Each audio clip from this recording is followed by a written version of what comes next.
Get peppy. Welcome to PEP 205. This is PEP or Planet Extra podcast. I am the host of Planet America on ABC Australia, but this is not an official podcast of the ABCs for now. A little bit of news coming. Repeat, not an official podcast for now. But on PEP, we do cover all the stuff that is too nerdy for TV. If you're listening, you can find us on YouTube at the PEP with Chaz and Dr. Dave channel, and you can also see highlights on the PEP Clips YouTube channel. You also find timestamps and show notes in our blurbs, and if you leave a comment under our current episode video, we are likely to see it. You can also tweet us or blue sky us at PEPCHASD. RDAVE. That's at Pep Chaz Dr. Dave. It's so long. If you want to chat to some fellow peppers, you can join our Discord server. It's on the screen now or in the blurb of the podcast. But if you want to contact me or Lockie the Lackey privately, why not email us? The email is producer@pepthepodcast.com. That address again is producer@pepthepodcast.com. But for now, let's turn to the man who will never raise the stakes on inconsequential views. I refer, of course, to Dr. Pepper himself, Dr. Dave Smith. Good afternoon, everybody. I'm David Smith. I'm an associate professor at the United States Studies Centre at the University of Sydney. However, I do not speak for either of those institutions. And I'm not actually speaking for the United States Studies Centre when I say, though, that I am very thrilled that the United States Studies Centre is getting some of the Planet America scenery. Now that you have had this great upgrade, they are getting rid of the set in various ways, and the US Studies Centre, we are getting a piece of it. Look, I'm sure that others at the US Studies Centre are just as excited as I am, but I just speak for myself when I say this is one of the best things that has ever happened. Just to be clear, because I'm not sure you have been totally clear what you're talking about there. The US Studies Centre is taking the Oval Office. Yes. For those who watched Planet America on Wednesday, we are now in the Situation Room, and the reason for that, because people were asking, why did you do that? Because everyone's quite fond of the Oval Office. The reason we did it is because we got a new studio. That set you saw on Wednesday night, if you watched it, that's not a real set. It's just LED screens. You can't move a physical set in there anymore. It's a completely different kind of layout. So we needed to change it, and we didn't want to put it on the LED screens of the Oval Office because that would look fake and crap. But we figured the Situation Room is mostly LED screens anyway. Yeah. So we thought we could pull that off, and I think we did. I think it actually looks okay. But in the meantime, the Oval Office has to go somewhere, and it's going to Dave's second home. Yes, to the US Studies Centre. I'm not entirely sure where we're going to put it, but I'm sure we'll find somewhere. To celebrate the booty of the US Studies Centre, we're actually having a guest pepper on Monday. Yes. Who's also from US Studies Centre. That is Jared Monshine. It is indeed. I hope that he's been studying my disclaimer.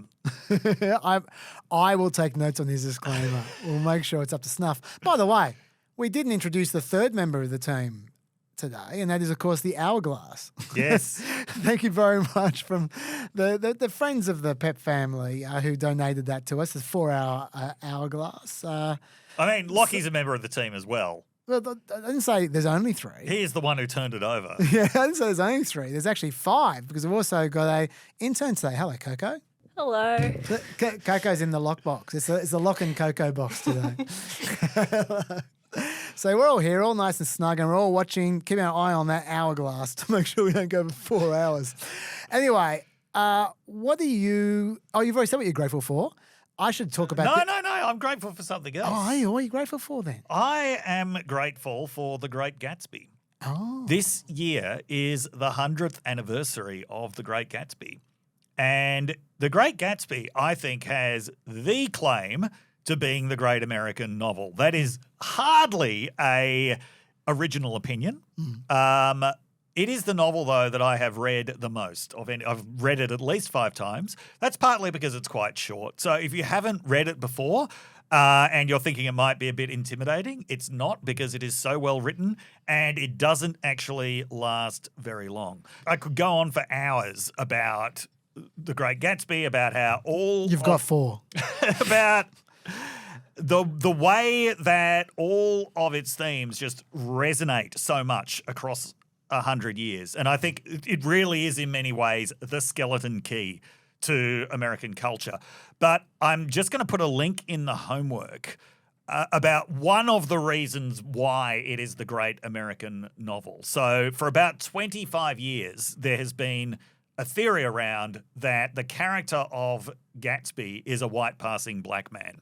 And it's not a theory that I'd given much thought to until recently, but my very good friend Rebecca Sheehan, who's another former United States Studies Centre colleague, sent me this Substack by Wesley Lowery, which really, I think, makes the case very well and in a lot of depth about why this theory is correct. And this is one of the things that just adds to the richness of The Great Gatsby. So that is what I am grateful for, as well as the Planet America scenery. I did love reading The Great Gatsby at school. I was grateful for its existence because I hated all the books that we read in English, pretty much apart from that one. So that was a good one. Okay, well, it's pretty easy for me to say what I'm grateful for. I'm grateful. We had a lot of generosity from Peppers in the last few weeks. Neil offered to build us a stand for our Hourglass. So I'm very grateful, Neil. You are too good to us. And by the way, he also sent us some lovely chair pillows. Oh, nice. Which I didn't bring in because I was running late because I was trying to get this bloody thing prepared as per usual. But I will bring them in for the extra coming, the extra PEP coming down the road. So I am very grateful to you, Neil, for all you do for us. Thank you very much. I'm also grateful to the Peppers in Melbourne. I didn't realize how many Peppers there were in Melbourne. I was down in Melbourne for my holiday. I was going to watch comedy shows. I must have encountered 20 Peppers in a week, and they were all way too cool. I did not think any Peppers were as cool as the Peppers in Melbourne, but all of them were really cool. Are you atoning for previous comments? About what? About Melbourne. Dude. The only person who needs to atone for comments is you. You're the Australian city snob. It's not me.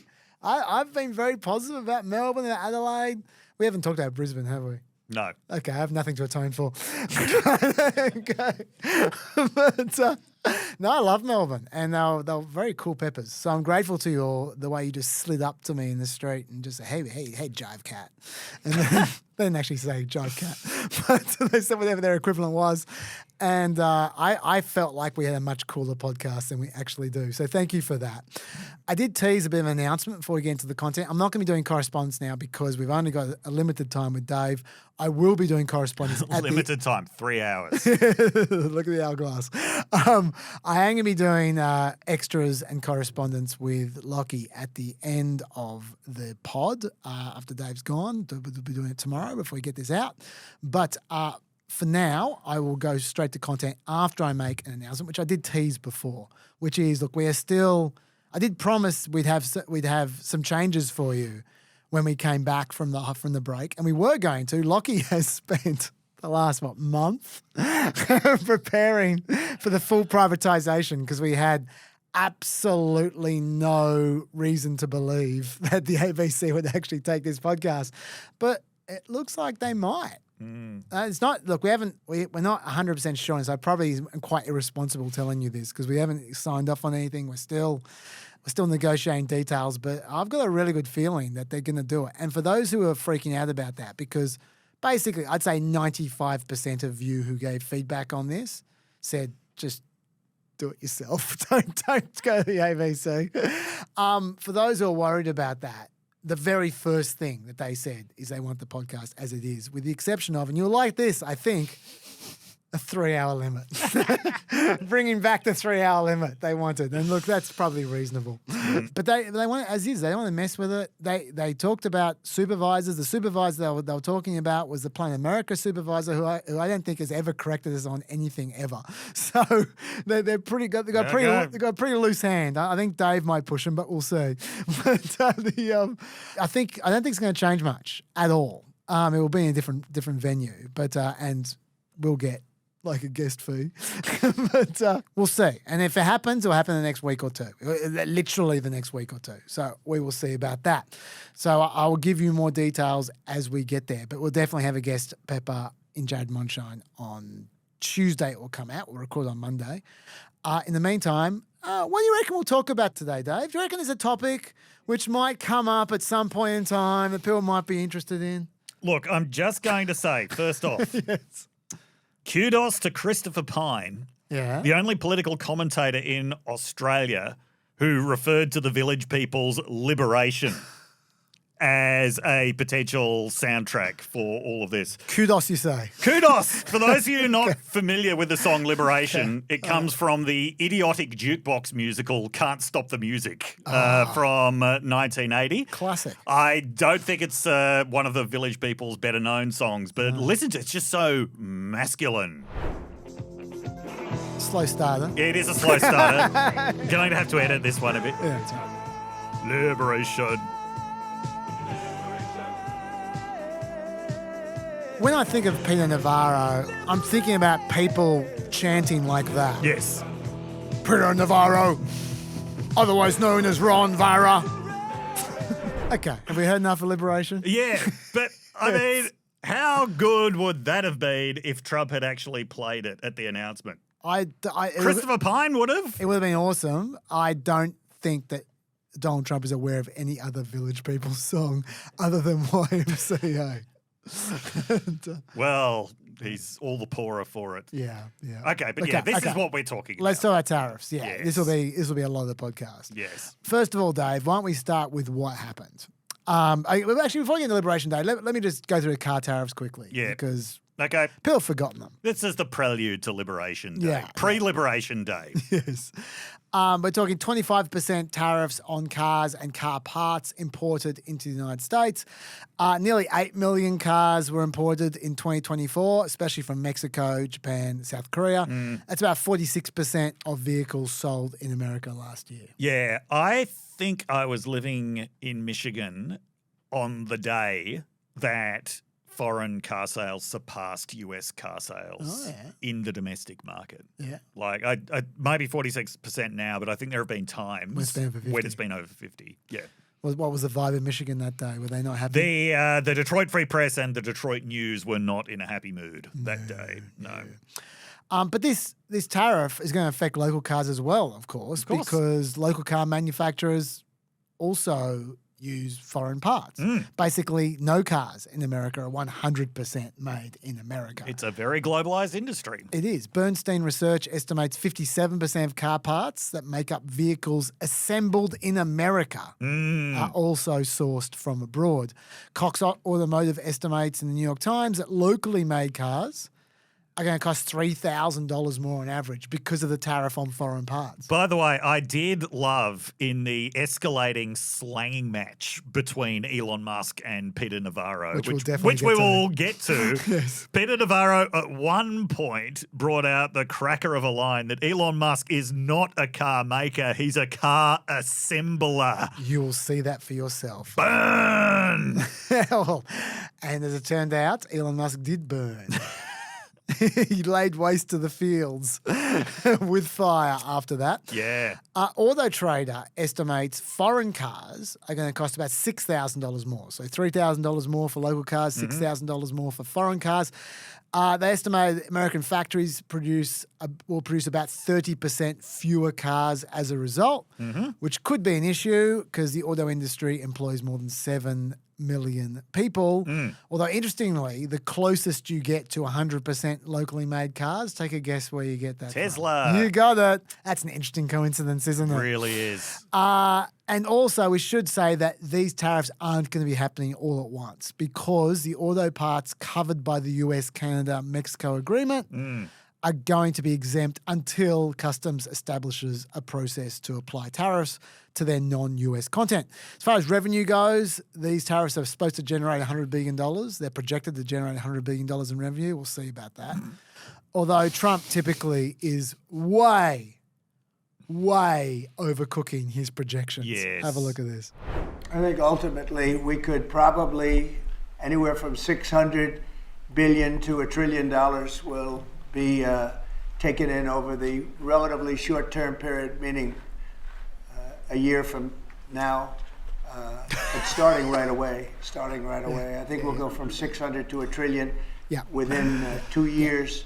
Yeah. Within a year, within 2 years, we're going to be taking $1 trillion. Let us please note that the most insanely optimistic estimates of total tariff revenue that have been floating around have been $600 billion over 10 years. Yes. And that is calculated by assuming that the tariffs don't even affect the amount of foreign goods that Americans are buying. Yes. Even though the whole point of tariffs is to affect the amount of foreign goods that Americans are buying. Just to be clear, you're saying tariffs there. Yeah. Yeah. Not just the car. No, not just the car tariffs. Yeah. Total Yes. tariffs. Yeah, well- that's according to if you have an average of a 20% tariff on everything. Yeah. That if that somehow didn't affect the sales of foreign goods at all, which, as I said, contrary to the aims of tariffs, then you would perhaps raise $600 billion over 10 years on everything. So it might not be $1 trillion raised in a year or two by the car It tariffs. might not be. And the other thing on the car tariffs, I'll just say quickly, is the like always with tariffs, there's contradictory effects. The higher the revenue raised is what Dave was just referring to. The more people are paying extra, which means the fewer cars they buy, which means the lower the revenue raised in the future. So $100 billion may be overshooting it as well. Union support, I should mention. Sean Fain loves these tariffs, these car tariffs. The president of the United Auto Workers Union, he said that the new car tariffs were a step to, quote, end the free trade disaster that has devastated working class communities for decades. Also worth noting, just generally, the Democratic leader who has been most positive about the tariffs is Gretchen Whitmer. She has said that they have been very haphazardly applied and that there's no plan for what they're trying to achieve, but she has been very big on, in principle, she agrees with what Trump is trying to do. Really should be playing this, shouldn't we? It's the Michigan The whole car Corner. tariff section really is Michigan yeah. Corner, isn't it? As you say about Gretchen. By the way, I should say these car tariffs probably not legal. They're based on It's a section. minor issue. Yeah, I mean, we don't care about these niceties anymore, do we? But based on Section 232 of the Trade Expansion Act, that's what Trump cited. There's a report he's waving around from 2019 which states that automobiles and certain automobile parts are being imported into the United States in such quantities and under such circumstances as to threaten to impair the national security of the United States. So he's cited national security as reasons, as a legal justification for these tariffs. We'll get to this. Yeah, we'll see about that. Trump thinks prices won't go up as well, even though he's going to raise $1 trillion. According to Wall Street Journal, Trump told automakers at an event that he would look unfavorably at any price increases. So he thinks that's going to do the job. We'll see how that works out. That's all I have to say about car tariffs, He Dave. did also say that he didn't care if prices rose on foreign cars, though. Oh, but local cars, he cares. Local cars, he cares. sure. Doesn't care if prices rise on foreign cars. We should note that even though Trump has shown signs of awareness that tariffs mean that American consumers will pay more, he's even talked a bit about the language of not exactly sacrifice, but saying there will be a bit of pain. Overwhelmingly, he still talks about tariffs as if it is foreign countries kind of anthropomorphically coming up to the US and handing over money to America for the privilege of trading in the United States. Yeah. Yeah. We're going to get to this. There are people in the administration who are saying people should do exactly that. Like countries should literally just pay America. Yes. Not for goods, just pay America. Just pay America. Yeah, but we'll get to that. Okay, so Yes. let's add that's the car tariffs. They were a few days before Liberation Day. Now we've got Liberation Day. Just imagine we're playing the Village People, Dave. Tell us what happened with Liberation Day. So the first thing to note about Liberation Day is it was announced that this was coming up, but nobody knew exactly what it entailed. Even a lot of Trump's advisors didn't know exactly what it entailed. Like a lot of Trump announcements, people in the administration were left scrambling to explain what was going on. So the first part of Liberation Day was a baseline 10% tariff on every country. Yep. No exemptions for anyone. No exemptions famously for uninhabited islands that are not sovereign countries but have a lot of penguins. Yes. No exemptions for anybody. Australia actually got singled out by Trump in the speech, saying that Australia does not take American beef. This is true. Australia has not imported beef from the US since 2003. And the reason was mad cow disease. And to this day, US beef still doesn't meet Australian biosecurity requirements. Is that a pretext or is that real? No, I think that's real. Yeah. Okay. And Australian farmers ever since then have been pretty adamant we are not giving away the biosecurity requirement in order to get Australian beef back into the American market. They don't care if the US is our biggest market for red meat. For them, the biosecurity requirement is more important. It's not just a pretext because originally a lot of countries were subject to the biosecurity requirement and now most are not. Okay. So we're taking beef from other countries. Yes. In which case it's not protection then. No. Yeah. Okay. Right. Yeah. That is the 10% baseline. Now, a 10% universal tariff on everything, this is because of the other tariffs that were put on, which we'll talk about in a sec. The 10% baseline tariff has almost been forgotten, but this is actually a pretty big deal, given that the average US tariff on all foreign goods before this was 2.4%. Yeah. Moving it up to 10% on everything, that is quite big. We should actually just give a quick nod to all the other tariffs from before Liberation Day, the way these all added up. Because when Trump took office in 2017, tariff revenue was about 1.5% of total US goods by imports. Yep. By 2019, they had doubled to 2.9%. As you say, it's now dropped back to just under 2.5%. Yep. At least it had at the end of Biden. Yes. Then Trump added 20% on Chinese goods, 10 and then 10. 25% on Canadian Mexican goods, except for Canadian energy products, which were at 10%. Yep. Then also, let's not forget, 25% on aluminium and steel products. Yep. Then there was a temporary suspension for tariffs on the USMCA compliant goods. That applies to the 49% of imports by value from Mexico and 38% of imports by value from Canada. The rest of them are still 25% for Canada and Mexico. Yep. And if across the board tariffs were implemented on Canada, Mexico, and China as they were before Liberation Day and everything else, the steel and the cars and all that kind of stuff, and they remain in place for the remainder of the year. And that includes the suspension for the USMCA compliant goods. Yes. You're talking an average tariff rate of 11% across the country, according to the Yale Budget Lab. Yes. Which is the highest level just on its own since 1943, which was the middle of World War II. That's right.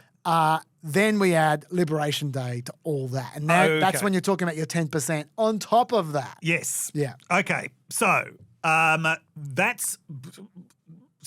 are talking about a very significant tariff increase.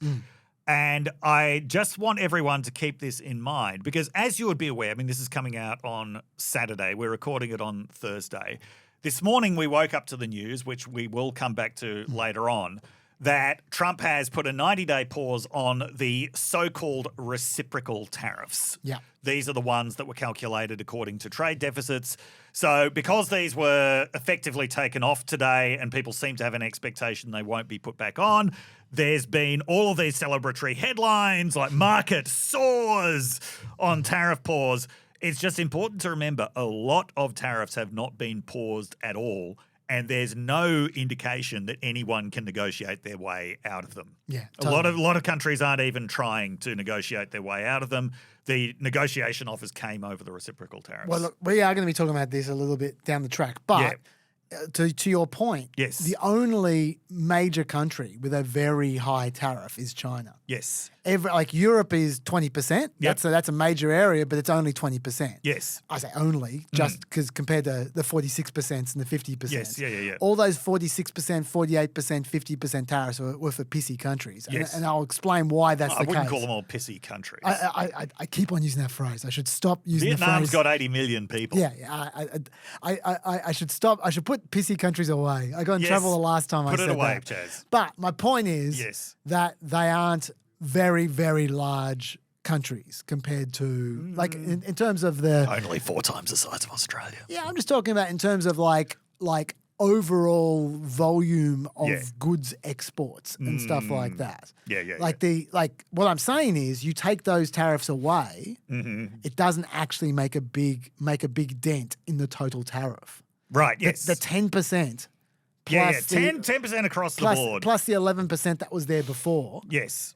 actually way outweighs the extra 46% here, 48% there, 50% there. Yes, With okay. the exception of China, that's the only one. Before we get to China, let's talk about these 46%ers Yes. and 48%ers. Okay, so these were the so-called reciprocal tariffs, Yep. and I hate it when media organizations use the term reciprocal tariffs without scare quotes because this is the dumbest description of what these tariffs actually are. Well, they were meant to be reciprocal tariffs. Yeah, there were people who had plans to draw up actual reciprocal did. tariffs based on things like the tariffs that other countries have in place. Yeah, they literally did. And then Trump ignored them Yes. and picked Peter Navarro's version, which Right. is this garbage. Okay, yes. So Trump's view is if the United States is running a trade deficit with somebody, it is because that country has unfair trade practices going on. Yes. Right? That is his view, that there can't be a trade deficit without unfair trade practices. Now, there can be all sorts of reasons why there is a trade deficit without trade practices coming into it at all. One of the biggest reasons is the strength of the United States dollar. Yes. The strength of the United States dollar gives just about every country in the world some kind of advantage when it comes to the cheapness of manufacturing goods. Now, Michael Pettis, who I mentioned a few weeks ago on this podcast, who wrote what I regard as the strongest case for tariffs in an article in Foreign Affairs, his big argument is actually that it's the US dollar that needs to weaken. If the US wants to reestablish manufacturing supremacy, the problem is actually the dollar. Is this how Trump sees it? No. Trump is just as attached to the US dollar as he is to the idea of bringing back the American manufacturing industry. He even said when there was a complete pie-in-the-sky dream that, maybe all of the BRICS countries can create their own alternative currency. He said, if you dare challenge the supremacy of the almighty dollar, I will put a 200% tariff on you. Right? So he's big on the dollar being strong. As long as the dollar is strong, the US is going to be running trade deficits with countries because it's cheaper to make goods elsewhere. There are other reasons why it's cheaper to make goods elsewhere as well, everything ranging from labor costs to the fact that some countries are abundant in resources that just don't exist in the United States, such as coffee, for example. Or diamonds. Yes. Yes. So, I mean, there are reasons why the United States is running trade deficits with a lot of countries. And another very, very big reason is that the United States runs a massive surplus in services with the rest of the world. Yeah, he doesn't like to talk about that. He does not like to talk about that because I suspect he doesn't really know much about it. But also, that doesn't help suit his narrative. it really doesn't suit his narrative at all. The US has a services surplus with the European Union, for example. If you just look at the trade deficit, even though Trump describes it as $350 billion, right? He said, well, the EU could get out of it if they just buy $350 billion worth of US energy. The actual figure is somewhere like $159 billion, but that comes down to $50 billion when you look at the services surplus that the United States is running with Europe. Now, What are we talking about there? We're talking like tech stuff? we're talking tech stuff is a huge part of it. Education is a huge part of it. Higher education is a massive part of the services surplus. Legal services are part of it. Yeah. Accounting is part of it. Like there's the whole raft of services where American firms are absolutely dominant players in the market. And, I mean, sure, Trump is doing his best to erode the US advantage in a lot of those areas, especially higher education. But for now, US has a massive services surplus, which is not threatened by anybody. Okay. This picture of just looking at the trade deficit, it's an extremely simplistic one, but this was the basis on which he calculated what the tariffs should be. Yeah. So his claim is, do you want to bring up the formula? Yep, the formula. Yeah, absolutely. There we go. Oh, okay. Yeah, this is the pseudo-sophisticated version. Yes. This is the version with the Greek letters. Yeah, we love the Greek letters. Okay. I stuffed that up, by the way, in Play America. I called the middle letter in the bottom there, I called that omega when it's actually phi. It's phi. I know. Sorry. Yes. It's a mental block. Okay. I said it like 6 times too. So yes, I understood it. Clearly, you were never taught classical Greek by a guy who shouldn't have been allowed near a school. Anyway, so let's go through this formula. Yes. Yeah. What this basically means is stripping away all of the Greek letters. It is calculated based on the size of the trade deficit. Yep, that's the top line. Yes. Exports minus imports. Yeah. Yep.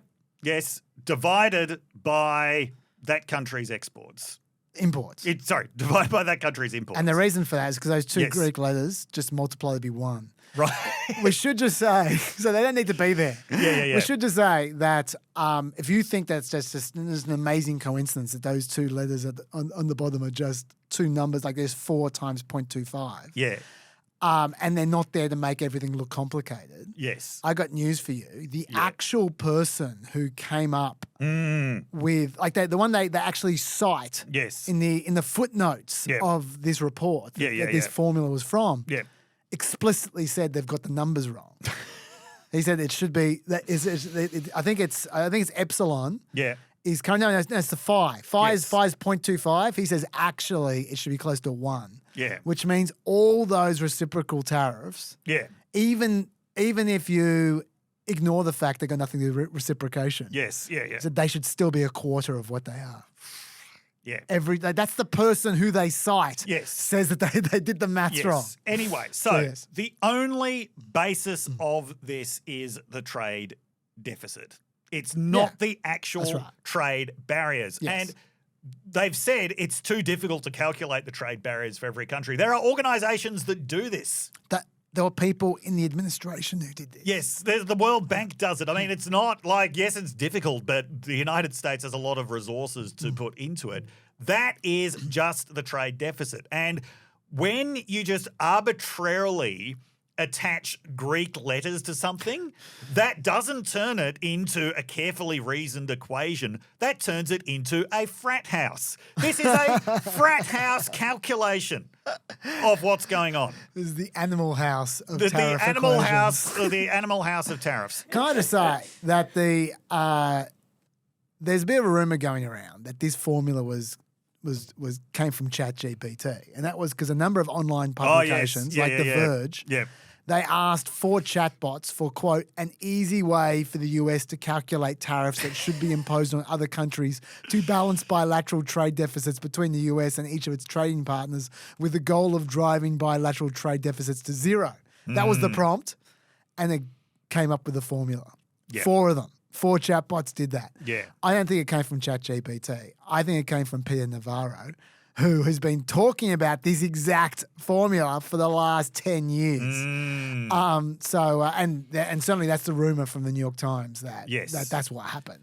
Anyway, one of the important things about this, though, is because this is what the US is claiming amounts to trade barriers. This means it's going to be very difficult, already has been very difficult for countries just to say, we will take our tariff barriers to 0. Yes. This is what Vietnam immediately said. Now, for Vietnam, this is a no-brainer.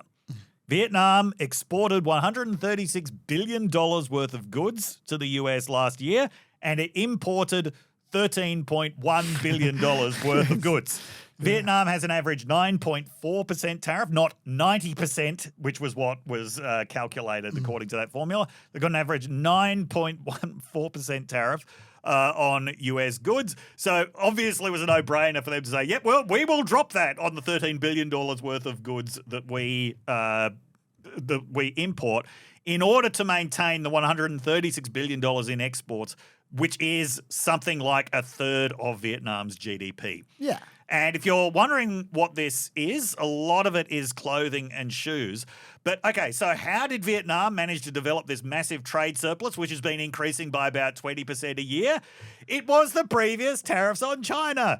Those tariffs that were designed at driving businesses out of China largely drove them to Vietnam. And they were successful. They were meant to do that. And Cambodia, which was also hit with some vast tariff. And Bangladesh, which was also hit with another massive tariff. So this is actually counteracting the effects of the more strategically imposed tariffs that were done as a result of the previous trade war with China and which had been kept in place by the Biden administration. Can I just make the point? Yeah. Trump boasted about this. Yes. Back in May 2019. He said many tariffed companies will be leaving China for Vietnam and other such countries in Asia. Yes. Thousands of companies are leaving because of the tariffs. He was boasting about it. Yes. And now he's changed his mind. Now he's changed his mind. So, okay, so coming back to Vietnam. So, let the double imports, by the way. Yes. Vietnam, America had double the imports from Vietnam between 2018 and 2023 because of those tariffs. Yes, absolutely. So,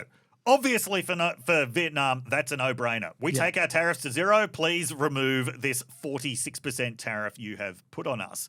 But the problem is, okay, so this was before they were paused. The US was actually saying this is not enough because clearly you've got non-tariff trade barriers in place that are creating this massive trade deficit. Now, come on. Yeah. Like, when you look at a trade deficit this size, it's clearly not because of trading practices. What have they got in mind when they're actually thinking about non-tariff barriers to trade? Well, there are plenty of non-tariff barriers to trade out there, right? Australia's biosecurity laws are a good example of non-tariff barriers to trade.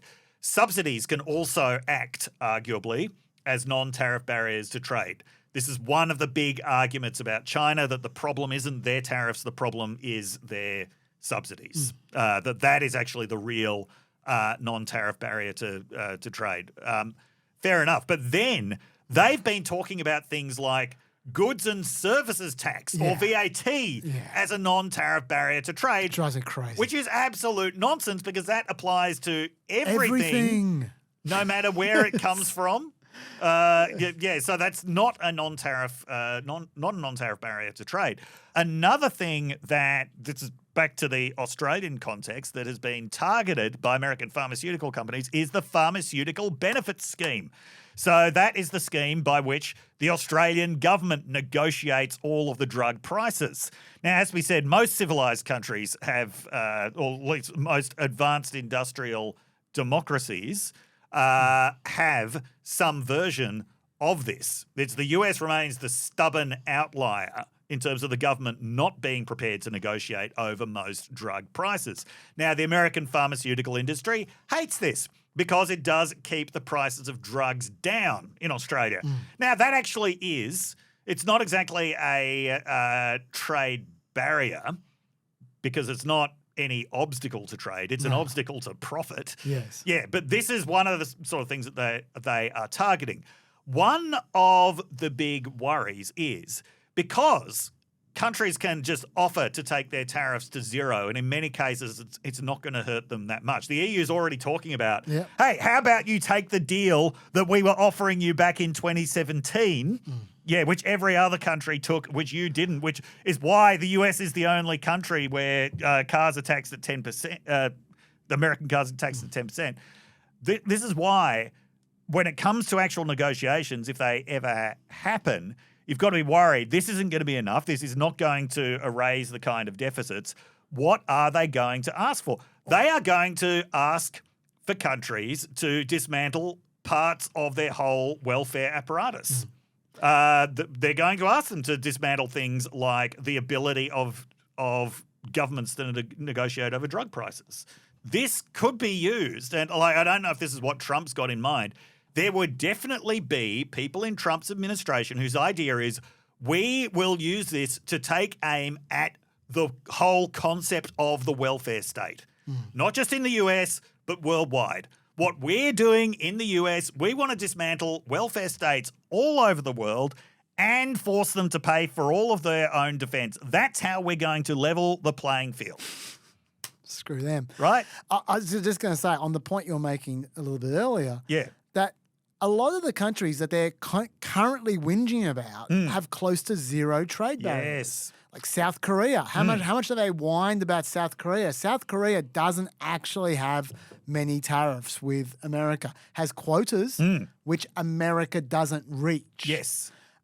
Mexico has the USMCA agreement. Yes. Canada has the USMCA agreement. Europe and the UK both have lower barriers against America than America has against them. Yeah, yeah. Japan has a free trade agreement with America. Yes. Its average tariff rate's 4%. But typical of Trump, he fixates on the one thing. He's like, they won't take our rice. Yeah, even though, once again, there are no trade barriers on the rice. There is a quota America doesn't get close to. So No one wants American rice. well, I'll tell you what no one wants. No one wants American cars. Yeah. He's been whinging about Japan not taking any of our cars. We take millions of their cars. Well, you know what?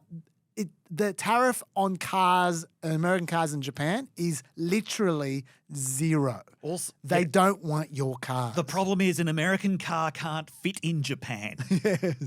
Yes. Switzerland literally has zero tariffs against anyone. They're libertarian paradise. They don't do tariffs.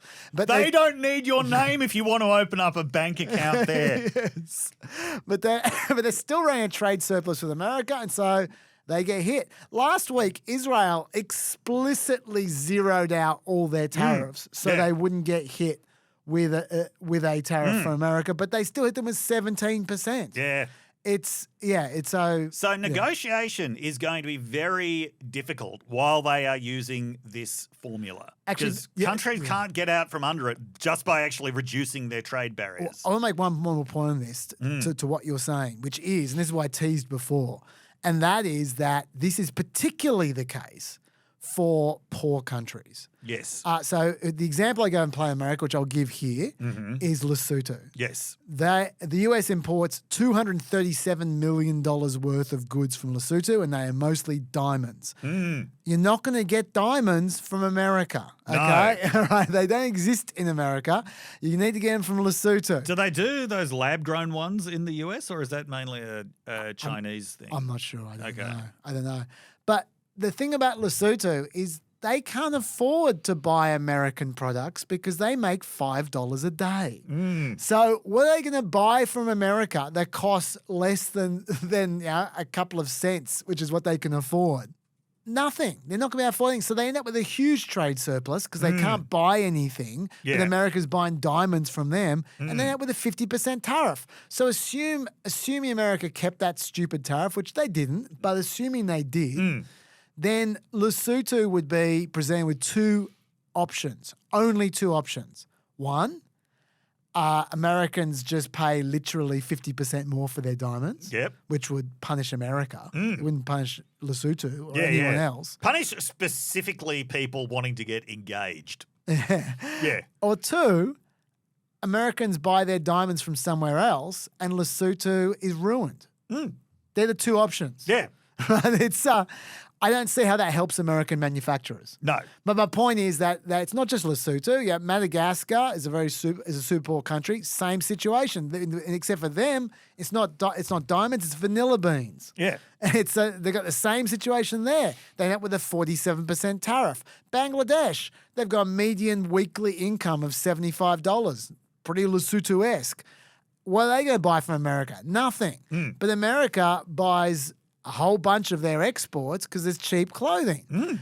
The kind of clothing America would never make in a million years. They get hit with a 37% tariff. Yeah. And it goes on. Meanwhile, rich countries like Australia end up with a 10% tariff because we're much more likely to buy American products than some poor country is. Yeah. So it's actually hugely discriminatory, this formula. It is. Yeah. Incredibly discriminatory. Yeah. Yes. What are we looking at here, Lockie? We're just trying to find where the most synthetic diamonds are made. Oh, okay. Well, you keep looking. You keep looking. You tell us when you find it. Interesting stuff going on here. Anyway. Lockie's doing some free Googling here. Yes. And obviously, you mentioned in passing, we probably shouldn't get hung up on it, but there's also, this whole thing was obviously stupid at times with the Penguin Island, the Heard Islands, the McDonald Islands, and all that kind of stuff, which is accessible only via a 2-week boat voyage from Perth. 2 weeks. That was the thing that struck me the most. You want to get there, it's 2 weeks on that boat. Yeah. Did you see Agriculture Secretary Brooke Rollings trying to explain why Heard Island and McDonald Islands I did not. had a tariff on them? It's quite funny. Have a look at this. Okay. Why are you putting import tariffs on islands that are entirely populated by penguins? Well, come on, Jake. Obviously, here's the bottom line. We live under a tariff regime from other countries. We have too long the McDonald Islands is not imposing the idea that America goes first. Come on. Whatever. Listen, the people that are leading this are serious, intentional, patriotic, the smartest people I've ever worked with. I did not come up with the formulas. I'm the ag secretary. I studied agriculture at Texas A&M. I was in a lot of conversations to make sure our farmers and our ranchers were part of that. The president recognized the importance of inputs. We got potash and fertilizer to make sure they could do their planting. But I have no doubt that I speak on behalf of President Trump when he would say he has the utmost confidence in the team and what they have built and what they have put together, and we are unleashing a new golden age. Okay, so the justification is, come on. Yeah. And we have a great team. It's clips like that, which we show every week on PEP, that make me wonder, we've still got 4 years to go. Yeah. How much longer are members of the Trump administration actually going to go on CNN or any other non-sycophant network? That's a great question. Yeah, anyway. It makes me wonder what the E team is going to look like. This is the C team we're looking at now. Yeah, but I just want to emphasize the way that all of this is couched in the language of self-pity and victimhood. Oh, yeah. That the Lesothos and the Madagascars and Vietnams of the world They're bullies. have just taken advantage of American generosity for too long. They put themselves first and we don't put ourselves first. Poor America. I cannot emphasize what bullshit this is. Okay? The original America First order was the so-called liberal international order that the United States constructed. Yeah. Okay? And it, for those with no historical memory, other countries, including Australia, were complaining for decades about the way that American-designed regimes, like the General Agreement on Trade and Tariffs, followed by the World Trade Organization, were basically forcing this worldwide reduction of trade barriers. Okay, trade barriers were a major tool that were popular in many countries, were seen as an important tool of countries taking control of their own economies for a long time. It was basically the United States that dismantled that, partly because they believed it would be beneficial for the whole world, but also because it would be enormously beneficial for the United States. It was going to be very, very beneficial for American exporters. And the whole driving force of US foreign policy for a century was opening up new markets for American exporters. This began in the 1890s, known as the open door policy, right? This was a system that was created for the benefit of the United States. What happened was a lot of Americans, especially in the last 30 or 40 years, weren't seeing the benefits of it. But that isn't because of other countries being predatory and taking advantage of the US. That is because of internal inequality in the American economic system. Yeah, and I should just jump in here and just say that the double-powered lockbox has delivered. I believe we're showing you a graph right now of lab-grown diamond production volume by country. And you can see while China does dominate and India is second, Yes. There's plenty of America there as well. Yeah. So there are some lab-grown diamonds in America. Yes. They don't have to go to Lesotho if they don't want to. Poor old Lesotho. That's what I'm saying. They're bullies. They're bullies. Yes. So all of this is put in the language of you've taken advantage of us for too long, and even claiming that, well, we're being gentler because we have this on our fake reciprocal tariff calculation, we're putting a 50% discount on. Yeah. So we're only charging you half of what you're charging us. They're so generous. Complete nonsense. Before we leave the Heard Island and McDonald Islands, I just do want to make a point as well that they did actually come up with an explanation for this, which you may or may not buy. I know John didn't buy it. I was talking to he didn't say this on air. Yeah. But I can tell you off air he wasn't very convinced by this one. This is Howard Lutnick's explanation for why Penguin Island got a tariff. Like, why are the Heard and McDonald Islands, which don't export to the United States and are quite literally inhabited by penguins, why do they face a 10% tariffs? Did you use AI to generate this? No. The idea is Why that there are they no on the countries list? left off. Because the idea, what happens is if you leave anything off the list, the countries that try to basically arbitrage America go through those countries to us. Any country, like we had tariffs, the president put tariffs on China, right, in 2018. And then what China started doing is they started going through other countries to America. Right. They just built through other countries through America. And so the president knows that. He's tired of it. And he's going to fix that. So basically he said, look, I can't let any part of the world be a place where China or other countries can ship through them. So he ended those loopholes, these ridiculous loopholes. So the theory is they're trying to end loopholes before they begin, which on the surface seems very sensible. But China's not going to use the Heard Islands as a loophole. It's a strained territory. And they don't think Australia's a problem because they got a surplus with Australia. Yeah. And we have a 10%. And by the way, we even mentioned that if their logic was for real, they wouldn't be charging countries 10% tariffs who they enjoy a surplus with. They would be rewarding those countries rather than punishing them. I also would have thought that if you include Australia in the list, that includes the Heard and McDonald Islands. Yes, it would. Well, the Heard and McDonald Islands, whatever their virtues, are not a country in the sense that anyone understands them. Yes, that's right. So it's not as if the Heard and McDonald Islands hadn't been explicitly named, then Australia should have said, aha, so what we're going to do is send every product on a 2-week boat voyage first.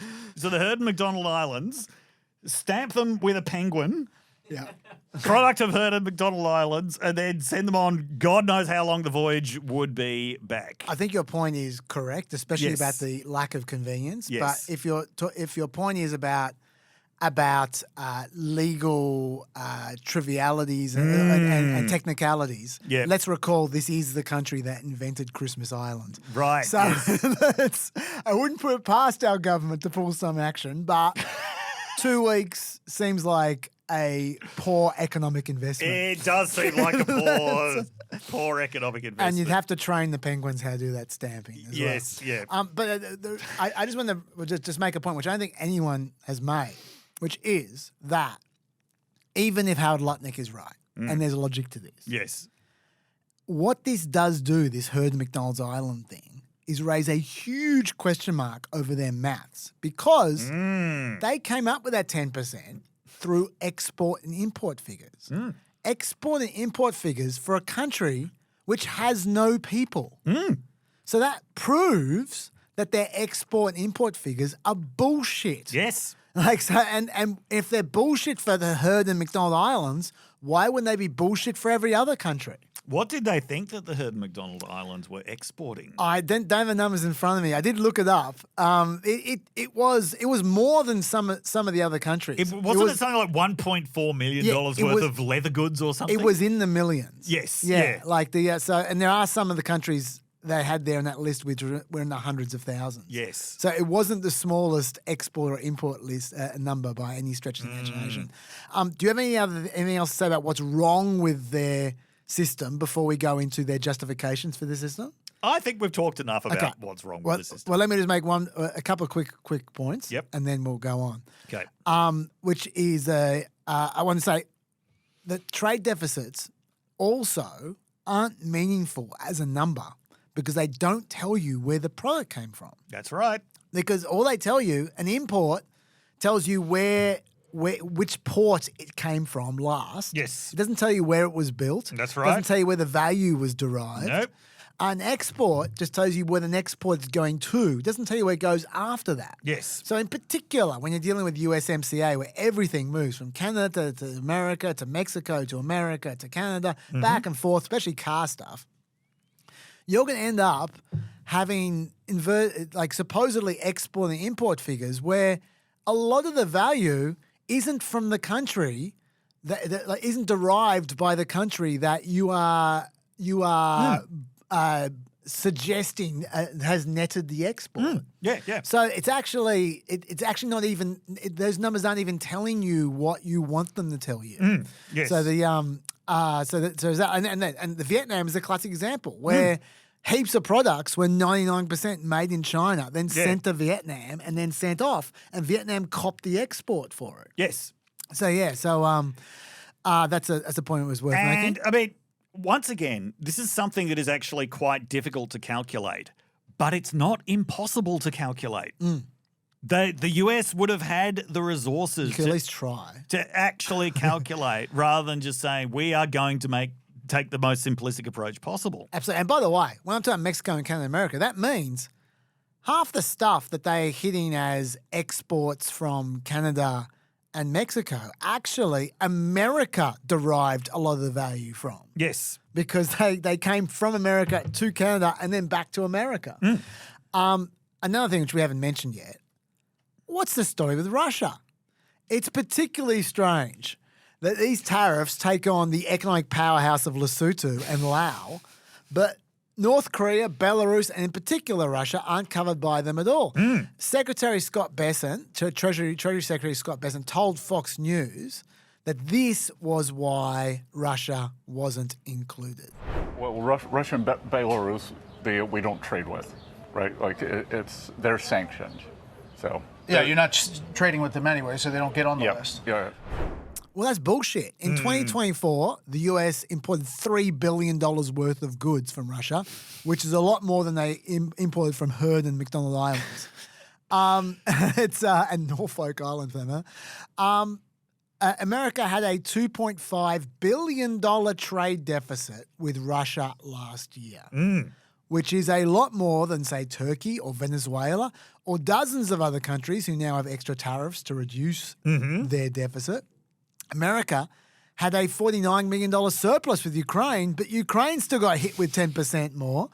If they applied their stupid formula to Russia, Russia would have been hit with a 42% extra tariff.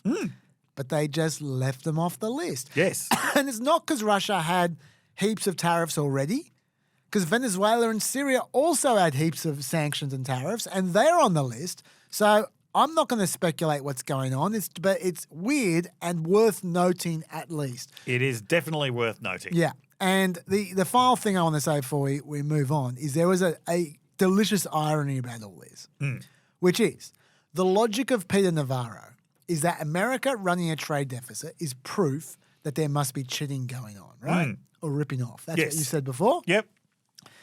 They don't need proof that anyone was ripped off. The outcome itself is evidence that a rip-off occurred. Yeah. Right? An uneven outcome proves cheating, they say. Yes. Do you know who else runs with that logic? DEI people do. Yes. That is the logic of wokeness. Ooh, good one, Jess. That they constantly criticize about how, like, this is what they get all worked up about when people say unequal racial outcomes is evidence of discrimination. Trump hates that. It's got a name. It's called the disparate impact theory, and Trump is employing it right there in a super stupid way. Anyway, okay, so what is the logic? What is their justification for this, Dave? Well, there are at least 3 separate justifications. That all contradict each other. That all contradict each other Yes. going on. Yeah. Okay, so let's start with the most stupid one. Okay. Let's start with the idea that tariffs can raise so much revenue that it could replace income tax. Sure. Okay, so Trump has been claiming that the American Golden Age was between, was it 1890 and 1913? Why don't we listen to him? Okay. From 1789 to 1913, we were a tariff-backed nation, and the United States was proportionately the wealthiest it has ever been. So wealthy, in fact, that in the 1880s, they established a commission to decide what they were going to do with the vast sums of money they were collecting. We were collecting so much money so fast we didn't know what to do with it. Then in 1913, for reasons unknown to mankind, they established the income tax so that citizens, rather than foreign countries, would start paying the money necessary to run our government. Then in 1929, it all came to a very abrupt end with the Great Depression, and it would have never happened if they had stayed with the tariff policy. It would have been a much different story. They tried to bring back tariffs to save our country, but it was gone. It was gone. It was too late. Nothing could have been done to it. Okay, can I just make a few things clear? Yeah. Trump is making up that commission in the 1880s. No historian has ever identified a commission in 1880s to work out what to do with all their money. This is one that I had not heard of. Now, just because Trump talks about these 19th century tariffs so much, just a few words Please. about them. Yes. Okay, so these tariffs were heavily promoted by the Republican Party. The Republican Party had a period of electoral dominance in the US from about the end of the Civil War all the way through to about 1932. They had the presidency for the vast majority of that period. They also had control of Congress for the majority of that period. The Republican Party was very heavily associated with northern industrial and commercial interests. That tariff was aimed at building up the industrial and banking sector at the expense of the agrarian South. Okay, part of what the tariff was doing was actually punishing the South for losing the Civil War. Now, morally, that might be justifiable, but it's just important to bear in mind that that is part of what it was basically a redistribution of wealth from South to North because the South was hurt by those tariffs. It was the industrialized North that really benefited from them. Those tariffs were not always popular. Right. When Grover Cleveland came back into office the second time, it was because of a backlash against tariffs. Ooh. So he had lost to Benjamin Harrison. Benjamin Harrison had pushed Republican tariffs. Grover Cleveland came back in as a backlash against those tariffs because they were tired of winning. They always benefited certain parts of the population, but hurt other parts of the population. And this is how it always goes with just about any economic policy you can imagine. There are always winners and losers. There are rarely policies that are just pure winners or pure losers. Tariffs are always a policy that creates winners and losers. In this case, the whole idea is to go back to the original purpose of those tariffs, which is to create winners in the manufacturing industry. Losers are going to be consumers just as they were back then. But okay, 1913, yes, income tax is introduced for the first time, as Trump says, for reasons unknown to mankind. By Theodore Roosevelt, who, by the way, is generally considered one of the great Republican presidents. That income tax only applied to the very wealthiest Americans. It only applied to Americans who, in today's terms, would have been making more than $4 million a year. Jesus. Okay. It was an extra source of revenue. It wasn't something that was actually replacing tariff revenue. I should say, Yeah. it wasn't introduced for the first time in 1913. It was introduced for short periods of time before then. Yes. Yeah. But it was introduced permanently for 1913. Introduced permanently in 1913. Yeah. Now, I think even Trump is aware that people are, when he's making the argument that it was somehow the income tax that led to the Great Depression, this thing that only applied to a minuscule number of people at the very top of the income scale. I think he's aware that people are going to mention the Smoot-Hawley tariff in 1930? 1930 was the Smoot-Hawley. In 1930, which is widely considered to have had disastrous effects that actually caused the Great Depression. At least exacerbated the Great Depression. Exacerbated the Great Depression, and also led to the Second World War because of the way that they created warlike tensions between countries. So he instead presents this as a last-ditch effort, which wasn't enough to save the American economy. When he says it wasn't enough, it was pretty big. It was pretty huge. Now, this brings us back to the much maligned income taxes. When did income taxes actually take hold? During the Second World War. This was when Americans actually started to expect that they had to pay income taxes, not just the wealthiest, but all Americans, because it was introduced as a shared sacrifice. Yeah. You know, a lot of the income tax would still be coming from the wealthiest Americans, but because they imposed it on the whole population, that meant that there was a sense of shared sacrifice and the wealthy were far more willing to hand over their taxes. Now, what was happening in the Second World War? Enormous economic growth. Massive economic growth. Sure, 40% of GDP was getting consumed by the Second World War, but the Trump that America remembers, the America that Trump remembers, right, because the Trump that America remembers, well, we'll have to leave that to future historians, but the America that Trump remembers is something that was largely powered by the industrial explosion of the Second World War. And that was largely funded by income taxes. If you want to know more about this, there's a wonderful Walt Disney cartoon, which I was showing my students this week, from 1942 called The New Spirit, which is about teaching Donald Duck how to pay his income taxes. Because we need taxes to beat the axes. Taxes for guns, taxes for bombs, taxes for democracy. Wow. Right? So there was a huge, huge push to actually get Americans to pay income taxes because the shared sacrifice was important. But the point is, income taxes raised far more money than tariffs ever could.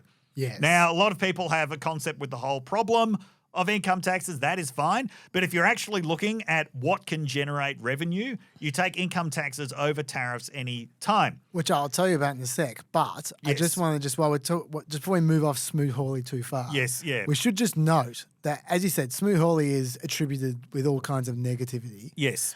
If you look at the average rate of tax over the last, average rate of tariffs over the last, 100 years or so, you can see that the proposal that Trump just nixed just now, this is including the 47% for Lesotho ones. Yes. 22.5% average tax rate, which is greater than Smoot-Hawley. Yes. At 20%. You'll also note, before we were saying, was it 11.5% before we even started with the extra 10% around the traps? Yeah. I haven't seen a calculation yet on what the new system is without the 50% on Myanmar. Yep. But it's going to be somewhere close to 20%. You can see Smoot-Hawley was 20%. Yes. So it's still going to be incredibly high by historical standards. Yes. And before we completely leave Smoot-Hawley behind, I've got a tangent treehouse. Now, you may have heard the name Smoot-Hawley and thought, what kind of a name is that? What kind of a name is Smoot? Well, that refers to Senator Reed Smoot from Utah, one of the first senators to be seated from the state of Utah, which only became a state in 1890. The reason it hadn't become a state before that was because Mormons in Utah were practicing plural marriage, which the federal government really didn't like. If you read my book, Religious Persecution and Political Order in the United States, you'll learn the story about the legislative attempts from Washington to crush polygamy, which mostly failed until the US government actually threatened to seize temples and other church property. But even then, plural marriage was still going on for a while, including in the top echelons of the Church of Jesus Christ of Latter-day Saints. And as a protest against this, when Reed Smoot was elected I can't remember when he was first elected, but it was late in the 1890s, his seating was held up for 7 years. They would not seat him until the Mormons took action against polygamy. This is despite the fact that Reed Smoot himself was not a polygamist. He was a monogamist. His only wife was Tariffs, and he loved her. Anyway, so that's, if you've ever wondered about what the Smoot-Hawley tariff is, that's it. There you go. I wish I had. Okay. But Yes. on the income tax thing, Yeah. I just wanted to say, Yes. you're saying how much income tax raised. Yes. This is something that Trump just does not seem to understand. No. That the reason why the government could get by on tariffs before 1913 was because the government did nothing before 1913. Well, there was the Postal Service. Yeah, as the Postal Service, Like, they ran the courts. James Joyce's Ulysses isn't going to censor itself out of existence. You need the Postal Service to do that. Yeah, they had the post, they ran the courts. They had an army of 25,000 people. They did. And the other thing they did was collect tariffs. That's what the government did. So they only spent 2.7% of GDP back then. Oh, don't forget they had to create the imaginary commissions to figure out how to spend the imaginary money. That's right. Yeah, there was that. Yes. I don't think they cost much though. Yeah. And even today, when tariffs are basically an afterthought, I'm talking about before Trump. Yes. They still were raising 1.7% of GDP. So actually, we're not raising that much less from tariffs now than we were at the turn of the century. That's right. But it's just that the government does much more. That's why the government now spends 23% of GDP because of about $4.6 trillion worth of income, payroll, and excise taxes compared to $80 billion from tariffs. So go back to the 1900s if you don't want pensions, if you don't want veterans care, if you don't want health care, if you don't want food inspections, air safety, law enforcement, like everything. I have a question for you, though, before we move on to the next area. If we're talking about our history, there's another history suggestion that people make, which is 1971. Right. And I'll give you an example from one of Pep's favourite pundits. That is, what's her name? Batya Ungar Sargon, that's it. In 1971, the high watermark for working class wages, manufacturing was 25% of the US GDP. Today, it's 10%. Everything Trump is doing with tariffs and immigration controls is to give the American worker a shot at the American dream again after half a century of race-to-the-bottom economics that enriched the elites. So naturally, the elites are apoplectic. Would you have a response to that, Dave? I actually want to deal with that when we get to the second justification. Okay, that's fine. All which right, is let's bringing move on back the manufacturing industry. Okay, you keep because on even though going. there are historical problems with that, there's a lot more substance there. Talk more about revenue. Okay, yeah. So now Trump has for a long time believed that it would be possible to replace income taxes with tariffs. Yes. Which he refers to as taxing other countries. I assume we do not need to go over again why tariffs are not actually taxing other countries. Tariffs are directly paid by American importers who usually pass the cost on to American consumers. But as I said, Trump sees it in these anthropomorphic terms that something called China or something called France comes and hands the US a wad of cash for the privilege of trading there. I think he sees everything as a giant retail mall and that this is the rent that other countries are paying. Sure. Okay. So, first of all, there is just no possibility that they could ever raise as much money as income taxes can raise. No. There's never been any tariff regime that has ever existed that has raised that much money. $3.29 trillion from personal and corporate income taxes last year. Yep. $3.23 trillion from imported goods, full stop. Yes. So you'd need to hit them with more than 100% of tariffs and for them to keep on buying exactly the same products. And it's worth pointing out as well, by OECD standards, the US isn't even a particularly high taxing country. US is well below average in terms of taxes as a percentage of GDP. Yeah. So, but even with that relatively low income tax, tariffs just don't come anywhere near. If you were to somehow try to ratchet up tariff levels to match income tax levels, nobody would buy the products that you have put tariffs on. And so you wouldn't be raising revenue. This comes back to a point that we've originally made. If tariffs are successful, then people stop buying stuff. They change their consumption habits. This is the more thoughtful arguments about tariffs. This is the whole premise of them. To be fair, there is a more reasonable version of this out there from Howard Lutnick, who's fine-tuned Trump's whole, we'll just replace income taxes with tariffs. It's this. I know what his goal is. No tax for anybody who makes less than $150,000 a year. That's his goal. And that's what I'm working for. So what you're talking about there is 93% of Americans not paying income taxes, but it only costs $500 billion, which is in the ballpark of what you could potentially get from tariffs. Right, yes. Well, I mean, as I say, I think $600 billion over 10 years is a pipe dream in itself because people's consumption habits would change. This brings us to the second reason that they're giving. And I've always said I think that this one, is not a crazy pipe dream. I don't agree with it personally, but there are people who have made arguments for this that are plausible. That is, use tariffs to revive the American manufacturing industry. Now, to get back to, what was that, pundits? Bacha Unga Sagan. I'll just get that back. It was, thank you. Yes. Okay. Look, another way of putting this would be there was a time when about a third of Americans were employed in manufacturing. Today, it is 6.8%. Okay. The United States has gone from being a manufacturing-based economy to being a service-based economy. 80% of Americans work in service industries today. Like the number of people who work in state and local government is about 3 times as high as the number of people who work in manufacturing today. The number of people who work in retail is higher than the number of people who work in manufacturing today. Now, many people would argue that this is a problem, that fundamentally a real economy is based on an economy that is making stuff. This is what Gretchen Whitmer said. We need to make stuff. I remember reading one of Michael Moore's books back in the day where he's complaining. He said, America used to make stuff. It doesn't make stuff anymore. This isn't just a Trump dream.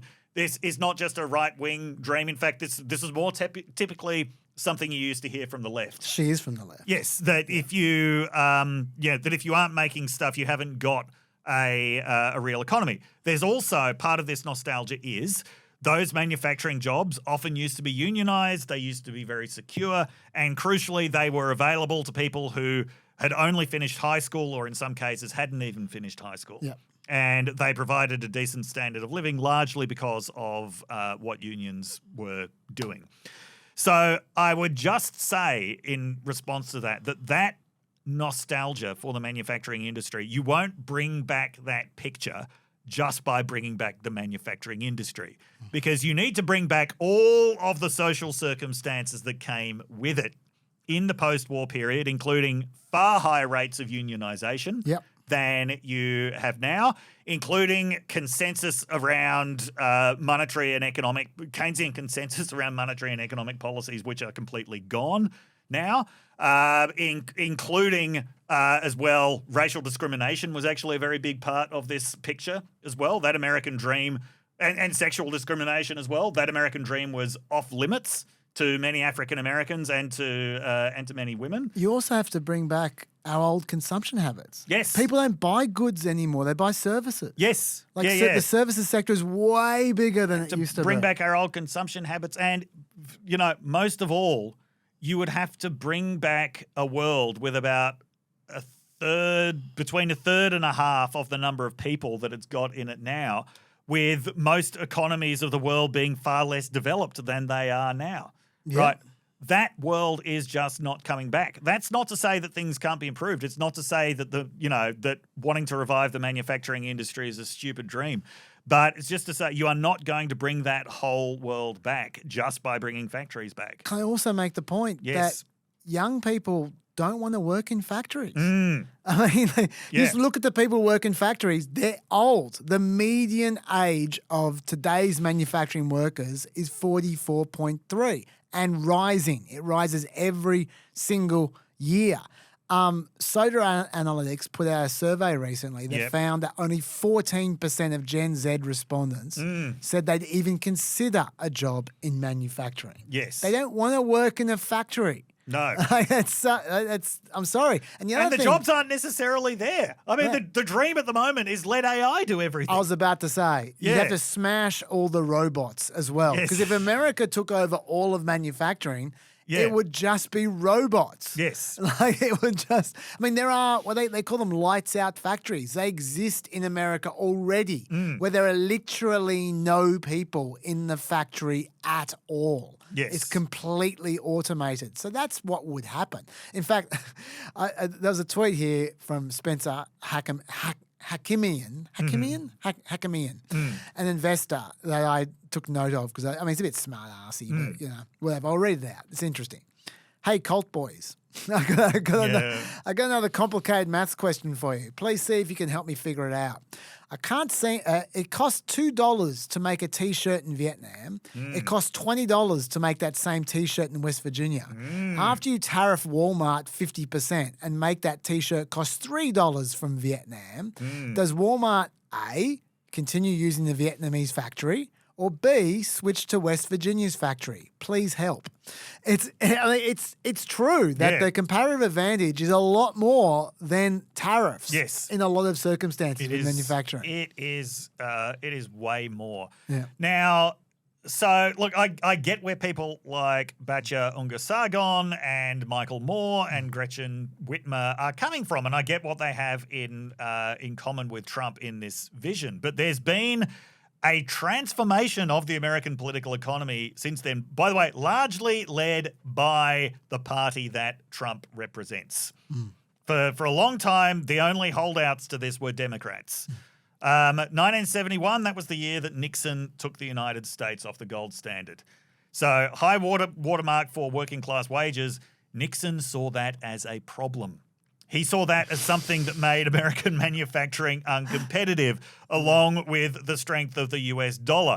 This was also, the beginning of basically a massive campaign against unions, which was assisted by deindustrialization. Yeah. It's worth noting a lot of this whole process of the disempowerment of the working class was led by Republicans, and it was cloaked in patriotic language. Right? In Billy Joel's song Allentown, I'm sure you know that. I do. Do you remember the line? Every child had a pretty good shot to get at least as far as their old man got. Yep. But something happened on the way to that place. They threw an American flag in our face. Now, I'm sure that Trump's not going to listen to that because now that I recite that, I realize it's got a gender-neutral pronoun in it to get at least as far as their old man got. But the point that Billy Joel was making was that workers' struggles and workers' complaints were just dismissed out of hand as you are standing in the way of America. Yeah. America, to get competitive, needs to cut all of this union fat and needs to get rid of all of these inefficient factories. That, for years, was the rhetoric that was coming out of the Republican Party. That's a great reach. Well done, Dave. Yeah. I just want to say as well, I feel like it's easy for us to sit back here, that's where you computer types and go, all you factory workers, you're all screwed. Who gives a shit? Just like, there's robots, whatever, to do that, to go on like that. But look, I don't want to pretend that there aren't genuine concerns in some industries of poor and poor industrial practices from other countries, which end up pushing out better practices from American workers. Yes. Like, for instance, on Fox News, they've been going about the shrimping industry recently, and I just want to play you a bit of that. Yeah. Is there something better about the shrimp that we're pulling in from all these other countries? Absolutely not. Just the opposite. They're pond-raised, farm-raised product. They don't care about the environment in Southeast Asia. They're destroying ecosystems, mangroves to put in these ponds. They're using illegal hormones and antibiotics. They're using forced labor, slave labor. All these things are documented. So it's absolutely not a good product. Difference is it's cheaper. And something we try to brand is, good seafood ain't cheap, and cheap seafood ain't good. Wow. Okay, now, I don't know if that's true or not. I mean, like, he might be full of shit, but I could believe it could potentially be true. Yeah. And what I would say is, sure, if you want to levy tariffs against the Vietnamese shrimping industry, go for it. Yes. That makes sense. That's a targeted tariff. I'm sure there are a number of industries you could put tariffs in which are targeted at an industry that's a bad partner or a bad or a bad practitioner to try and force them to have better environmental practices or better labor practices or whatever. Yes. Fine. That's not what any of this does. That's exactly right. And this brings me to the big point here. Everybody who has made serious, considered arguments about how this is how you would use tariffs to bring back American industries. I've mentioned before, Michael Pettis, his argument is the US just consumes way more than it produces, and these are exactly the kind of circumstances under which you should introduce tariffs. He points out Smoot-Hawley was introduced at a time when the US was producing a lot more than it was consuming. Yep. Right? So a tariff is just going to shoot yourself in the foot under those circumstances. But everybody who makes these arguments just talks so much about how carefully targeted they have to be. They have to be carefully targeted. You have to give plenty of notice that you're bringing them in. Yep. You have to be very clear about what the purpose of these tariffs is. And if tariffs are aimed at changing behavior, then that's how they have to be implemented. They have to be implemented in a way that is going to discourage consumption. Okay. So there have been very decent arguments. As I said, I usually don't agree with them, but there have been, I can see, very high quality arguments made in favor of using tariffs for these purposes. I don't think that, as I say, I don't think they're ever going to bring back 40s to 60s manufacturing, but there are ways of doing this. These tariffs don't do that. No. Because the kind of tariffs that do that, they aren't blanket in this way. They don't just apply to every country willy-nilly, regardless of whether they're running a deficit or a surplus. They're not just put on every single product, right? They tend to target very specific sectors. Some of these tariffs are product-specific, but the 10% blanket tariff put on everything, the however much is on China now. It's 125%. 125% on China. That is obviously not doing that. But the other thing is, just to re-emphasize, this aim, which I think is the most realistic of the aims, is completely at odds with aim 1, which is raising revenue. Yes. If tariffs work this way, they shouldn't be raising revenue. If anything, tariff revenue should be dropping because people aren't buying those products. Yeah, you want them to buy the local products. That's right. And you don't pay tariffs on the local products. Yes. So, yeah, they're at odds with each other. Now, this brings us to goal 3, which I think might be the goal that they end up pursuing because it's the most easily pursuable. Okay, I know what you're had to talk about deals, right? Yes. Okay. Before we do that, let me say one more thing about domestic manufacturing. Yes. Because you do get arguments, but like Trump loves to just pull up some corporate dude who goes, "Oh, we're going to invest X billion dollars in America." And go, "Yeah, that's because of the tariffs." Yeah. And there's a few of these examples out there. Apple promised to spend $500 billion on factories. OpenAI, Oracle, and SoftBank promised $500 billion in investment. Eli Lilly spending $27 billion on factories. TSMC pledged $100 billion more investment. But You got to watch out for this stuff because companies like to suck up to new administrations. Absolutely. Especially when those administrations dish out favors like Trump does. Yes. So often they're going to repackage investments they were making anyway for administration approval. So in the cases of what I just read you, Apple's $500 billion was basically the same pace as their previous 4 year worth of investment, or slightly more. But it's basically on track with their recent investments. OpenAI, the $500 billion had nothing to do with tariffs. It came well before the tariffs. It was about energy subsidies, which Trump offered them. Also, they started to get that deal together under Biden anyway.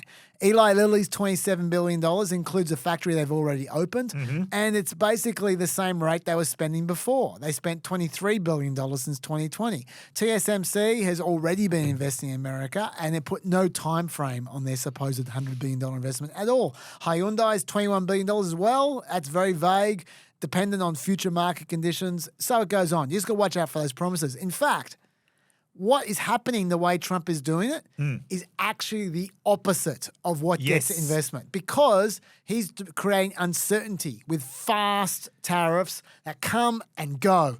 Bang, here we go. It's 20%, it's 40%, it's 125%. It's gone. You need at least, it takes 3 years to build a car factory, for instance. Yep.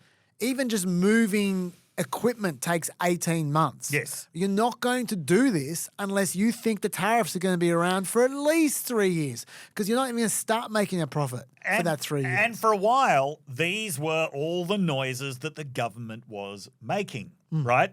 They all appeared to be aimed at convincing businesses, yes, these tariffs are permanent. Yes. Because there's this big economic aim. So this was at the time where Peter Navarro and Howard Lutnick seemed to be the loudest voices, where Trump was very much about these tariffs are not about negotiation. Now, if you do want to use them to revive the manufacturing industry, that's what you've got to do because these tariffs are great in themselves. Yes. They're not something that someone can negotiate out of because they're designed to change Americans' consumption habits. Exactly, which is exactly the point Dave's making. You got two choices. You're either going to go down the, okay, we are going to change the country with tariffs route, which is the one which they've been talking about, but no one believes them, which is why the uncertainty index is currently higher than it was during the pandemic.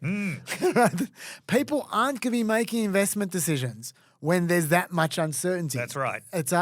Or the other option is, no, we're just full of shit, but we're just trying to make a deal, which is where you're turning to now. Which is basically what we have arrived at now, especially with the 90-day pause being announced, supposedly to make room for negotiations. Okay, so this was always the other possibility, that this was a negotiating tool that putting such high tariffs on so quickly would just shock countries into offering incredibly favorable terms to the US. And Trump has been fantasizing about this all week, claiming that other countries are saying, oh, sir, we'll do anything for you, sir.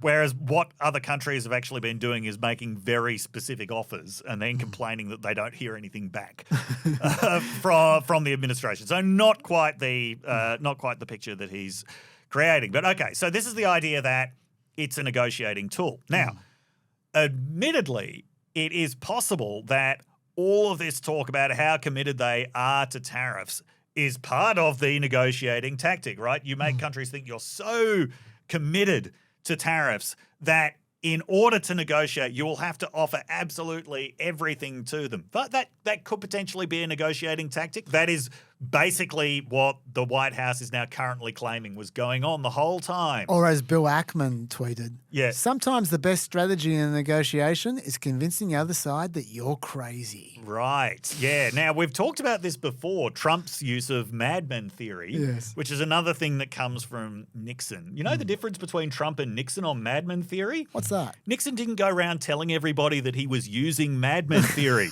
Trump brags all the time about how he's using madman. I want to make people think I'm a bit crazy. Yeah. That kind of undermines the whole craziness angle. But anyway. Does it? Yeah. Lockie's unimpressed with that point. Go, Lockie. Isn't that just a bluff? Like, isn't it a really smart double bluff? You're that crazy, you'll undermine your own madman theory? See, this is the true path to madman. The true path to being a crazy person is starting to think about how many layers of bluffs are actually going on to justify things that Trump is saying and doing. Okay, so look, this because of the fact that this is now emerging as the most likely path. Let's talk about what happened overnight. Okay. Before you do that, I just want to say a couple of things about the deals. Yes, because we did tease before that the in terms of the deal making. Yes, that some of the proposed deals are worth stopping down and just taking in. Stephen Moran, chair of the Council of Economic Advisors, gave a speech the other day. Yep. I want to read you his list of suggestions of what countries could do to deal with America. Yeah. First, other countries can. These are all quotes from him. Yeah. First, other countries can accept tariffs on their exports to the United States without retaliation, providing revenue to the U.S. Treasury to finance public goods provision. Second, revenue that is actually coming from American consumers. But anyway, yes. Second, they can stop unfair and harmful trade practices by opening their markets and buying more from America. Third, they can boost defense spending and procurement from the US. Fourth, they can invest in and install factories in America. They won't face tariffs if they make stuff in this country. Fifth, by the way, almost everything he's saying are private decisions from private people, not from countries. But anyway, fifth, they could simply write checks to Treasury that help us finance global public goods. And what he means by global public goods, to be clear, is, quote, a security umbrella which has created the greatest era of peace mankind has ever known. And the US provides the dollar and Treasury securities, reserve assets, which make possible the global trading and financial system which has supported the greatest era of prosperity mankind has ever known. It's just a shakedown. It's a total shakedown. That's the deal. The deal is let us shake you down. Yeah. And I mean, I just want to emphasize for the umpteenth time just the massive difference in perception between the way that the Trump administration views America's place in the world and the way that the rest of the world sees it, right? There is no other country that thinks we have been ruthlessly exploiting the United States. Yeah. Even countries that have benefited from the security umbrella.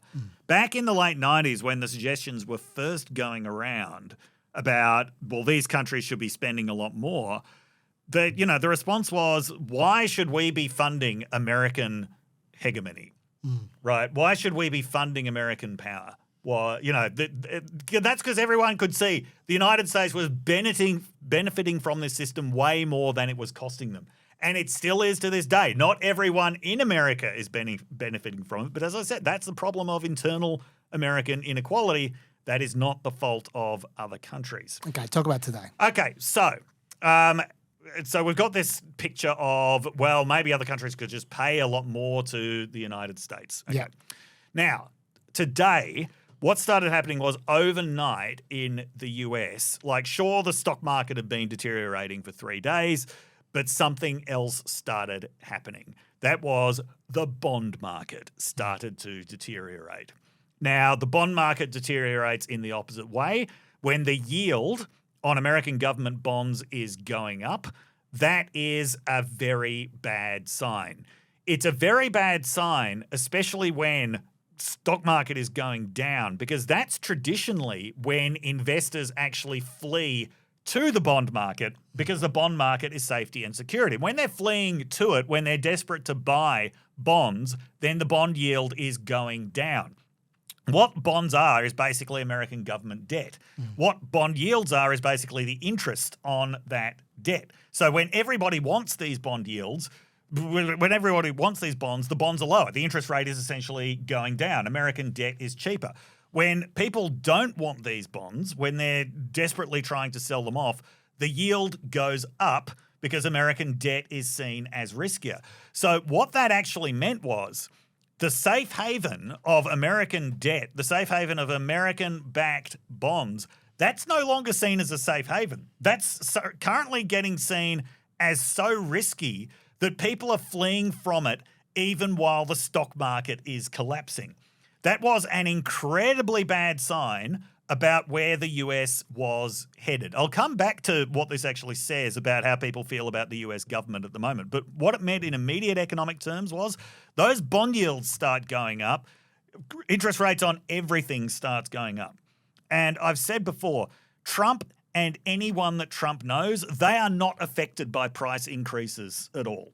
It has been a very, very long time since Trump has entered a grocery store, if he ever has. Yeah. Right? What they are affected by is interest rates. All of these people have businesses that are heavily dependent on their ability to borrow money cheaply. And the way that Trump wants to run the United States of America is dependent on the US being able to borrow money cheaply because he wants enormous tax cuts and he wants to spend money on a lot of stuff. Okay, so the likely rising interest rates that would have come from that I think was what really freaked Trump out. But they should be freaked out on a much deeper level that this is how people are beginning to look at the United States government. I am not surprised that this is how people are beginning to look at the United States government, given everything that's happened in the last few months. Because we have seen the United States government can't be trusted with confidential information. It can't be trusted, in fact, with information of any kind. It can't be trusted with accounting. It can't be trusted to stick to agreements. It can't be trusted to stick to contracts. It can't be trusted to stick to any kind of promise that it has made. We've seen that policy is made on the whim of the president, that there's been an increasing concentration of executive power such that more and more domains of policy are just subject to presidential whim, when it's becoming very clear that the thing that Trump values most above all is having everybody hanging on his personal decisions. So in other words, the future of a world dominated by the United States or an economy dominated by the United States is one where everyone wakes up every morning dependent on decisions that Trump is going to make. Now, that is a scenario that Trump and his closest supporters absolutely love, but that everybody else hates.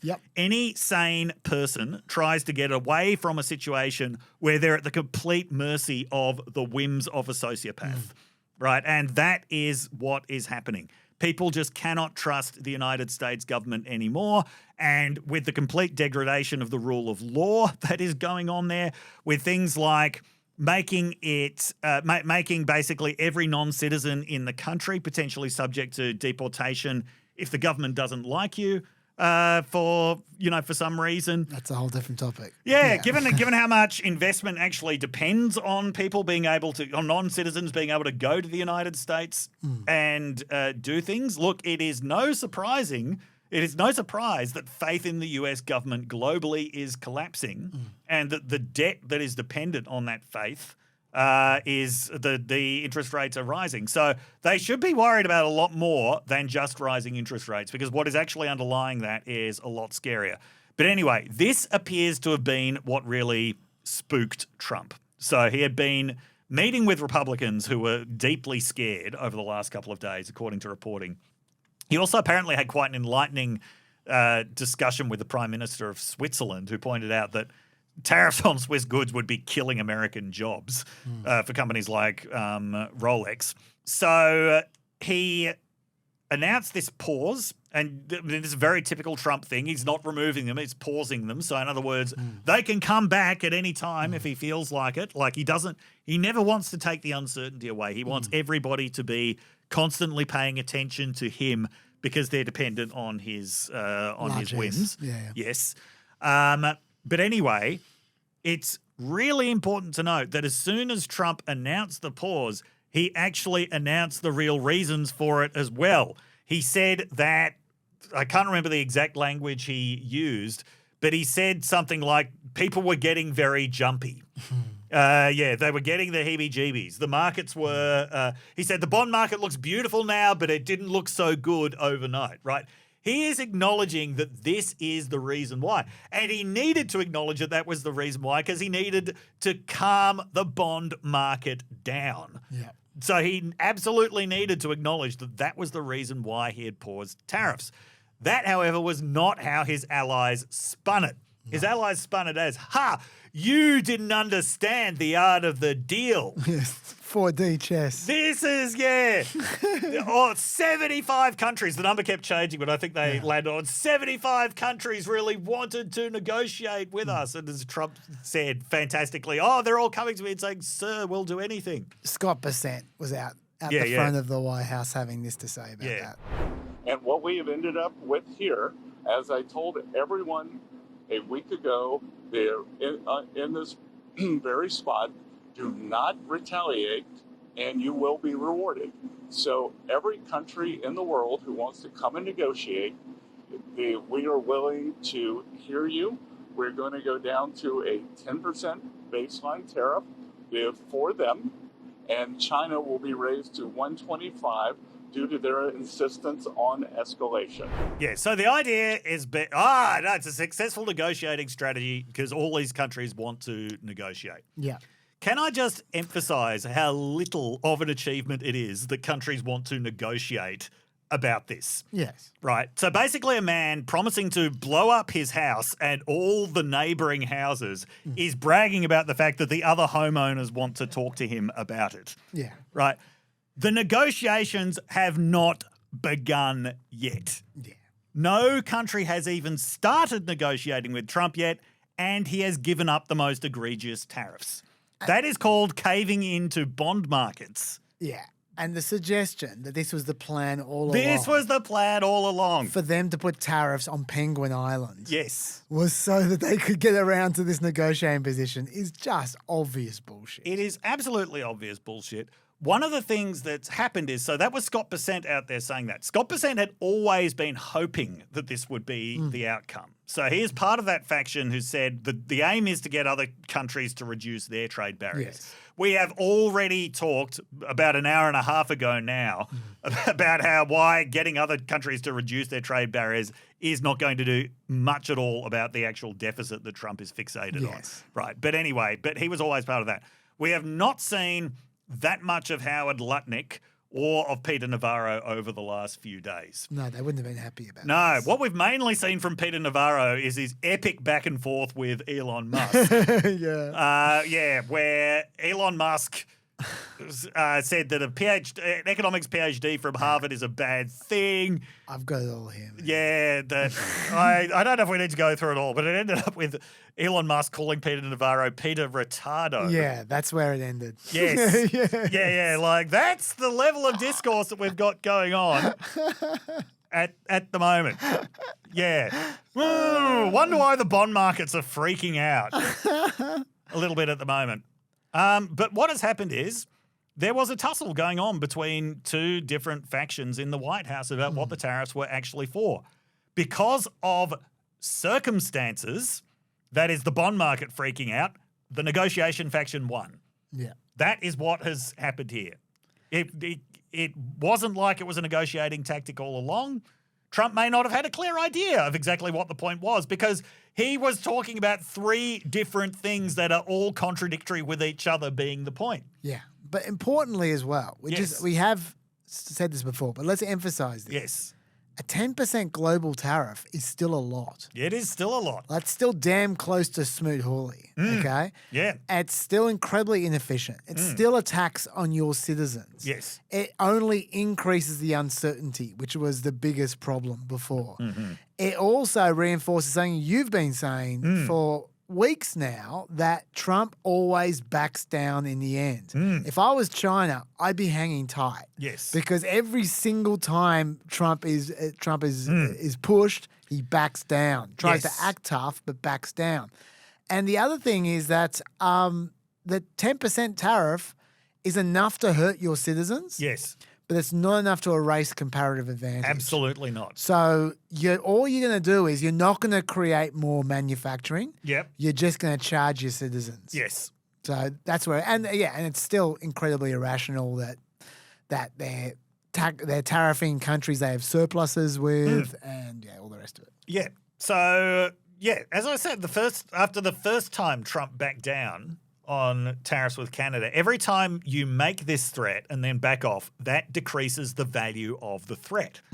When countries enter into negotiations with the US now about tariffs, how many of them are actually thinking, oh, yeah, he will put that tariff all the way back on if we don't offer him everything that he wants? They're not going to be thinking that because they have seen where Trump's pain threshold is. Yes. It's when the bond market starts to deteriorate. Now, admittedly, prior to that event, it was hard to see where Trump's pain threshold was because he made it very clear that he didn't give a shit about rising prices, right? That wasn't something that affected him. And countries were actually really worried about, well, if he doesn't care about the economic well-being of his people, how far can he actually be pushed? We have seen exactly how far he can be pushed. It's when the bond market starts to deteriorate, which, by the way, that's something that other countries can actively affect because a lot of the holders of those bonds are governments of other countries. We don't know who was actually selling off those US government bonds. There was some speculation out there that it was foreign governments. What's his name? Treasury Secretary was trying to put the best possible... Scott Bessent. Was trying to put the best possible spin on it by saying this was hedge funds who they were exiting these options, but there was also speculation that it was countries that were actually selling this off, and it may well have been. Now, that it is unlikely, as it's been widely pointed out, that, for example, China, which is the single biggest holder of these, is going to actively start selling these off because they would just be hurting one of their own assets. But the point is, if other countries want to, they can actually affect this. That is potentially a piece of leverage. That is true. That's absolutely true. Yeah. So anyway, now they know where the threshold is. Yeah. If you're going to use this as a negotiating strategy, maybe wait until the negotiations. Maybe. Yeah, don't act as if countries wanting to negotiate is a great triumph in itself. They're going to get lots of practice, Dave, with their 75 countries. Yes. What other areas do you want to go in this area? So there can still be – so the EU is still retaliating on steel and aluminium tariffs. Yes. The EU is – if negotiations aren't successful, they just will retaliate. They've got a very detailed plan about how to retaliate, very painfully negotiated through consensus with all 27 members, but they've done it very carefully. As far as China's retaliation goes, China's up to 84%. And they're up to 125%. Yes. Okay. So, there is a major, major trade war now going on between the US and China, right? So the question is, who is going to win? And to be fair, what they just did to every other country helps them against China. It does help them against China. Because until now, you had this stupid situation where if Americans wanted to buy something that wasn't from China, they were going to pay a massive tariff from other countries. And it may have been pointed out that this was actively pushing other countries towards China, including the Vietnams and Cambodias. Now, there is still a possibility that other countries will be pushed towards China. But, this does taking the reciprocal tariffs off certainly does help the US cause. But, okay, let's look at who is in a better position to actually win this trade war. I've got to admit, it's not entirely clear, right? So China does have the disadvantage of it's got vast numbers of hundreds of billions of dollars of exports, which are suddenly going to get twice as expensive in the United States. Yeah. That is going to hurt China's economy, definitely. Surely it hurts China more than America. Yeah, you would have to say. China's so dependent on exports. Absolutely. Yeah. Economically, this hurts China more than the US. Okay, so that's the starting point, and that clearly is what the American forces are banking on in this. But who is more susceptible to political pressure? There have already been the strongest expressions of dissent that we've seen from Republicans in this whole Trump administration have come over the issue of tariffs.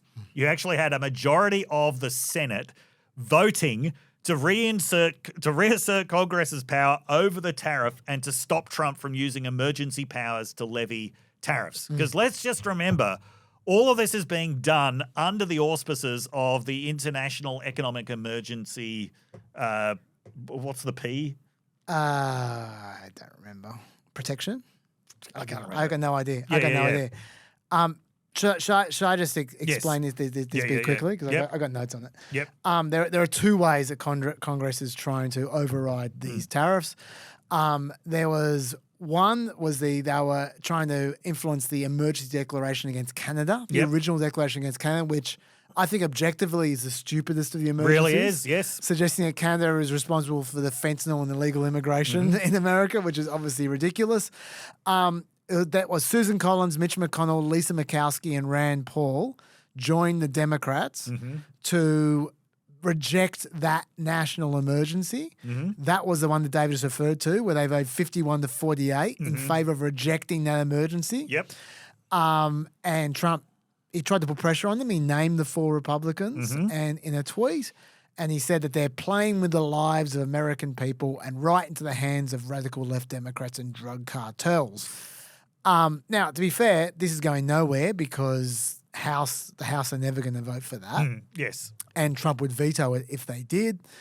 Theoretically, a veto could be overridden by a 2/3 majority in both the House and the Senate. Not sure that's happening in a hurry. The other way they were trying to work around it, though, was with the Trade Review Act. Now, this is now co-sponsored by 7 Republican senators. Chuck Grassley, Jerry Moran, Lisa Murkowski, Tom Tillis, Todd Young, Mitch McConnell, and Susan Collins. It was introduced directly after Liberation Day, so it was directly in response to that. It requires the president to notify Congress within 48 hours of imposing or increasing a tariff to provide reasons for the tariffs as well as impact analysis on American businesses and consumers. Structured exactly the same way as the War Powers Act. Exactly like the War Powers Act. If Congress doesn't approve those tariffs within 60 days, the tariffs expire. Just like with the War Powers Act. Yes. Now, that is an improvement on the status quo because it requires congressional assent to go more than 60 days. Yep. But we should note that this didn't apply to the IEEPA-based tariffs. Yes. Only to the Trade Powers Act tariffs, which means it wouldn't have applied to any of these tariffs. Yes. P stands for powers, by the way. Powers, thank you. Thank you, yeah. Trump, if Trump could genuinely find 4 different ways of declaring tariffs that wouldn't have touched that act. The OMB did put out a hysterical statement saying, if passed, this bill would dangerously hamper the president's authority and duty to determine our foreign policy and protect our national security. But Trump would veto it as well. So that's what we're talking about. Yes. Now, I just want to come back to this point about, and I wrote an article in The Conversation about this, about the assertion of presidential power over foreign policy. The Constitution was not designed to give absolute power over foreign policy to the president. No. Okay, Article 1, Section 8 gives Congress the power to declare war and also the power to set taxes, which includes tariffs. Yes. Obviously, it gives the president a lot of powers too. Under Article 2 of the Constitution, Commander-in-Chief basically gives the president the diplomatic power, although even that requires Senate approval to appoint ambassadors and negotiate treaties. The point is, foreign policy power under the Constitution is shared. The legal scholar Edward Corwin said that the Constitution was an invitation to struggle for the privilege of directing American foreign policy. Now, what has happened ever since the 1930s is that Congress has been declining the invitations to struggle. Okay, so even though it's Congress that has the power to set tariffs, in 1934, they passed legislation that would give the president the authority to adjust tariffs and to negotiate trade deals, which would then go back to Congress on just an up or down basis. In 1962, that was when Congress gave the president the power to impose tariffs if imports presented a national security threat. Then in 1977 is the International Economic Emergency Powers Act, which is what the Trump administration is invoking now, even though there are people in the Senate who are claiming that it was never actually supposed to be used that way. Oh, it definitely wasn't. If we get the time, I'll talk about the lawsuit. Yes, yeah. As I mentioned, I think it was a couple of weeks ago, the Supreme Court tends to be even more deferential to Congress when it comes to foreign policy. And I just want to note A correction that came in from my friend Gareth, who is a pepper. Yes. Marbury versus Madison was not 1798. Yes. It was 1803, which, as Gareth says, is easy to remember because that was the same year that Beethoven composed the Eroica Symphony. So if you're ever blanking on the date of Marbury versus Madison, just obviously think of that symphony. As I said, by putting everything under the banner of foreign policy and by just constantly asserting this right of the president to make foreign policy, Trump is treading in what was already a very well-trodden path, right? Trump didn't invent this idea. This has actually largely come about from the courts and Congress basically ceding this power. Even despite all of this, though, Congress seems to be waking up on tariffs. And other countries are going to be watching this. Other countries are now going to be taking into account the possibility that if Republicans in their districts are getting killed too much by tariffs, if their exporting industries are getting killed by tariffs and their consumers are getting killed by tariffs, they might actually reassert their authority and undo these tariffs. And I honestly, I know I've already hinted at this. Yeah. I honestly think the Supreme Court is going to find these illegal. Well, especially now that a conservative organisation backed by Leonard Leo and the Koch brothers is pushing the line that they're illegal. Yeah. So coming back to who's going to win this US-China trade war, China's got reasons to hang on, thinking that the US is a lot more susceptible to political pressure. It's not that the Chinese government is not susceptible to public opinion or internal pressure at all. Even authoritarian regimes rely on legitimacy. And China's legitimacy for a long time has been based on economic performance. That is a very important part of it's not everything, but it's a very important part of the legitimacy of the CCP. One of the gifts that Trump has given them is by continuously insulting China, that makes people more prepared to accept the sacrifice that comes along with a trade war, because Xi Jinping frames it in terms of protecting China's sovereignty and protecting China's dignity and leading the rest of the world in standing up to Trump's bullying. So it doesn't help when J.D. Vance makes comments like, Chinese, we're borrowing money from Chinese peasants so that Chinese peasants can sell things to us. Now, I don't know in what sense J.D. Vance actually intended the word peasant.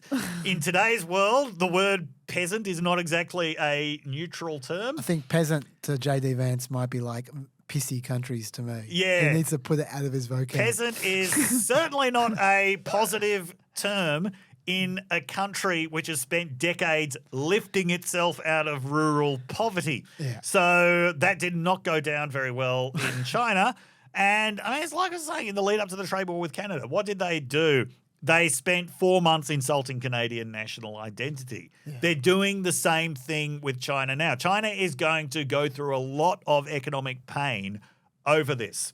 And this is in a country where a lot of people are pissed off with Xi Jinping, even if they're not allowed to express it openly, especially because of the mishandling of COVID.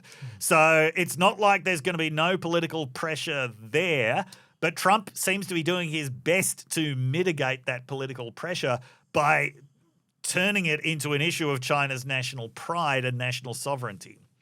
I think that's true. Yes. That's a good point. All right, now I've got a few random things here, which I just should, I've been looking at my copious notes and just thinking, okay, well, what should we run with given the time? Yep.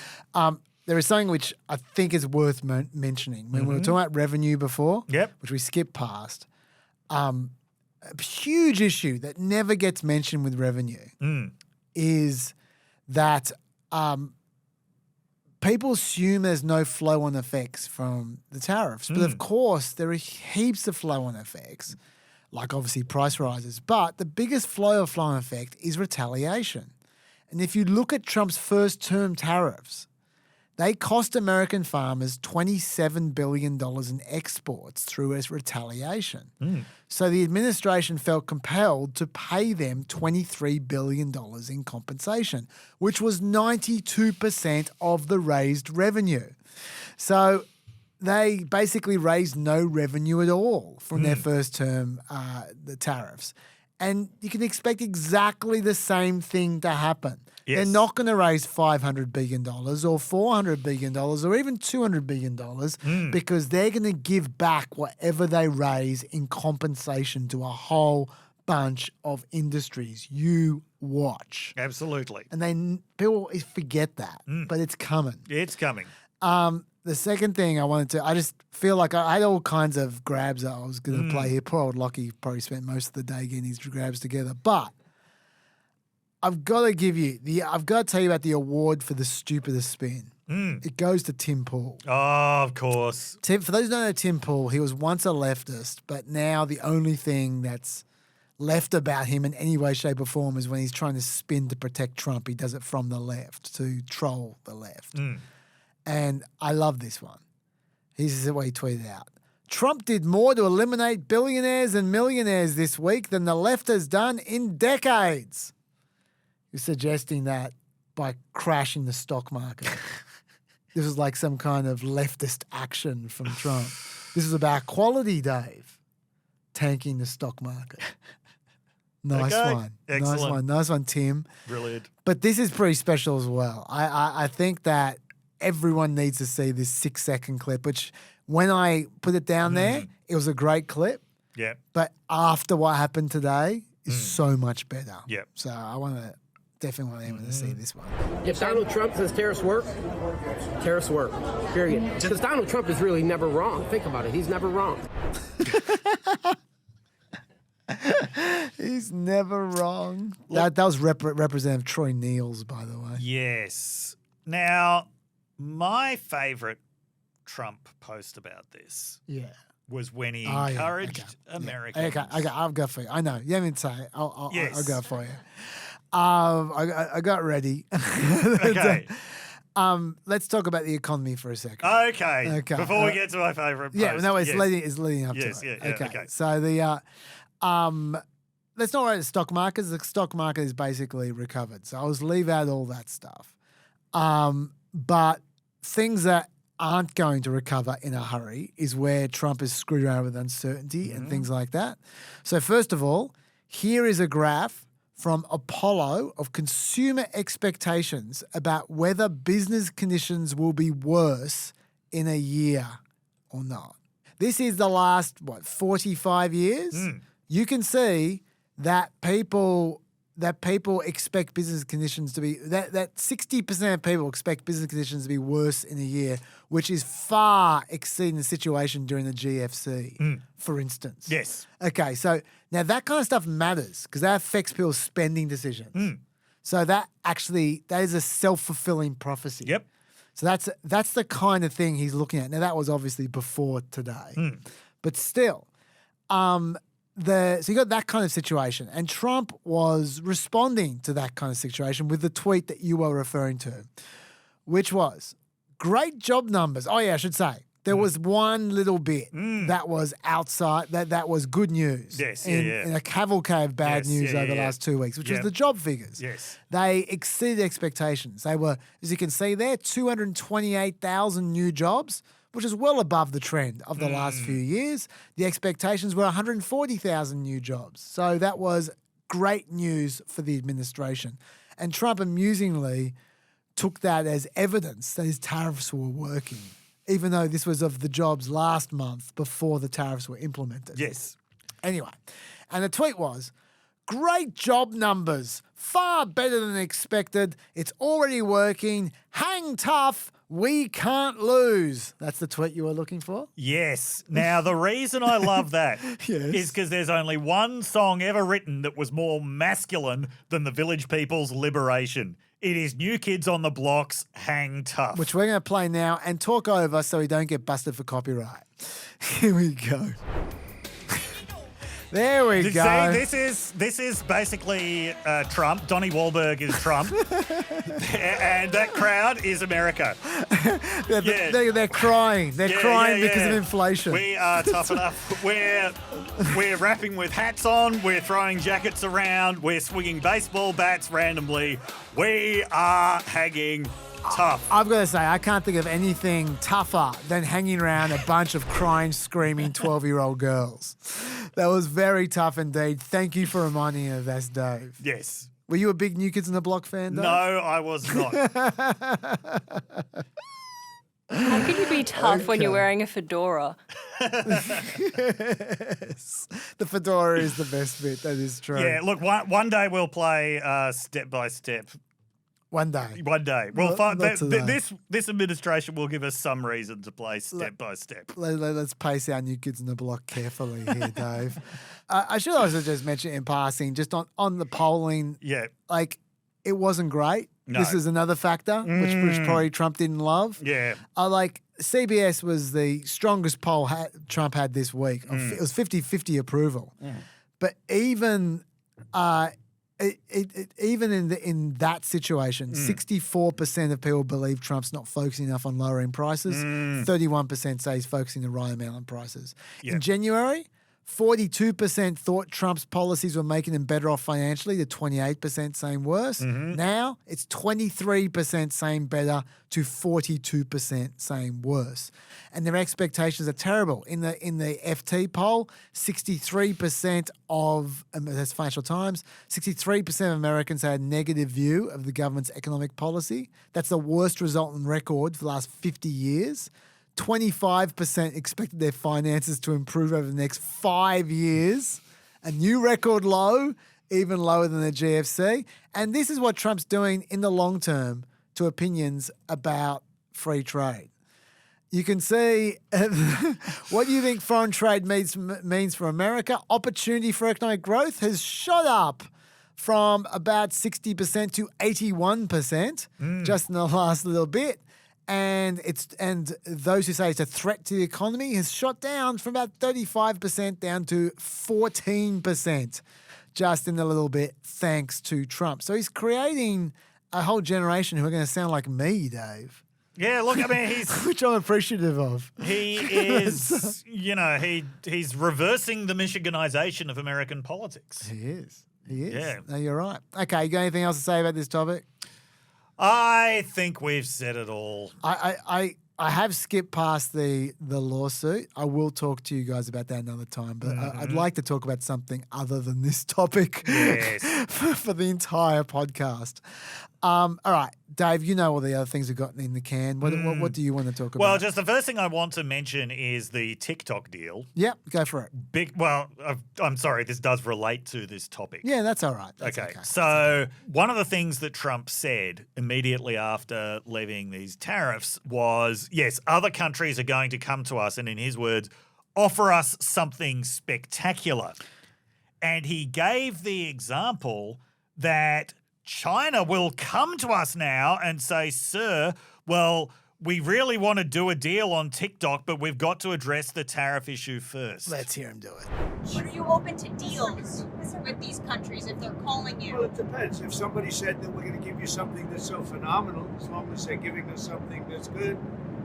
For instance, with TikTok as an example, we have a situation with TikTok where China will probably say, we'll approve a deal, but will you do something on the tariff? The tariffs give us great power to negotiate.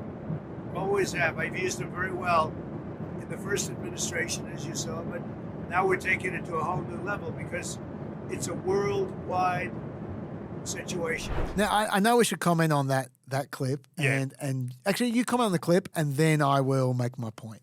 Okay. Well, it's interesting that he picked that as an example. Because they had arrived at a deal over TikTok. They had actually arrived at a deal with ByteDance over TikTok.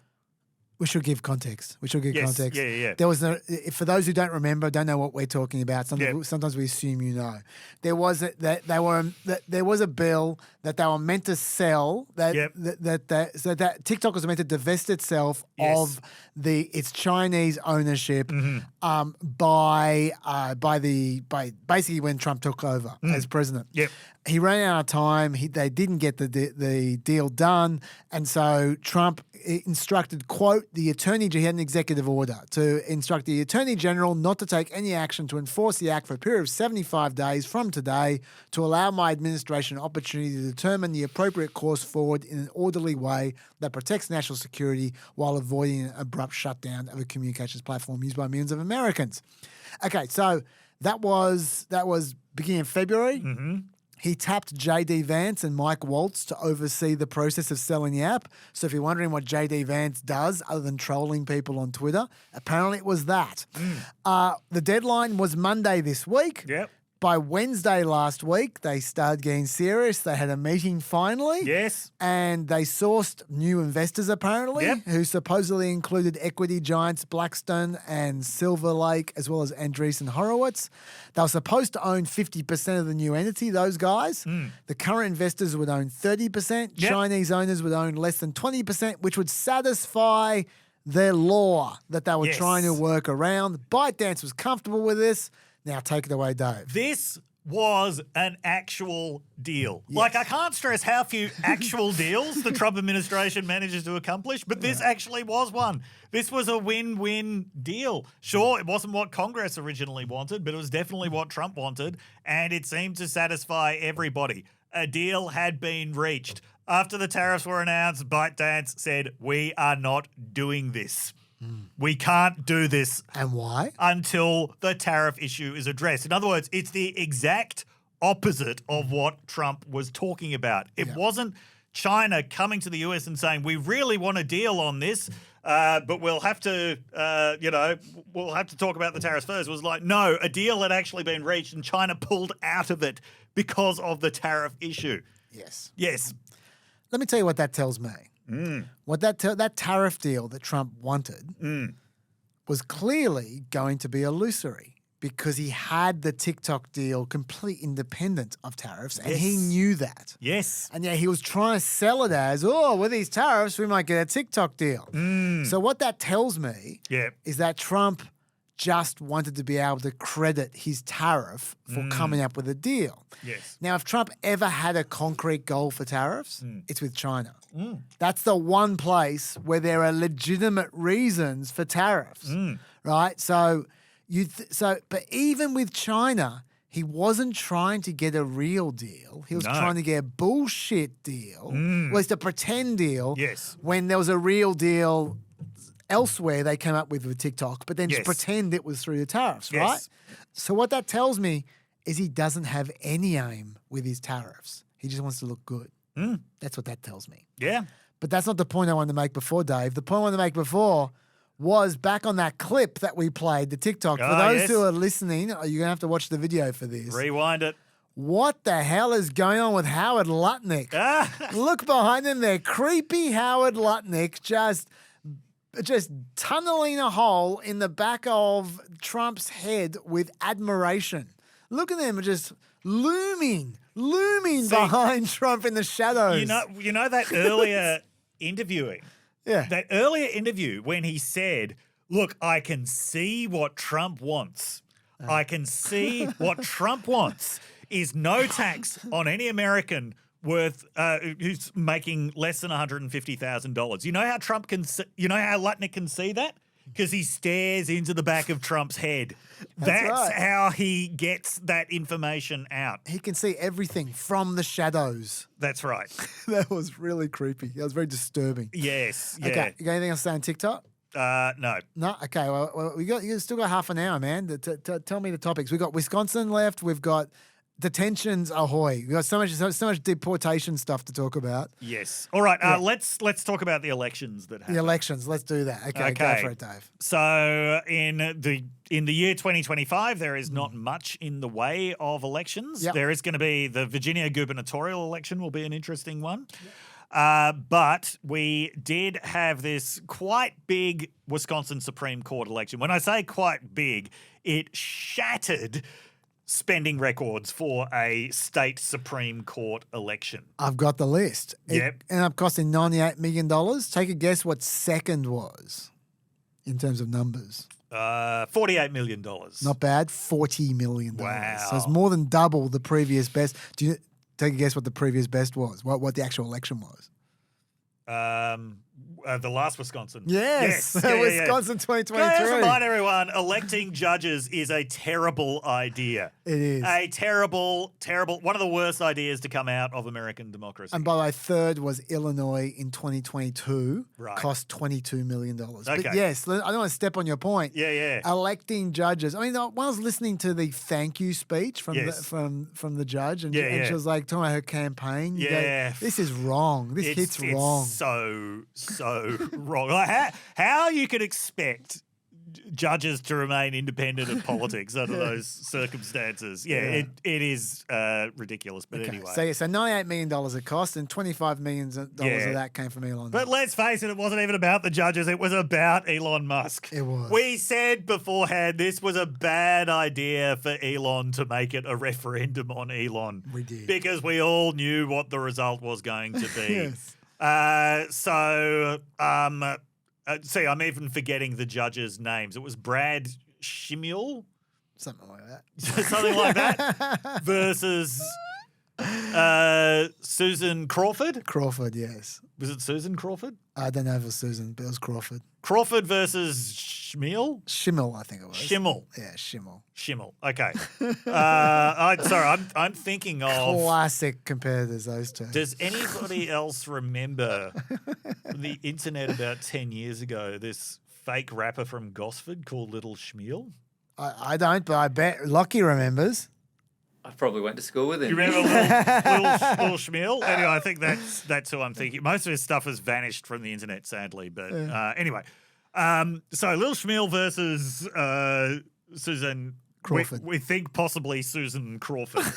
Yes. Now, This is already a trivia competition. This is technically a non-partisan election, but there's clearly a Liberal and a Conservative. Yes. And in a state which is one of the most 50-50 states in the country, Crawford won it 55 to 45, which even by the standards of lopsided off-year elections in turnout, that is very, very lopsided. Like you expect Democratic turnout to be higher.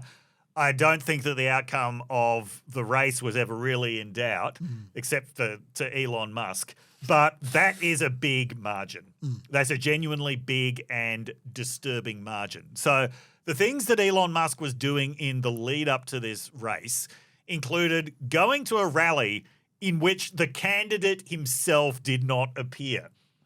It was an Elon Musk rally in Green Bay where he turns up with a cheesehead hat on. Yes. So this is something the Green Bay Packers fans wear that it's kind of cringeworthy at the best of times, to be honest. But, you know, when 40,000 people are wearing them in a football stadium, it's less cringeworthy than just one dork standing up on stage giving oversized novelty checks out to random Wisconsinites because they signed a petition against activist judges. Yeah, but importantly, it was about them signing the petition. Yeah. It wasn't about them voting. No. Because someone told him that was breaking the law. Yes. And so when the woman who won the $1 million recorded the video saying, I did exactly what Elon Musk told everyone to do, sign the petition, refer friends and family, vote, and now I have $1 million. That was up for a few minutes and then got taken down and then replaced with her recording an identical video that said, I did exactly what Elon Musk told everyone to do. Sign the petition, refer friends and family, and now I have $1 million. Very subtle. Yes. So, and he also offered $100 per person who signed his petition as well about activist judges, apparently. Yes. Now, look, by the standards of judicial elections, this was a high-stakes election. It wasn't the future of civilization. I've got the quotes. There was, of course, this Wisconsin Supreme Court race might decide the future of America and Western civilization. And then there was a quote after that. I feel like this is one of those things that may not seem that it's going to affect the entire destiny of humanity, but I think it will. Don't want to oversell it, Elon. The best part was then when he lost, he then decided to, he then wrote, oh, this is great. I expected to lose, but there is value to losing a piece, to losing a piece for a positional gain. Right. Now, to those of you Morlocks out there who don't understand that's a chess metaphor. Yeah. Because in Musk's world, chess is kind of the ultimate stand-in for intelligence. But what's the positional gain from here? Well, he just lost. Yeah, there's a vast wave of commentary pointing out there is no positional gain. Well, I think what he and Trump were claiming was so there was a measure on the ballot that did enshrine in the Constitution the need for voter ID, for photo ID in order to vote. And to be clear, that's already in the law. That is already in Wisconsin law. It's been there since 2016. Yeah. So, but they put it in the Constitution. Yeah, and that one with 60% of the vote. Yeah. Right? So, it's in the Constitution. That does make it harder to potentially change. Yes. And I think that's what they're referring to. Well, this is the tweet where he says he thought that was the most important thing. The most important thing. Even though he'd never mentioned it before then. Yeah. That measure, remember again, that passed with 60% of the vote. I'm fairly comfortable that measure would have passed if Elon Musk had spent nothing on the race. In fact, fuck knows what it would have passed with if Elon hadn't got involved in the race. 75%. 80%. Just in case you think I'm being unfair, I'm going to read you another quote from Elon Musk from before the race. This is a very important race for many reasons. The most consequential is the positional gain. No, he didn't say that. The most consequential is that it will decide how congressional districts are drawn in Wisconsin. Right. Which, if the other candidate wins instead of Justice Schimmel, then the Democrats will attempt to redraw the districts and cause Wisconsin to lose 2 Republican seats. In my opinion, that's the most important thing, which is a big deal, given that the congressional majority is so razor thin, it could cause the House to switch to Democrats if that redrawing takes place. Yes. Now, let us again point out Wisconsin has 8 congressional seats. Yep. And that's as in 8 seats in the House of Representatives. And it is, as we said, one of the most 50-50 states in the country. Yes. And the Republicans have, at the moment, 6 out of 8 congressional That's districts. correct. That is not a fairly drawn map. It's not. And which is why when he says things like this. They're going to try to gerrymander Wisconsin to remove 2 Republican seats. That's bullshit for so many reasons. He's obviously mischaracterizing it entirely. But also, I think a lot of people don't understand. This is the value I'm bringing to this story, Dave. Yep. A lot of people don't understand that state ain't getting ungerrymandered anytime soon. No. Even with the Liberal judges. And the reason for that, well, a lot of people don't know, because they obviously don't pay much attention to Wisconsin judges, is that they already had a Democratic majority. They did. And the Democratic majority has already heard a case about the boundaries. Yep. And the Democratic majority, every single one of the Democrats upheld the boundaries as they stand now. That's right. So those Democrats, they're still there. They're not going to overturn their own ruling from 2 years ago. No. So, I'm not saying it means nothing, because them being there makes a big difference to the 2028 election for all kinds of electoral reasons. Yeah. Also, the next few judges are all going to be conservatives who come up. Yep. Which means that you've basically got a Liberal majority now to 2030. Yes, yeah. And then they will redraw the boundaries in 2030. So that will be of consequence. Yes. But for those wondering, how's there a 6-2 Republican majority if the Democrats already heard a gerrymandering case? Yeah. The reason why is because it was gerrymandered hugely in 2020. Yes. And then in 2022, there was a court case about it then. And and Tony Evers, the Democrat governor, he put forth something he thought he could get away with, which was a slightly fairer electorate boundary. And the court surprisingly accepted his version. But it wasn't enough to ungerrymander it. It just sort of half ungerrymandered it. And Is also, this the first time anyone's ever used the term half ungerrymandered? Probably. But the thing is, if we're being fair here, Wisconsin, the Democrats are very concentrated. Yes. In very small areas. Yeah, and basically cities. Madison and Milwaukee. Yeah. So and a few other places. So it's going to take some to try and get a representative state is not going to be easy. Yeah, and that it is a point that the political scientist Jonathan Rodden has been making now for about 25 years, which is that the unfairness of electoral boundaries to parties of the left worldwide is because of the way that left-wing voters are concentrated worldwide. Yeah. Yeah. Anyway, but Elon Musk was using it as a scare campaign. Yes. Even though it was. And it didn't work. Let us just stress again that it did not work. It did not work. Now, the other two races were for Florida House districts.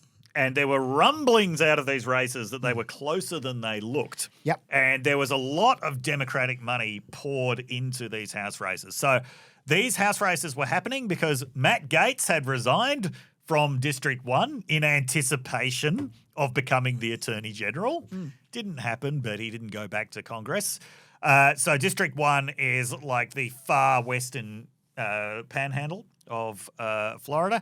Then there's Michael Waltz's district.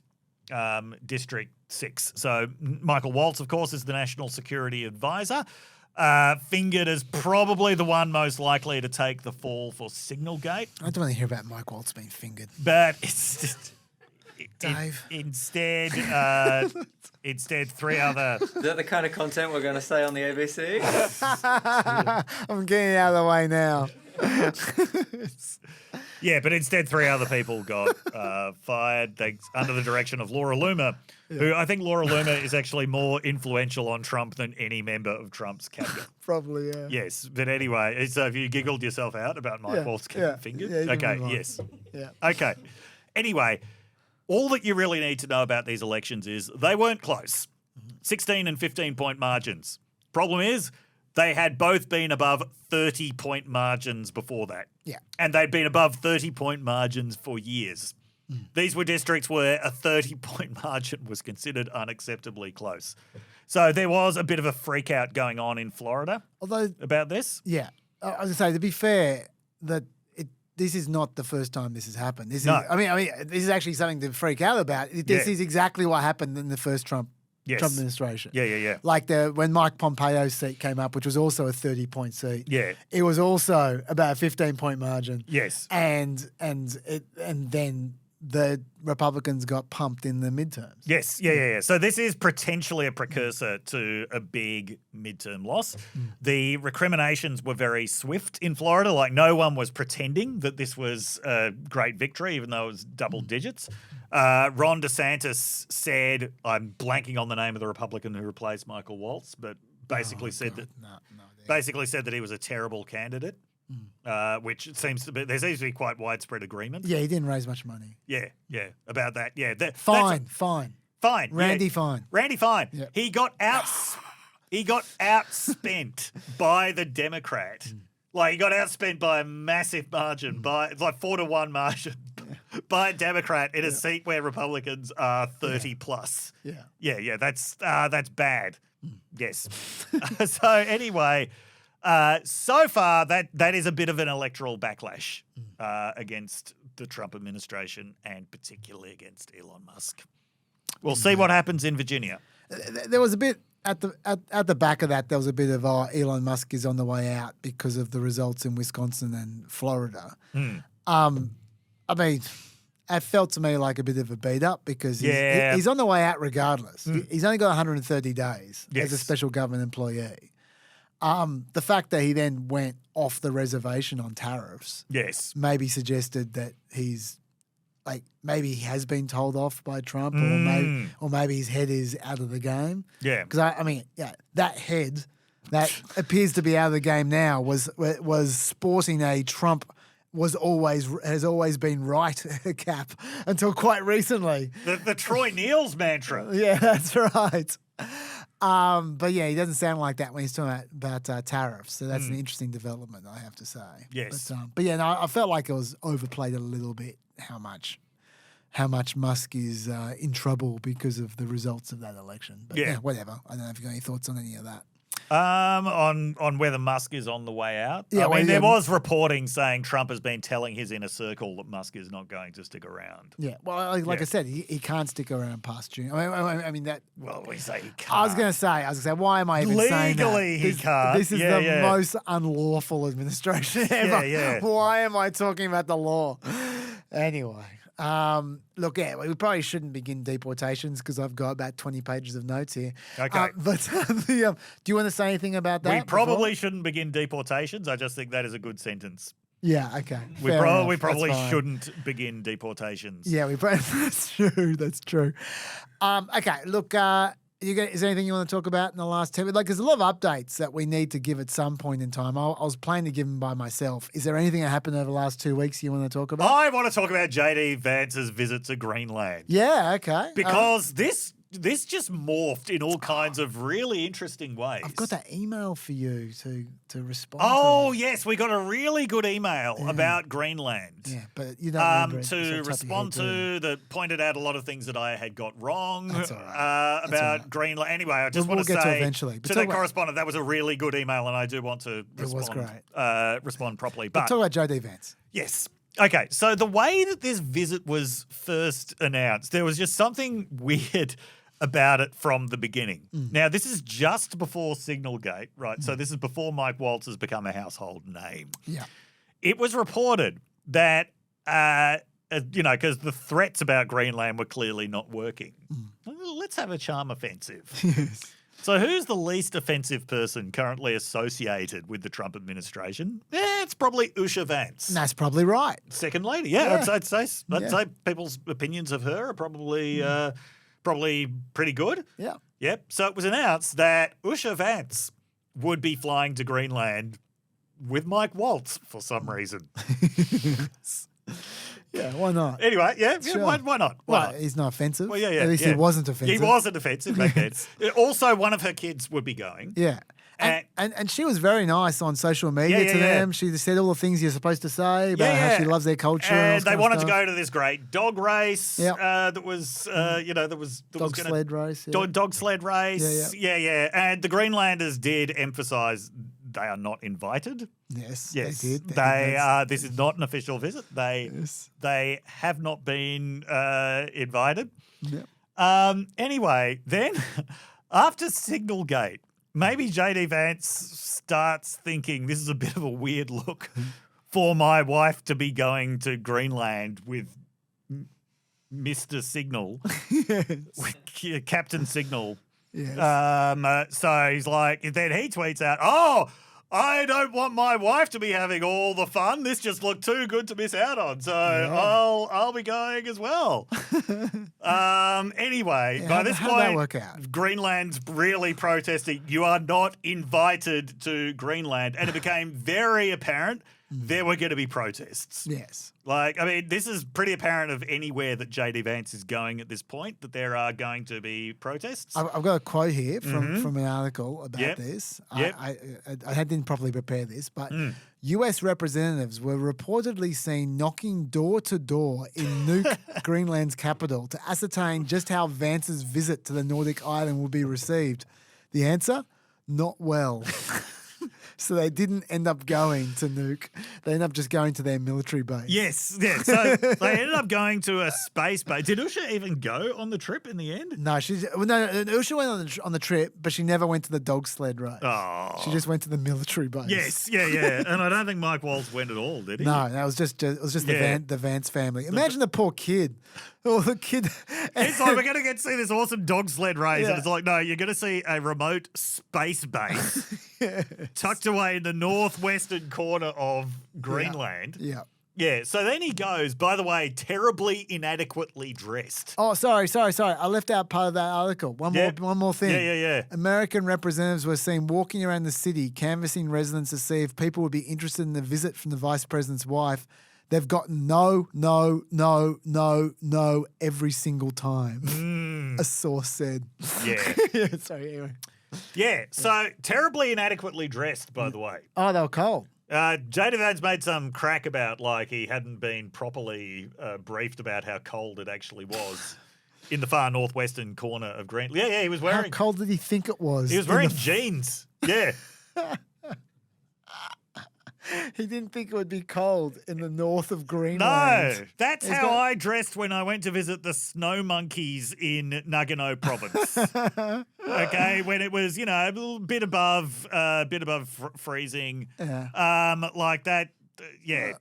In fairness, when I was in minus 15 degrees in Switzerland, I was walking around in a blizzard with track pants. Well, and I was quite happy. I didn't even have a jacket on. So, note Vance is not wearing gloves. You want to wear gloves in that weather. Yeah, that's true. I had my hands in my pocket From that whole time. my 7 years of experience in Michigan. But anyway, so he goes and spends a couple of hours at the space base, but gives a speech as if he's addressing the people of Greenland. But they're all Americans. They're all Americans on a space base, urging the people of Greenland to cut a deal with the United States. Yeah. Look, one of the things this visit actually drew attention to was how much, over the last few decades, the United States has voluntarily retrenched its presence in Greenland. It's only got one base left. It used to have 14. It used to have thousands of employees there. It's only got 200 now. This wasn't because they were pushed out. This was because of deprioritization. There you go. Yeah. So Well, now they're priorities. now they are priorities. Yeah. Yes. I must say, I mean, once again, I haven't prepared this properly, otherwise I have the quotes for you and all the rest of it. Yeah. Vance's message Yes. to the people of Greenland who are not in front of him. Who are not in front of him. Yes. Was at least sensitive. It was. Like he was He was at least acknowledging that they have agency. Yeah, he was He wasn't using this incredibly creepy language of, we're going to have them. Well, I was going to say. We're going to have them one way or the other. Yeah, he was making the point that they have to make the choice. Yes. Like yeah. he wasn't saying this is going to happen. He was saying, I hope that they make this choice. Yes, right? yeah. Our message is very simple. Yes, the people of Greenland are going to have self-determination. We hope that they choose to partner with the United States because we're the only nation on Earth that will respect their sovereignty and respect their security, because their security is very much our security, as these brave Americans show. Whereas Trump, as you were just insinuating there, Yeah. like just stepped all over this visit. The guy Yes. went across the world to in jeans to this Space Force. And then Trump comes in and he says this.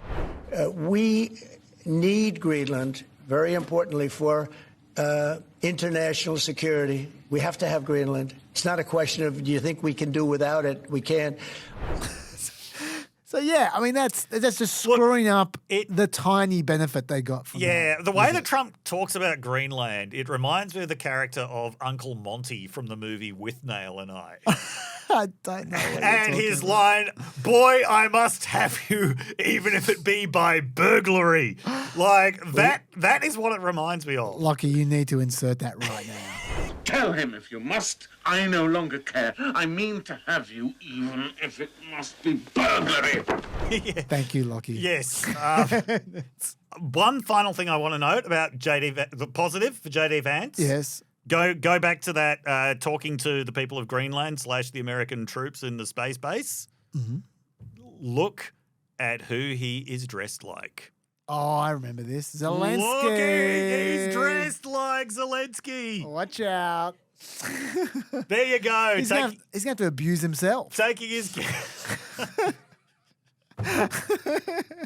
It's going to be like a split personality thing. Speaking of self-abuse, did you see there was a picture of him firing a military rifle while dressed in camos? I did see that. And the caption was, just the vice president firing some freedom seeds. I didn't see the caption, but I did see the shooting. Firing some freedom seeds. Yeah. Yes, speaking of self-abuse. Okay. Steph, sending some freedom seeds downrange.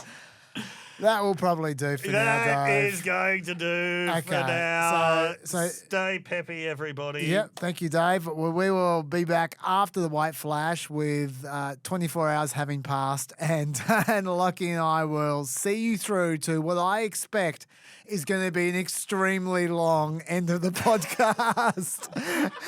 Oh, sorry, Lockie, but man, it's been 2 weeks and there is so much catching up to do. And you should see the deportation section I've got right here. You're going to wish that you were in that prison in El Salvador. You'll be self-deporting, Lockie. I'm sorry. All right, bye, everyone. All right, so stay peppy, Dave. See you guys after the White Flash. Welcome to the other side of the White Flash. Thank you very much, Dave. This is...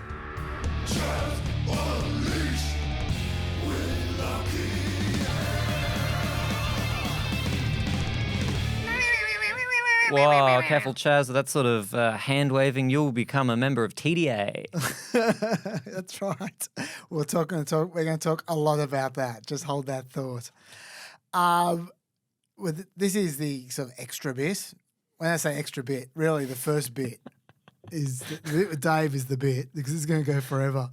But I'm really curious to see how long you'll push this for. Yeah, Lockie's pretty tired. I'm even more tired. We could both be falling asleep on each other by the time we're finished. Let's see how we go. First of all, let's start with some updates from yesterday, which is what you just listened to. The first part of this podcast was recorded with Dave on Thursday. It's now Friday, and a lot's happened in the tariff space. So I'll get you guys up to date. First of all, there is less change than we thought after Trump's announcement. I mean, we didn't think there was a lot of change. I got myself into trouble again by using the phrase "shitty countries," but I was using that phrase to refer to the fact that the reductions were just in largely small countries, but the increase was in the biggest country, China, and that one would balance out the other, I was suggesting. Yeah. If we just ignore that shitty country talk. But I think there was even less difference than I thought there'd be, and I thought there wouldn't be much difference. First, let's look at the stock market. Okay, you can see the Dow Jones. Now, the Dow Jones lost 4,600 since Liberation Day at its nadir. Went from 42,200 down to 37,600. And now it's come back to 39,500. So it dropped 4,600 and it's come back 1,900, only about 40%. So that's not exactly a full recovery. The return that it needs. No, it's not. That's the first thing. And I mean, that's ignoring the fact that start of Trump's term, what you're looking at, by the way, is a graphic of just Trump's term. At the start of Trump's term, he was about 7,000 higher than he was at the nadir of the post-Liberation Day. So he's lost about 5 and a bit thousand. Or has been liberated from that 5 and a bit thousand. He has. It feels great, doesn't it, Trumpy? The point is the Dow Jones is still in trouble. The stock market's still in trouble. As far as tariff rates go, according to Inflation Insights, inflation effects from higher tariffs on China roughly offset the drop to the 10% tariffs everywhere else. So when I said they'd be roughly balanced, that is what actually happened. The boffins found. And according to the Yale Budget Lab, who are becoming quite useful these days, I'm liking their work, even if you allow substitution for different products to occur, so like substitute the now, I think, 145% tariffed Chinese products with other products that don't have that tariff, the average tariff rate's still 18.5% now. If you don't allow substitution, it's 27%, which is the highest rate since 1903. The point is, it's very similar to what it was before the announcement. It was like 22%. And it's right in the Smoot-Hawley zone. You don't want to be in the Smoot-Hawley zone. No. Never go Smoot-Hawley. Prices are going to go up, according to the Yale Budget Lab, 2.9% in the short run.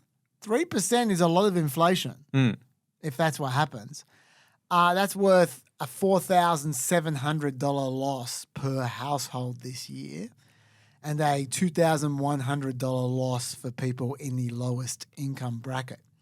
I didn't really think about it till now. 3% is a hell of a lot of inflation. I mean, you might, like, assuming inflation was 3% without the tariffs, that means you're looking at a 6% inflation rate.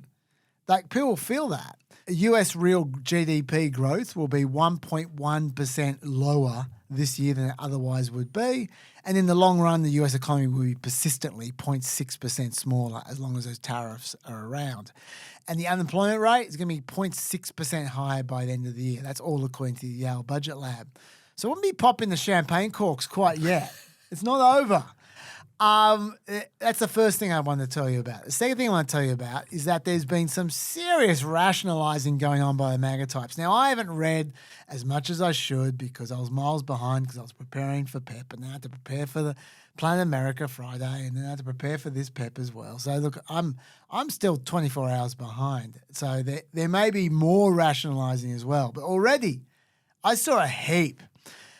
This was Treasury Secretary Scott Bessent saying that this wasn't about the bond vigilantes like Dave suggested.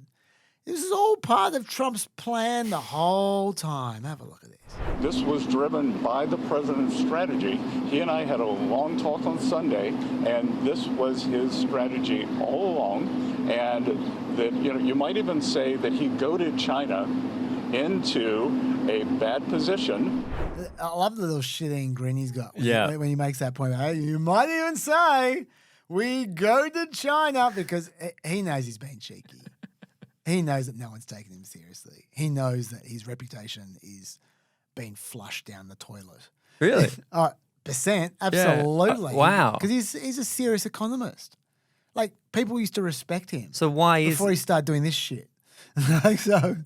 Sorry, I don't know his character, so I assume that he sold out at some point, and that's why he's happy to do this. Well, you say sold out. I mean, I'm not sure he's making a lot of money out of this. Like, the man's a billionaire already. He doesn't need this. I don't know. I don't know what his motivation is, but if I was him, it wouldn't be enough. I'll tell you that. Look, anyway, that's him saying that it's all part of Trump's plan. And here's Fox News' Charles Gasparino saying that Bessent is absolutely full of shit. Let's be clear what happened. Who capitulated here and why? And, I don't want to say this because I'm a patriot. I'm an American.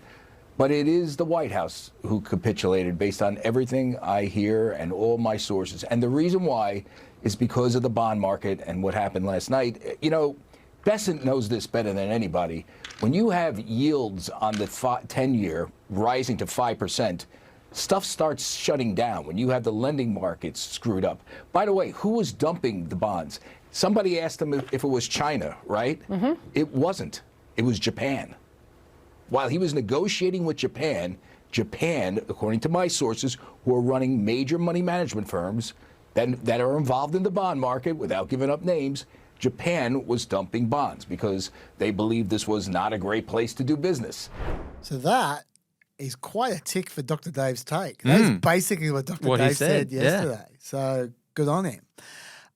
Also, Bessent's right about this being Trump's plan. Well, if he's right about that, then why has Bessent been out there for a week trying to convince people that poor economic figures are simply part of a natural detox process for the economy? There's going to be a natural adjustment as we move away from public spending to private spending. The market and the economy have just become hooked. We've become addicted to this government spending, and there's going to be a detox period. And That's such great language. I know. And why has he been trying to convince people that inflation isn't a big deal anymore? Access to cheap goods is not the essence of the American dream. And why has he been trying to convince people that the stock market dips are perfectly healthy and to be expected? I've been in the investment business for 35 years, and I can tell you that corrections are healthy, they're normal. It does sound a lot like self-help now. It really does. It was funny that you picked up on his language early on. It's all the same man. Now, look, they weren't all from the last week. Some of them were from a month ago. Okay. But this has been, the tariff issue has been going ever since Trump's term began. And Scott Bessent's been out there from the beginning saying, oh, don't worry, I know people are talking about bad outcomes. It's okay. Oh, this is great. No problems. Why is he trying to gaslight people about economic figures if this was all part of the plan anyway? And it was all going to turn good. No problems. Yeah. While we're at it, why was Peter Navarro saying this? This is not a negotiation. This is a national emergency based on a trade deficit that's gotten out of control because of cheating. So is this about doing the deals with 75 countries, or is this about trying to stop the national emergency that Peter Navarro describes there? I thought it was about trying to have a detox. I'm getting it's really all very confused confusing, now. yeah. Look, the whole MAGA crowd have been going through this journey. This was Fox's line last week. And those 401k people who were depending, those retirees, all of that, just talking plain speak with them. Look, when this nation used to go to war, people in this country would support the war effort with their materials at home and making things for weaponry and all of that. We got to do 100% buy-in over this bumpy period. How bad are you going when the Fox News host to try and buck you up if you go, well, just remember how he dealt with our last war. How bad are you going at that moment? Just think about World War II. How did we get through that? That's how we'll get through this.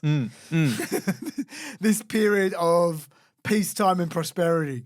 It's really disappointing when the spin has to, like, it's not Godwin's law, but when in trying to hype people up, you return to wartime propaganda. Yeah. I think that there should be some sort of equivalent of Godwin's law for you lose. Yeah. Well, Lockie, if you can come up with the exact phrase, I will put your name on it. Yeah, I thought that the phrase was putting my name on it. Fair enough. Obviously, this is not a war. This is economic policy. But look, we got more. I got more. I've been collecting these. Last night, I just went flicking through it and just found Benny Johnson. Remember, he's the guy who took money from Russia to blog. Yeah. He literally argued that losing money is good for you. Losing money costs you nothing. This is just the reality of life. Were you young and dumb? How much money did you lose? Everyone loses money. Everyone loses money. It costs you nothing. In fact, it builds quite a bit of character. In fact, you learn a lot of lessons, actually, by losing money. Losing your character costs you everything. Losing your country costs you everything. I think these are valuable lessons from Benny. About, losing money. Who cares about money? Who cares about it? Helps you build character. Whereas losing your character, that's what matters. Says the person who took hundreds of thousands of dollars from Russia to make video. I think, Chaz, what you're not understanding is who cares about losing money? Sometimes you do sacrifice a piece for positional gain. That's all this is. It's positional gains. They're honestly, they are so rich in positional gains after the last few weeks. Like, they've lost a lot, but man, they are billionaires in positional gains. Bill Ackman, he spent the entire week tearing his hair out. He was tweeting things like, I don't think this was foreseeable. I assumed economic rationality would be paramount. My bad. My bad. He was an angry man. But then, as soon as Trump backtracked, kind of backtracked, he became triumphant and started tweeting out, this was brilliantly executed by Donald Trump. Textbook, art of the deal. I reckon art of the deal is the Trump equivalent of Godwin's law. As soon as you use the phrase art of the deal, it means you just lost the argument. That's great. There we go. Because no one ever uses the phrase art of the deal unless they're trying to convince you that some bullshit from Trump is genius. Some bit of genius, exactly. And it's never convincing. It's a sign that you lost, I feel. Unless you're using a Benny Johnson argument, in which case you already lost. So anyway, in this orgy of rationalization and historical revisionism, I do think, though, that there were one or two clips that had some truth in them. Scott Bessent amazingly had one of them. I thought this genuinely was quite revealing. We've had more than 75 countries contact us, and I imagine after today there will be more. So it is just a processing problem. Each one of these solutions is going to be bespoke. It is going to take some time, and President Trump wants to be personally involved. That last bit's the bit I'm talking about. Trump wants to be personally involved in every deal. Damn right he does. That is what I think is going on here. There's been a few conspiracy theories about what Trump's playing at. I think it's real simple. Trump, number one, he just loves tariffs, but also he's loved tariffs for 40 years. Yeah. But also he loves making everything about him. The more he's the center of attention and he's a world figure, the happier he is. I mean, just look how much Trump was getting off on this just a few days ago. I'm telling you, these countries are calling us up, kissing my ass. They are dying to make a deal. Please, sir, make a deal. I'll do anything, sir. Now, the only way that grab there could be more deluded and self-sycophantic is if Howard Lutnick was standing behind him in the shadows, looking admiringly at the back of his head. Obviously, that the sir rule tells you that that's not true, what he just said. Yes. Because anytime he uses the word sir, that means he's lying. But... Or Dave's quoting him. Yeah, that's right. But to the extent that it is true, Trump is loving it. He's loving the idea of them kissing his ass and wanting to make deals and all the rest of it. Like, this is what it's about. He's having the time of his life. So anyway, so they're the kinds of reactions which we've seen in the last 24 hours. I've seen a lot of that on Twitter. I gave you some clip highlights from like a week or two, but I saw a lot of those kinds of reactions. Now, some random things I skipped yesterday because I skipped a bit because I wanted to talk about something other than tariffs with Dave for like a minute. I skipped past the left reaction, which I think is interesting because the reaction from some parts of the left have been surprising. But when you think about it, I guess they make sense. We did read out that tweet from Batya Ungar-Sargon before, who actually isn't on the left, if we're being honest. If she ever was on the left, she certainly isn't now. She likes to pretend she's on the left. She argues from the left when she's defending Trump. And that tweet before was a good example, arguing from the left. But I did want to note that what she said there at the beginning was wrong. In 1971, the high water mark for working class wages, she said, ... The high water mark for working class wages, 1971, yeah, wage growth has slowed since 1971, but it's happened. The wages now are higher than the wages in 1971. I don't mean because of inflation. I mean the real wages are higher now than they were in 1971. I don't think they increased from 1971 to about 10 years ago. But since then, they have increased quite a bit, actually. So she's just wrong. That's, I should just note that because I imagine some people, some economically literate people, when I read out that tweet yesterday, earlier on the podcast, they were being tearing their hair out going, what the fuck, that's not real. What is he saying? Yeah, I know, it's not real. But someone who is unambiguously on the left, unlike Batya, is Bernie Sanders.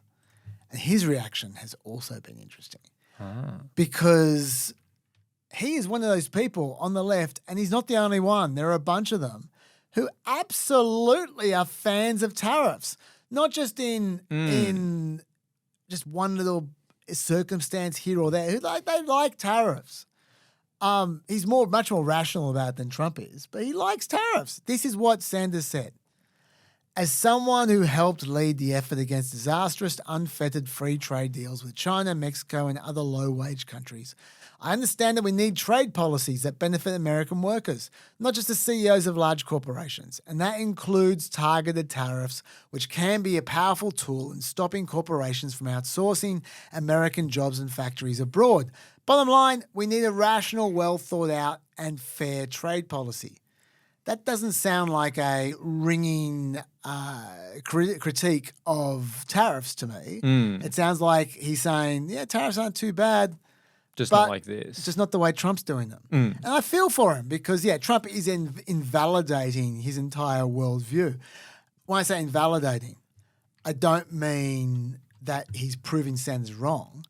I mean he's making it impossible for anyone Sanders to argue it. rationally bring Yeah. up tariffs again Yeah. in the future. Sure. Like I said, like I mentioned briefly before, Trump ironically is making the Democrats every day. He's making the Democrats sound more like me. He's making them get tougher on immigration. But rational. He's making them get more free trade. He's making them become more libertarian because he is the opposite of libertarian. Yeah. Now, I've always said this, and I don't know whether people believe me or not, but that my positions are more opposed to Trump than any Democrats are because Trump personifies authoritarianism, which is a direct opposite of libertarianism. So it is funny the way. I suspect Democrats are going to in 2028 be more libertarian. Maybe I'm wrong on that, And not just because they're all peppers. and not just. You're right. They are all peppers, and I'm sure they're very convinced by my arguments. But Trump is just pushing all opponents in that direction because they're not creating enough contrast from him by trying to split hairs. If they want to just oppose him outright by saying the opposite of what he's saying, Then they've got to be in opposition. they're going to move in the libertarian direction. What's up? But anyway, it's an interesting position for the left. They haven't quite worked out how they're going to do that, but I suspect over time they're going to gradually move in that direction, even Bernie Sanders. Another argument being used, which I just skipped past yesterday, is that this is money for nothing, essentially. That foreigners will swallow the tariffs in order to maintain access to American markets because American markets are the biggest markets in the world by far. This is the kind of argument I'm talking about. And the reason why we're not going to see inflation is because the foreigners are going to eat most of it. They have to. We're the biggest market in the world, Shannon. And they have to be here. They have to be here. And so they're going to cut their prices to absorb that. But the bigger picture here is restoring the American manufacturing base. We don't have that. Now, so just for those who don't know the terminology, eating tariffs, what he's referring to there is the idea of countries, rather than just raising their, say you put a 10% tariff on, rather than raising their prices by 10%, just reducing their profit margins by the same 10%. So that way the prices don't go up. Sure, okay. And the theory is that they're so desperate to be part of the market. They'll cop that. They'll cop it because it's better than nothing. It's better than either not having access to the market or having access to the market but being priced out of the market. So it's impossible to compete. That's the theory. And look, to be fair, the first time round with Trump's tariffs, some of those tariffs were eaten up, especially by China. They did reduce their profit margins to keep their prices down to a certain extent, but the prices still went up. Like economists have studied it thoroughly. The prices definitely went up. Are they sure? Yeah, they're sure. They are sure. But I also wanted to, and look, and maybe some countries could eat their tariffs. Some could, but think about the countries we're talking about who are most affected, the poor countries. They're the ones who have the smallest margins. People who are making $2 shirts, they don't have big margins. You know what I mean? So I just don't think they do have those margins. The ones who are really getting hit by who were getting hit by the 50% tariffs are now being dropped to 10% for the next 90 days at least. By the way, note the contradiction in this argument. Navarro is saying that foreign countries will eat the tariffs. In other words, they'll accept smaller profit margins, right? To keep their prices down. Yes. But he also says that tariffs will help rebuild the manufacturing industry. Like at the end there, he said, we've got to rejig the manufacturing industry. Oh, right. So how's that going to happen? Are you not building stuff over here? Or Well, this is the thing. Yeah. If foreign countries aren't raising their prices, then tariffs have no effect need at all to on local manufacturing. manufacture locally. Yeah. So he's actually contradicting himself. Man, this all made so much sense internally before that one flaw you've just pointed out. Yeah, the whole thing was pristine until then. It was unimpeachable logic. Now, I'm not sure what to believe. Now it's falling apart. Sorry, that's very cynical, but a great point, a good point. That's no. There's you'll never be criticised for being cynical inside this room, Lockie. Won't I? Certainly not by me or Dave. Maybe by Coco in the Coco box. How you going, Coco? I'm going good. That's great. Hey, are you tired as well? Are we the only two who are tired? Or I mean, I'm a little, but I don't imagine I'm anywhere near the amount of tired that you guys are. That's correct. I had sleep last night. Yes, well, you've flown past me then. White House Economic Advisor Kevin Hassett did make an interesting observation on this point, though, which I'll play this. There's kind of like a logical disconnect between the stories, the competing stories that your team is using to attack President Trump. On the one hand, you're saying that the countries are really angry and they're going to have to retaliate. On the other hand, you're saying that consumers are going to bear the costs and it's going to drive inflation up. But if U.S. consumers are bearing the costs, there's no reason for the countries to be angry. So the fact is the countries are angry and retaliating. And, by the way, coming to the table, I got a report from the USTR last night that more than 50 countries have reached out to the president to begin a negotiation. But they're doing that because they understand that they bear a lot of the tariff. So now that's actually quite a clever and subtle argument. By the way, Kevin Hassett, how much does he look like a human cartoon character? Okay, yeah, I wasn't going to make that observation because I didn't want to. It's true. There was something very caricature about him. I'm not having a go at him, by the way. No. Like, he's a smart guy. But I'm just saying, just as far as people who look like cartoon characters go, he's one of them. So, anyway, let me just take you through the argument because it is actually quite subtle and I think a lot of people don't understand it. He's saying if countries were just passing on higher prices to the consumer, so they weren't bearing any of They're not eating it. Yeah, not eating it at all. They're not bearing any of the impost at all. And the consumer was just buying those products anyway. There'd be no need for the countries to be worried, would there? Because they'd still be selling their goods at the price that they were before. And so he's saying the fact that they are worried suggests that they are paying slightly for those tariffs, at the very least slightly, and possibly more. That's why they're worried. He's saying they wouldn't be retaliating if they were making exactly the same profits as they were before. They're retaliating because they're making less profits. In other words, they're eating the tariff. And like that's a clever argument to say, well, here's the proof that it's not being passed on to the consumer. The producers in other countries are getting angry. I think it's an incorrect argument. Yeah, something feels a bit unfalsifiable about this logic. Well, I mean, I know what you're saying, but the argument I'm making is slightly different. The argument I'm making is that he made an assumption that the sales aren't going down. Yeah, right. The sales are probably going to go down. Yes. Yeah. And so that's what they're worried about. They're worried they'll make less profits, even though they're not paying for the tariff themselves. They are selling less product as a result of the tariff. And so that's why they're worried. So I don't think his argument holds up, but it was an interesting one. Well, and it's just a bit unsubstantiated to say they're angry and then give yourself a reason for why they're angry that fits the narrative that he's going for. The only reason I'm not grabbing with both hands what you're saying there is because this please. entire area is unsubstantiated. Yes. Every single word Peter Navarro has said for the last 20 years has been unsubstantiated. So, we need a tariff on substantiation. We do. Well, no, we need to reduce the tariffs on that. Anyway, we need free trade of substantiation.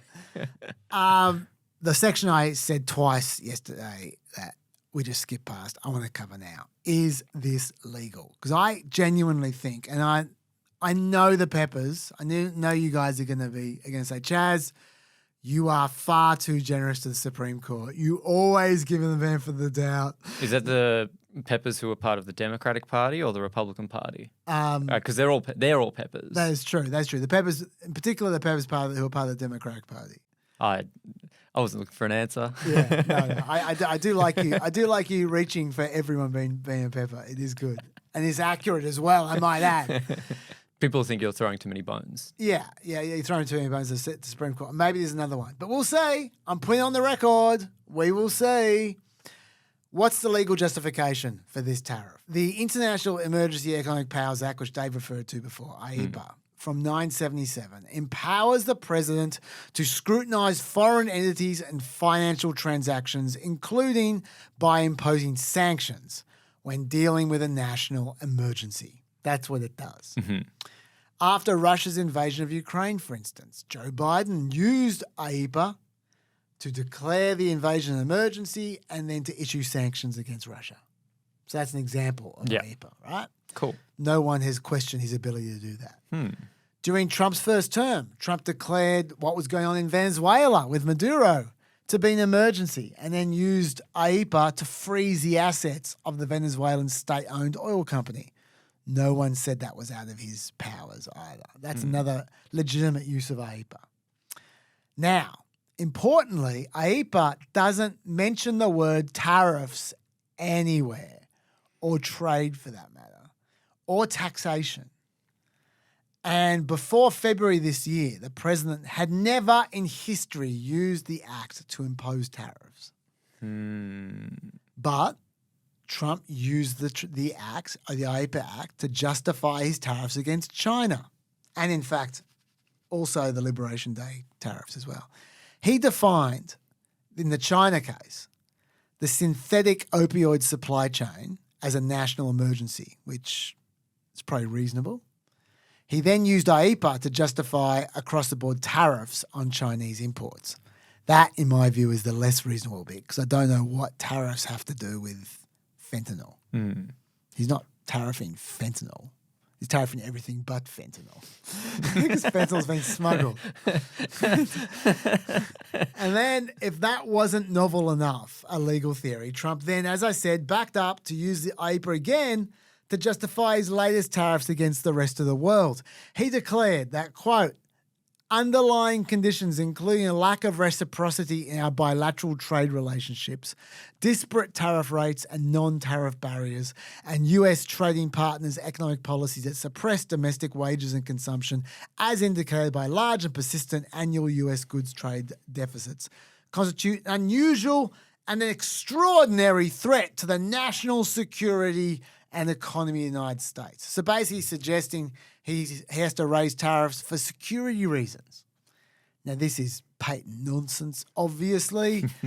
That unusual and extraordinary threats language that I read out, that comes straight from the Act, by the way. IEPA gives the president authority to impose sanctions where there is, quote, any unusual and extraordinary threat which has its source in whole or substantial part outside the United States to the national security, foreign policy or economy of the United States if the president declares national emergency with respect to such threat.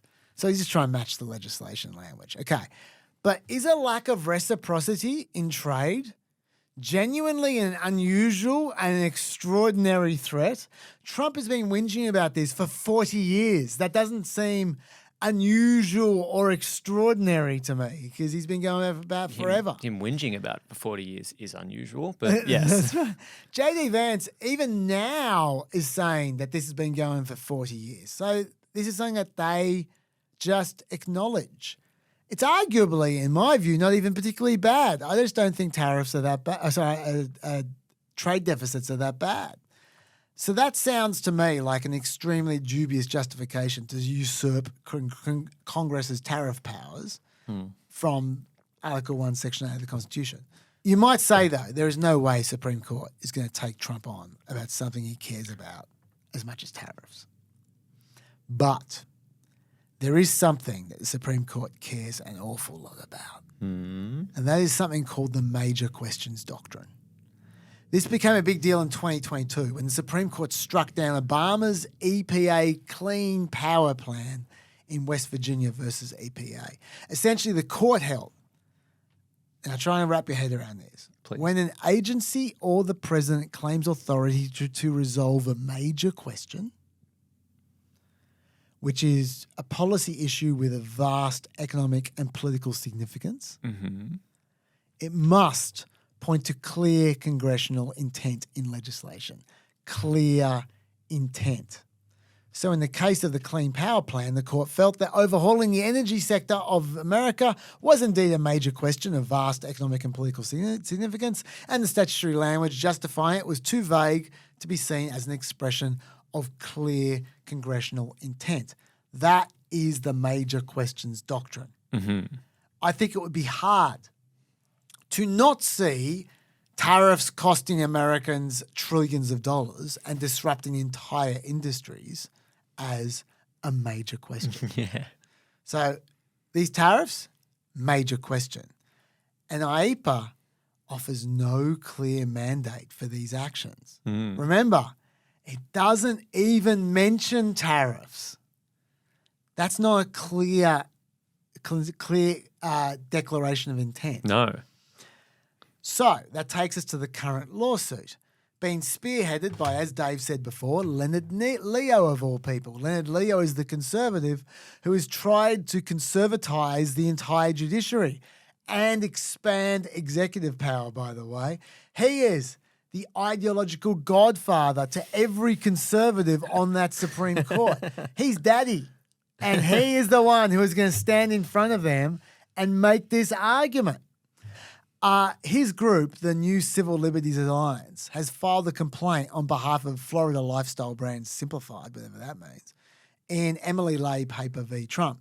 They're only challenging the original China tariffs at this point in time, but every one of their arguments applies even more for the Liberation Day tariffs. Let me go through their arguments. Number one, the president has used IEPA to skip proper process. They argue that there is legislation that already exists for the president to impose tariffs if he wants to. It's called the Trade Practices Act of 1974 and also the Trade Expansion Act of 1962. They both offer that facility to the president, but, quote, in each of these instances, the Congress has required various procedures be followed, that investigations into the specific products, practices, or countries be conducted, and that certain factual findings be made before tariffs can be imposed. Those processes and investigations, they take about a year to follow through on. Trump's too lazy for that.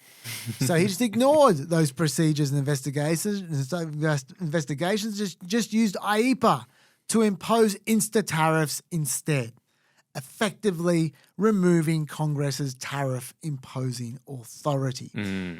Quote, if the president is permitted to use the IEPA to bypass a statutory scheme for tariffs, the president will have nearly unlimited authority to commandeer Congress's power over tariffs. That's what Leonard Leo has to say. That's his first argument. Second argument, he says the president is misusing emergency powers. Oh, that's music to my ears. I've been saying this ever since the beginning of PEP. Yeah. Not just him, Biden as well. Obama did. Presidents for decades have been misusing emergency powers. But Trump really does it. They don't dispute, Leonard Leo does not dispute that the opioid crisis is an emergency. He says it is. But there is, quote, no connection between the opioid problem and the tariffs that Trump ordered. Yes, 100 times yes. There is no connection at all. That's the second argument. Third argument, it doesn't even delegate, the legislation doesn't even delegate tariff power. IEPA, it doesn't delegate tariff power to the president. Quote, it's a statute that authorizes presidents to order sanctions as a rapid response to international emergencies. It does not allow a president to impose tariffs on the American people, says Leonard Leo. Argument 4, even if it did, the president has used tariff power much more than is actually allowed. They argue if IEPA did authorize the use of tariffs, which it doesn't, but if it did, the act limits presidential actions to only those necessary to address the emergency. Quote, the means of an across-the-board tariff does not fit the end of stopping an influx of opioids and is in no sense necessary to that stated purpose. And once again, while I agree with them that has nothing to do with the purpose of China, and it has even less to do with the supposed purposes of the tariffs on Liberation Day. And their Exhibit A, by the way, is Trump himself, who has given about 50 different reasons for these tariffs. They have nothing to do with the fentanyl emergency or the emergency of whatever he said about before. Insert. Yeah, like whatever about the trade deficits or whatever. Fifth argument, the non-delegation principle. They argue even if Congress did clearly authorize these measures, it cannot give away its authority to the president on such an enormous scale. The Congress cannot just write in a legislation, we do nothing, the president does everything. They can't do that. They say, Orlando Leo says, if this qualifies as an emergency and as an unusual and extraordinary threat, then the same can be said of virtually any international economic transaction for any reason, and Congress simply can't give away that much of their power. That is what the non-delegation principle is. And the Supreme Court conservatives, by the way, have been quite hot on it recently. As in they're fans of the non-delegation principle. Cool. So those are their 5 arguments. I think they're strong arguments myself. I think they're particularly strong to the ears of conservatives on the Supreme Court.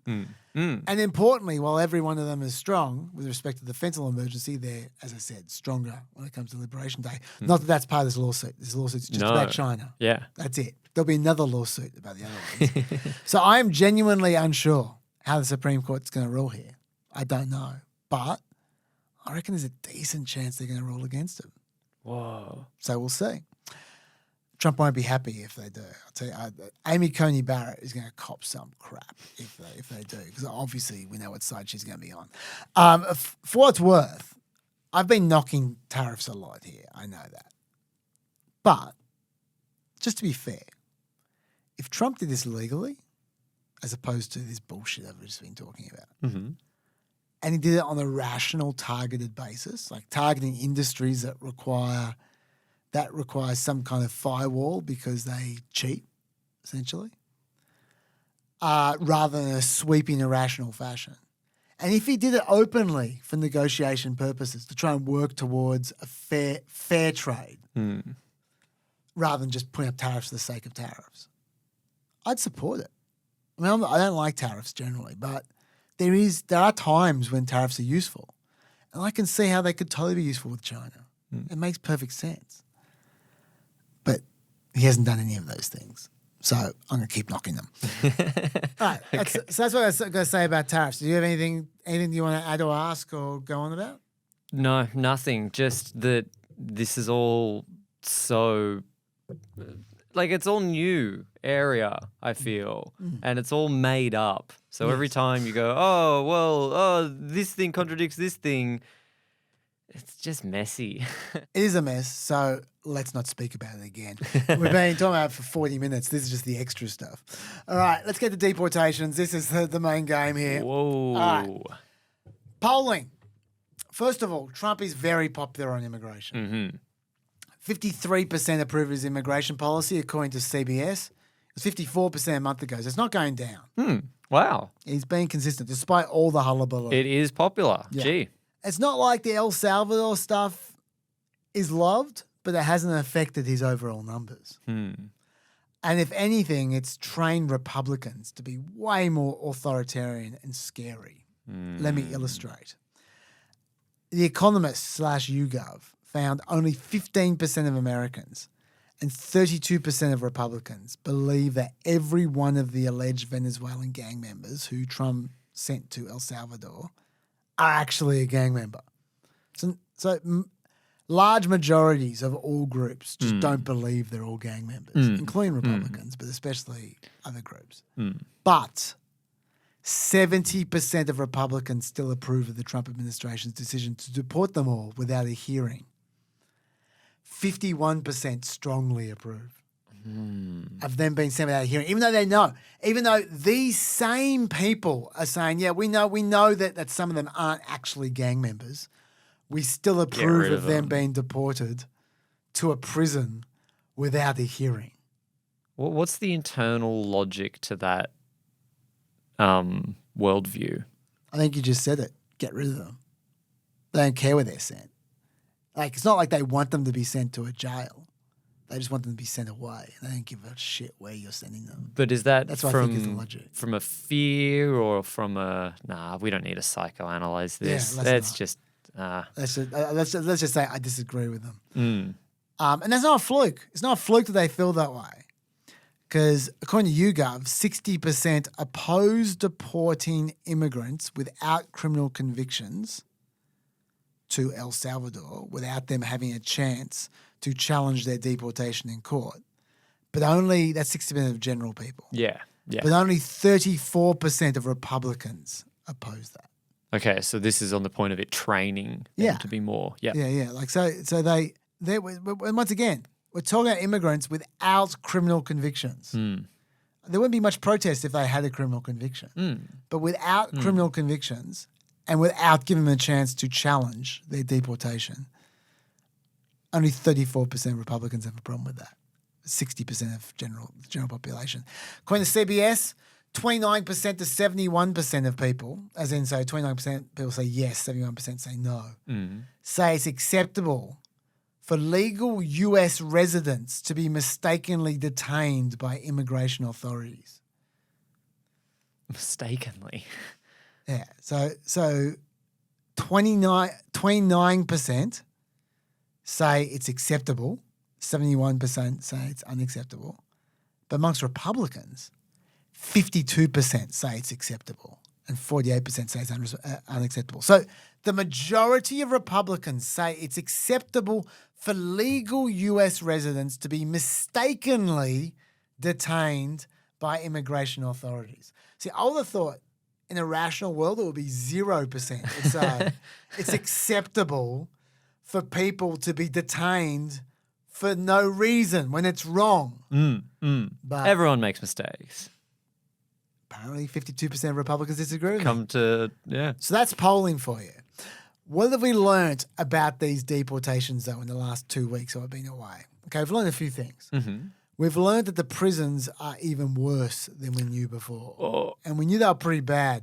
What I have for you here... The prisons that even Trump said were worse than what he thought were worse are worse than that. Yes. Whoa, that's well, you can judge for yourself. Be good. You can judge for yourself because I got some quotes here from the Boasberg trial, the Judge Boasberg. These are some quotes from testimony from people who have been in the prisons. None of what I'm about to read you, these are all quotes from various forms of testimony. None of this has been contradicted or challenged by the US government. They accept all of this. All of it. Now, I'm going to read it to you. Once inmates enter the prisons, their families are often left in the dark. In a sample of 131 cases, it was found that 115 family members of the detainees have not received any information about the whereabouts or well-being of their detained family members since the day of their capture. Inmates are rarely allowed to leave their cells, have no regular access to drinking water or adequate food, sleep standing up because of overcrowding, and are held in cells where they do not see the sunlight for days. One declarant states that if the prison were to reach full supposed capacity, each prisoner would have less than 2 feet of space in shared cells, which is less than half the space required for transporting mid-sized cattle under EU law. Tuberculosis, fungal infections, scabies, severe malnutrition, and chronic digestive issues are common. Beyond poor living conditions, Salvadoran inmates are, according to evidence presented, often disciplined through beatings and humiliation. One inmate claimed that police beat prison newcomers with batons. When he denied being a gang member, they sent him to a dark basement cell with 320 detainees, where prison guards and other detainees beat him every day. On one occasion, one guard beat him so severely he broke a rib.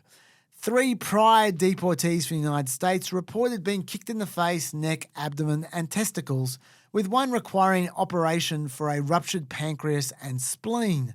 One inmate reported being forced to kneel on the ground naked, looking downwards for 4 hours in front of the prison's gate. That same prisoner also said that he was made to sit in a barrel of ice water as guards questioned him and then forced his head underwater so he could not breathe. One scholar avers that since March 2022, an estimated 375 detainees have died in Salvadoran prisons. Although the Salvadoran government maintains that all deaths have been natural, others respond that 75% of them were violent, probably violent, or with suspicions of criminality, on the account of a common pattern of hematomas caused by beatings, sharp object wounds, and signs of strangulation on the cadavers examined. When an inmate is killed, there are also reports that guards bring the body back into the cells and leave it there until the body starts stinking. I repeat, the US government has challenged none of that. They let that all go into the record uncontested. That is just horrific. That is a prison where people who have done nothing are being sent to right now for an indefinite period of time. How can I say that they've done nothing? These are the worst of the worst. This is a terrorist gang. Oh, sorry, I forgot. Got to get back in my propaganda brain. Yeah, right. Yeah, they are. What? Well, this is the other thing that we learnt the last 2 weeks. The evidence against them was really not very good. 60 Minutes got access to the records of these prisoners. Less than a quarter of them have any arrest records in America. Oh.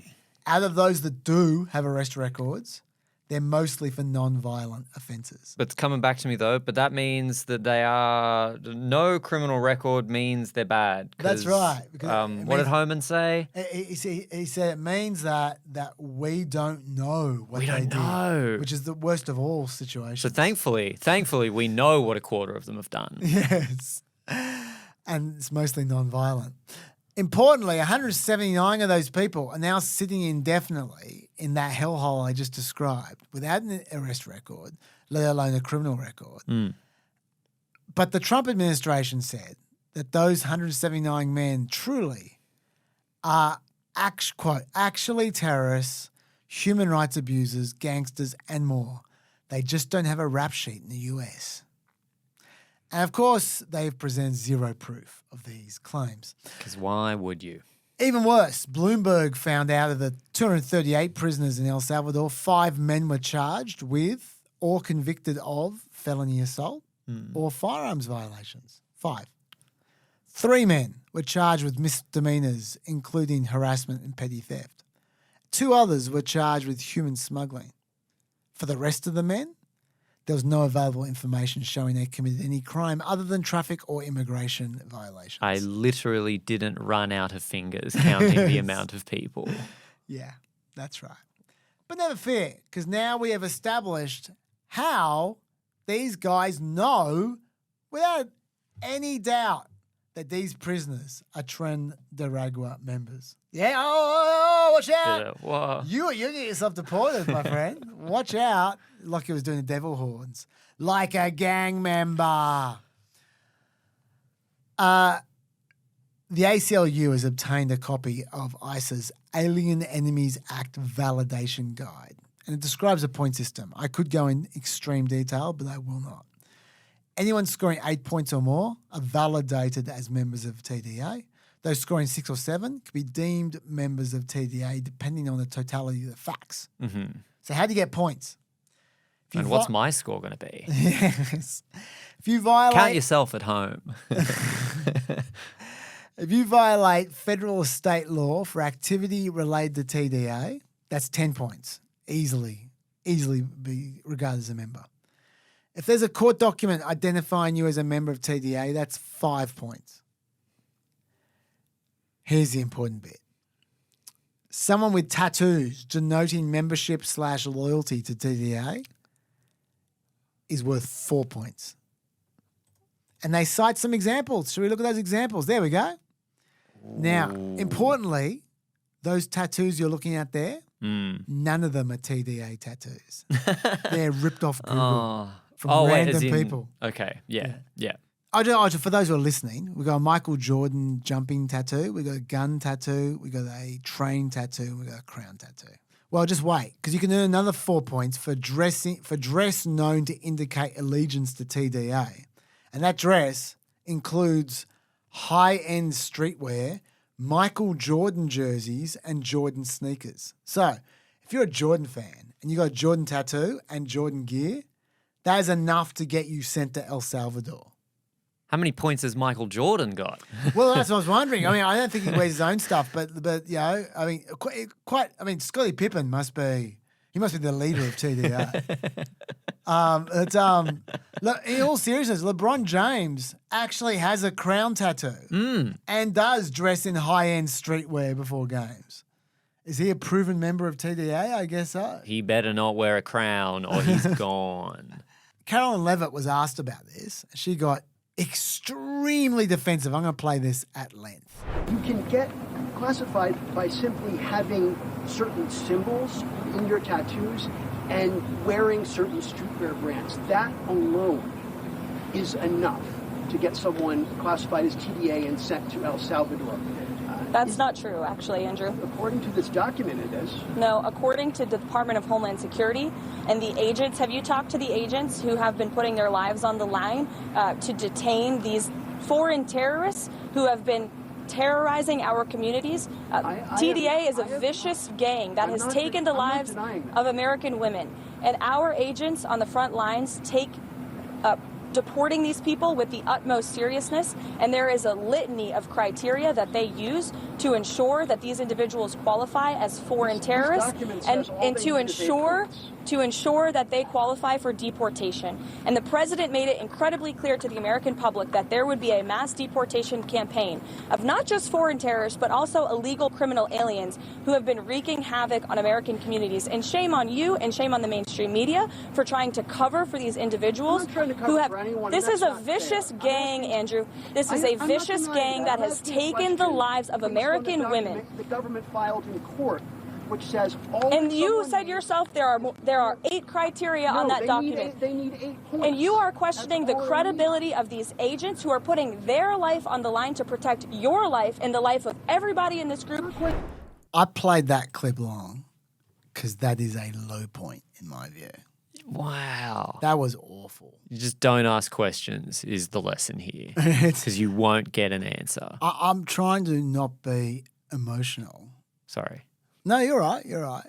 I'm trying not to be emotional about this because that doesn't help anyone. But it is hard for me to comment on what you just heard without using the word scum somewhere. Like that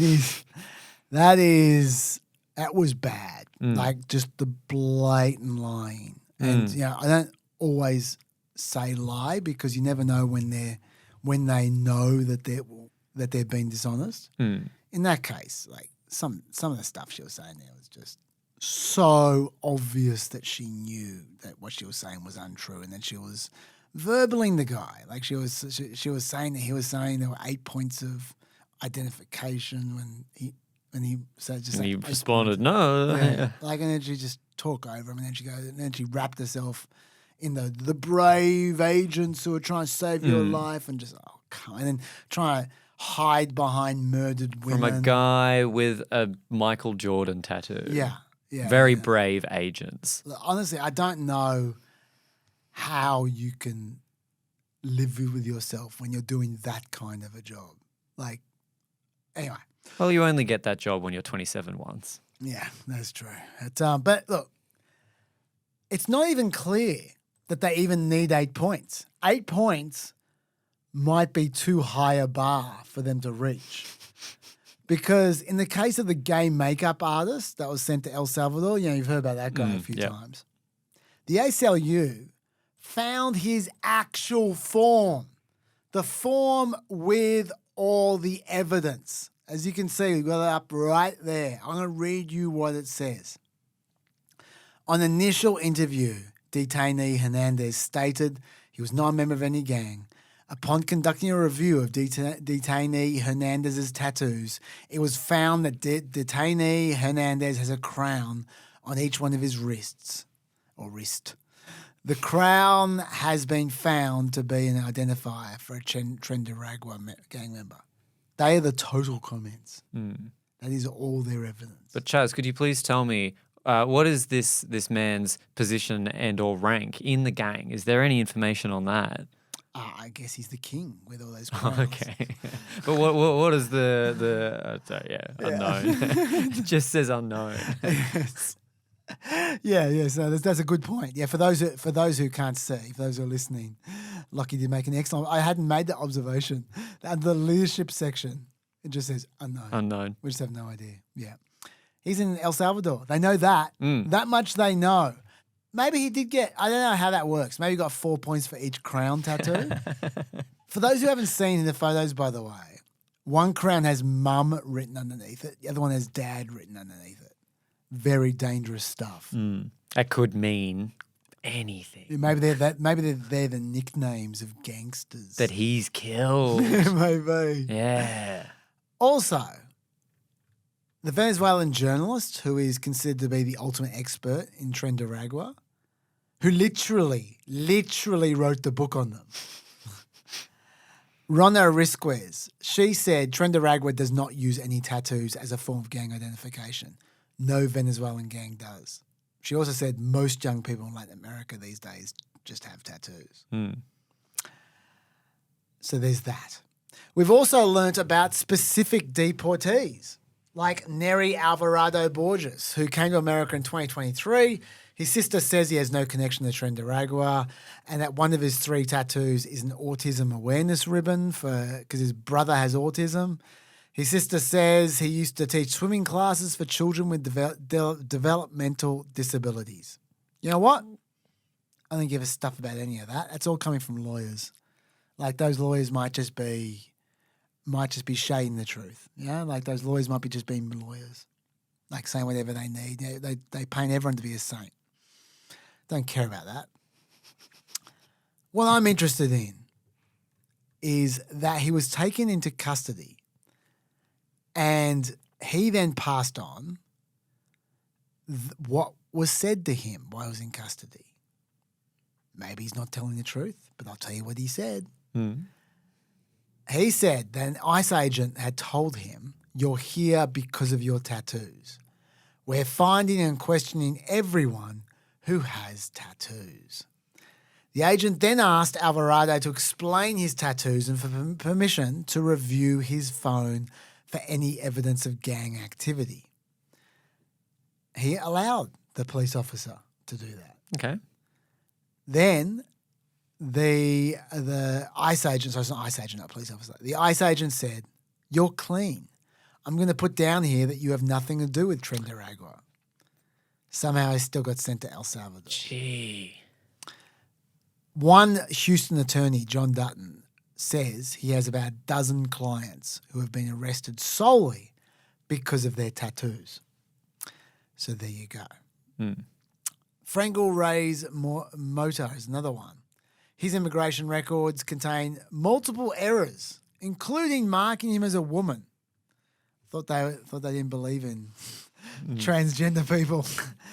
Using a different last name from his actual last name and filing 2 ID numbers for him simultaneously, that is. He has no tattoos at all, no arrest record, and no known reason whatsoever for people to suspect he's in TDA. Oh my God. Yeah. He's the most dangerous person they could have ever found. It's so unknown. Yet he is in El Salvador. Far out. They appear just to have made a mistake. Too bad for him, I guess. Yeah, too bad for him. 52% of Republicans say he should go, have a hearing. well, mistakes happen. Yeah. Which takes us to the one that got the most press last week. That was Kilmar Abrego Garcia. He was the one who the Trump administration admitted was sent in error. He's a different guy to the last one. They said, although ICE was aware of his protection from removal to El Salvador, Abrego Garcia was removed to El Salvador because of an administrative error. That's what they say. Now, to be clear, not only was it okay for them to deport him, it was okay that it was legally required for them to deport him, but they weren't supposed to deport him to El Salvador. They admitted that they shouldn't have deported him to El Salvador, but they said the U.S. court lacks jurisdiction to order his return and that they have no control over his placement in the El Salvador prison anyway. Mm-hmm. Let me tell you his story, and then we'll come back to that. He came to America at age 16 in 2011 after fleeing gang threats in El Salvador. Today, he's married to a US citizen. He has a 5-year-old disabled child. He has no criminal record. But the Trump administration says he's a danger to the community and is an active member of MS-13. Now, once again, I'm not going to get swayed by all the emotional stuff about he's got a 5-year-old disabled child. Some Republicans were saying, you think he's father of the year the way he's been reported. This is ridiculous. I reckon fair enough. We don't know how good a father he is. We don't know how good a person he is. We just don't know. Maybe he is, maybe he isn't. To me, that's irrelevant. I want to look at the facts. Hit me. What are they? In 2019, Abrego Garcia and 3 other men were detained in a Home Depot parking lot by a police detective. During questioning, one of the men told officers that Abrego Garcia was a gang member, an MS-13 member. They offered no proof of this. Police said they didn't believe him. Abrego Garcia was not charged with the crime, but he was handed over to ICE. The government claimed the reliable informant had identified Abrego Garcia as a ranking member of MS-13, and so they tried to deport him. And because this entire segment of the law is a complete joke, they also cited as evidence that Abrego Garcia was a member of MS-13, that he was wearing a Chicago Bulls hat and hoodie. Lord forbid a man wear a hoodie. Now, this Abrego Garcia fellow, he may be an MS-13 member for all we know, but we should say that the reliable informant that they used as evidence against him said that Abrego Garcia was a gang member in a part of the country he had never lived in. Reliable informant. So let's just note that. Regardless, the immigration judge did deny him bond because the evidence showed that he is a verified member of MS-13 and therefore posed a danger to the community. That's what the immigration judge said. And the judge did order his removal from America. He did. Abrego Garcia appealed the judge's decision. The decision was upheld by the Board of Immigration Appeals. Okay, so maybe he is a gang member. They didn't confirm he was a gang member, but they acted like he was a gang member. So he should be removed then, shouldn't he? Yes, but not to El Salvador. He applied for asylum because back in El Salvador, the Barrio 18 gang was targeting him and threatening him because of his family's pupusa business. And on several occasions, they threatened to kill him. The judge found his evidence to be credible and also that he had a well-founded fear of future persecution. So the judge gave him a protected legal status known as withholding of removal because the judge found he would be likely targeted by gangs if deported back to El Salvador.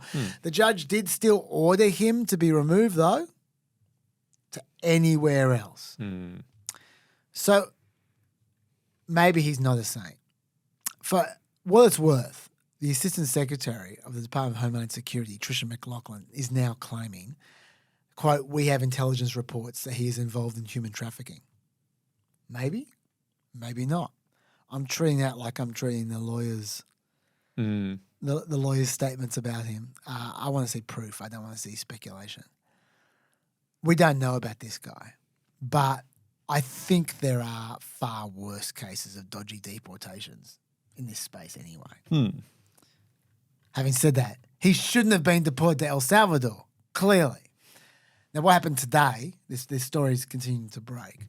He was not meant to be on the deportation flight, but he was listed as an alternative, and other detainees were removed from the flight for various reasons. He moved up the list. The list did not indicate that Abrego Garcia should not be removed. Which is why it was then an error. Yes, that's why it was administrative error, exactly. But despite this, they told the court that Abrego Garcia's deportation was carried out in good faith. They say they can't convince Bukele to send Abrego Garcia back, despite them apparently spending $6 million to keep these deportees there. You'd think that would give them some power. Also, in a year, they say the United States government will make a decision on the long-term disposition of the prisoners. In a year. In a year. Yeah. So they've got power to decide what happens to the prisoners in a year, but not now. Very unconvincing stuff, in my view. Now, District Court Judge Paula Zenas ruled that he had to be returned. She said, this is an illegal act. Congress said you can't do it. You did it anyway. Defendants can and do return wrongfully removed migrants as a matter of course. As to whether he's an MS-13 leader, she said, that's just chatter in my view. I haven't been given any evidence. In a court of law, when someone's accused of membership in such a violent and predatory organisation, it comes in the form of an indictment, a complaint, a criminal proceeding that has robust process so we can assess the facts. Even the DOJ lawyer representing the government, Erez Rivani, said he hadn't been provided with evidence of Abrego Garcia's gang links. Rivani said he's also asked the government clients why they couldn't return Abrego Garcia to the US. When this case landed on my desk, I asked my clients that very question. I have not received to date an answer that I find satisfactory, said the government's own lawyer. So what happened then? Judge Zenas ruled he had to be returned to America by the end of Monday, and Rivani got sacked. He got put on indefinite paid leave. Yeah, that's right. Pam Bondi said, at my direction, every Department of Justice attorney is required to zealously advocate on behalf of the United States. Any attorney who fails to abide by this direction will face consequences. There's no suggesting he slacked off. He did his job. He just didn't mislead the judge, that's all. He was honest to the judge. That's what he did. Doesn't sound very zealously advocative. No. What these guys are doing to the rule of law in America, I don't enjoy. No, you definitely don't. No. Anyway, it then went to a Fourth Circuit Appeals Court. They upheld Judge Zinnes' deadline of Monday, end of Monday. Then it went to the Supreme Court on an emergency application. Roberts temporarily put a pause on it for 2 days.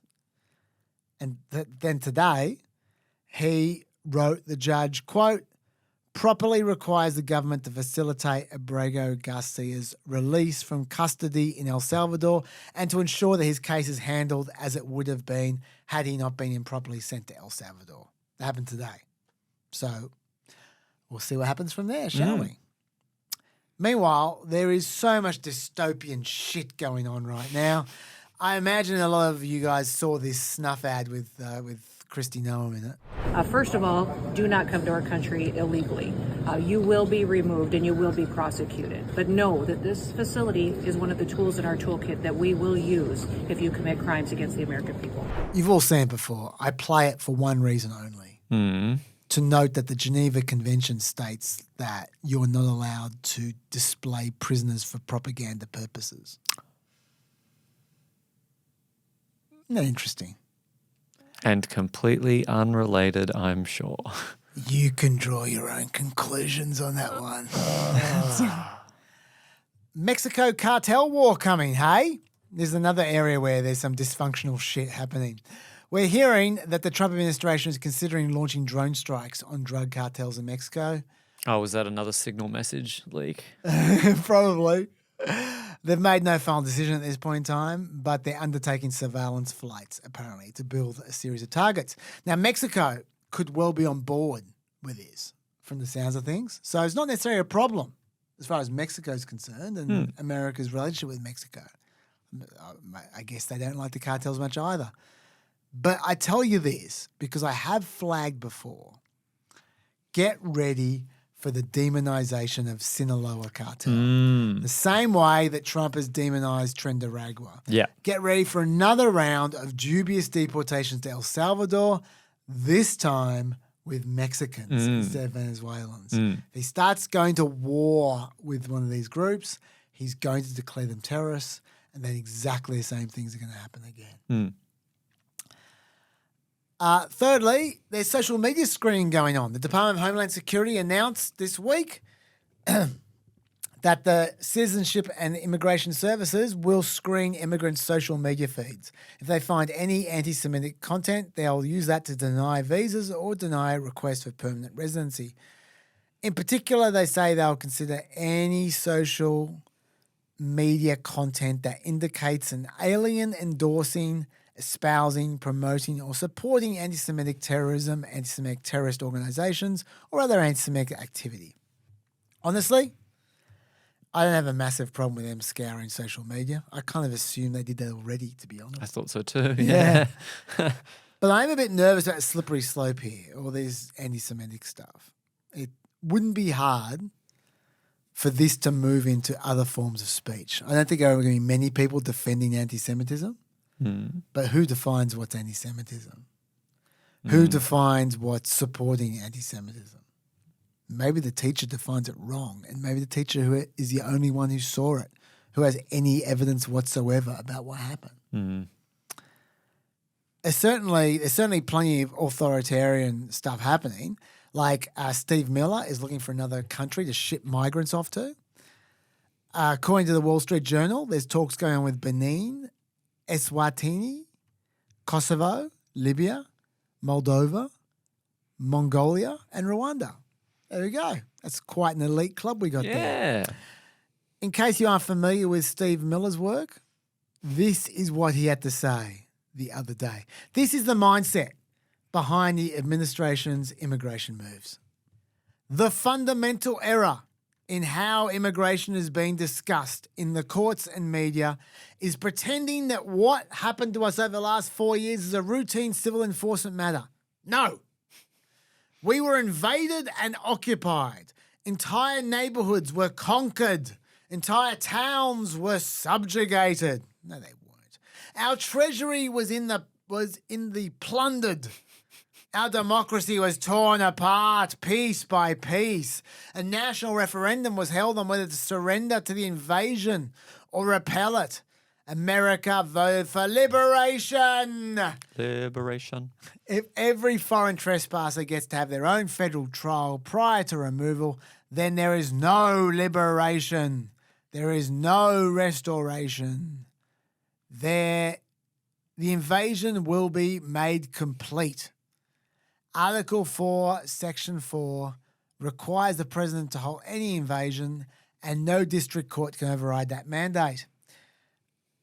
For the Constitution is the supreme law of the land. The invading armies and foreign trespassers will be expelled. The cartels will be smashed. Liberation will be achieved. Liberation. That is the mindset behind the administration's immigration moves. It is insane. It's insane shit. He always sounds like a supervillain. He does, doesn't he? And he looks like a supervillain. He does. He is basically Lex Luthor. He's who they based Lex Luthor off. Yes. Even though he wasn't born when They Superman had a was made. premonition They that could he was going to be born, and they were like, hang on, trust me on this, guys. They could see him coming a mile away. Yeah. By the way, these kinds of civil liberties concerns, they always drift. Always. So if you treat immigrants like crap, eventually it's going to affect citizens as well. For example, on the weekend, a reporter asked Trump if he was up for sending American citizen prisoners to El Salvador. You'd think he'd draw a bright line. You'd think wrong. El Salvador, the president there said he would be willing to take American citizens in the federal prison population. Is that one of the ideas you're going to be discussing? Well, I love that. If we could take some of our 20-time wise guys that push people into subways and that hit people over the back of the head and that purposely run people over in cars, if he would take them, I'd be honored to give them. I don't know what the law says on that, but I can't imagine the law would say anything different. If they can house these horrible criminals for a lot less money than it costs us, I'm all for it. But I'd only do according to the law. But I have suggested that, why should it stop just at people that cross the border illegally? We have some horrible criminals, American grown and born. And if we have somebody that bops an old woman over the head, if we have somebody that is in jail 20 times and goes back and shoots people all over the place and then has a bad judge or a bad prosecutor that do nothing about him, all they worry about is politics, they don't worry about that. I think if we could get El Salvador or somebody to take them, I'd be very happy with it, but I have to see what the law says. Okay. He'd be happy with it. He'd love it. I'd love it was the immediate response. I'd love it. There's not a lot of ambiguity there. Now, look, let's be fair. He kept saying he'd follow the law. But he said that sending migrants to El Salvador was illegal a few weeks back. And now he's done it. Too. It's funny how these things drift.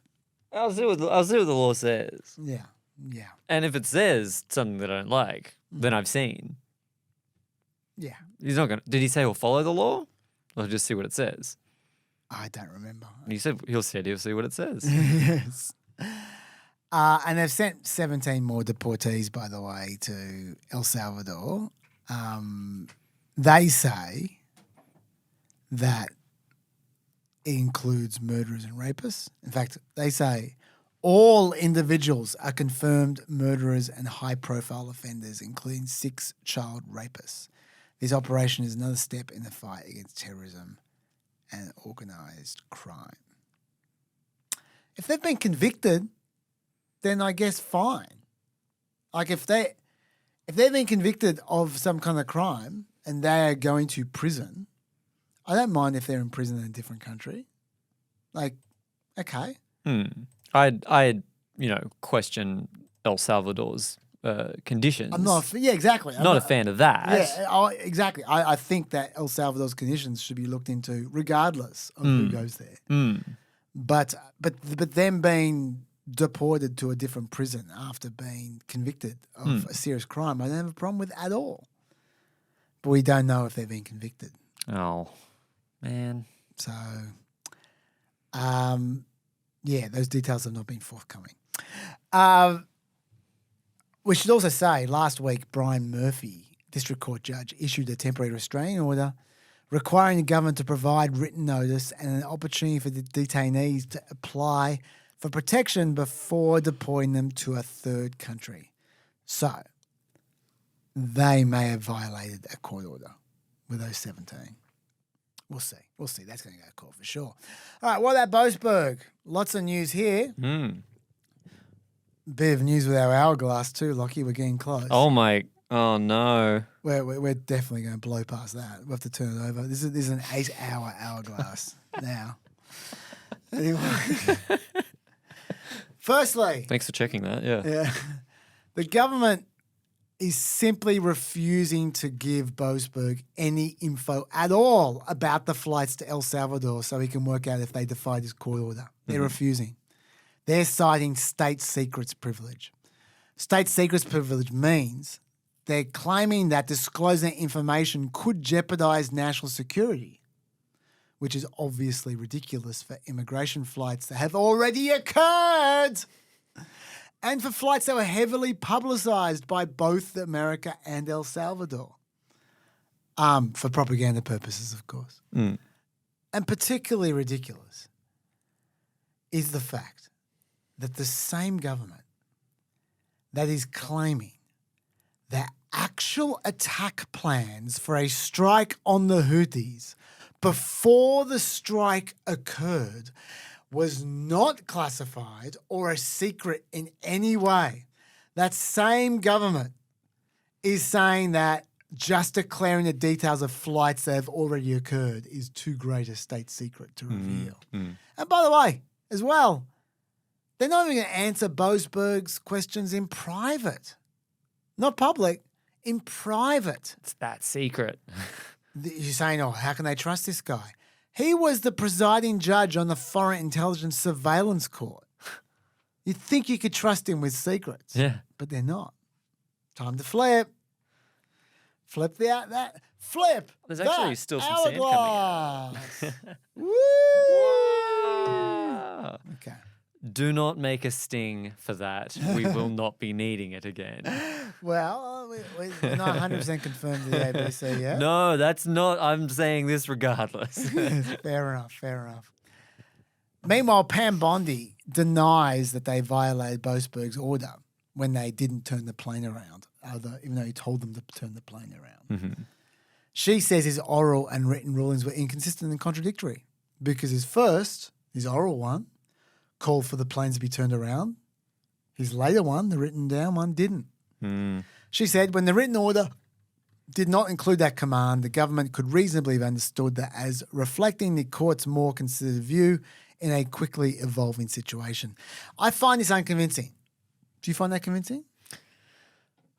I find most things convincing when I hear them for the first time. Okay, well, I'll tell you why I find it unconvincing. Because the oral ruling came first, sometime before the written ruling. He wasn't writing while he was talking. He talked, then he talked a bit more, then he wrote his ruling, then he filed it in. So there's minutes, if not hours, between the oral, the oral ruling and the written ruling. So why didn't they turn the plane around immediately when they heard the oral ruling? According to them, there was the oral ruling saying to turn it around, and then there was a written ruling that's saying don't turn it around, so we're just confused. How do you know what's in the written ruling before it's been written? He made an oral ruling. He said turn it around. Why didn't you turn it around? Did they turn it around and then a few hours later when he wrote the written ruling, they went, oh, well, now we're confused, and they turned it back around? Maybe, but what were they doing in the meantime?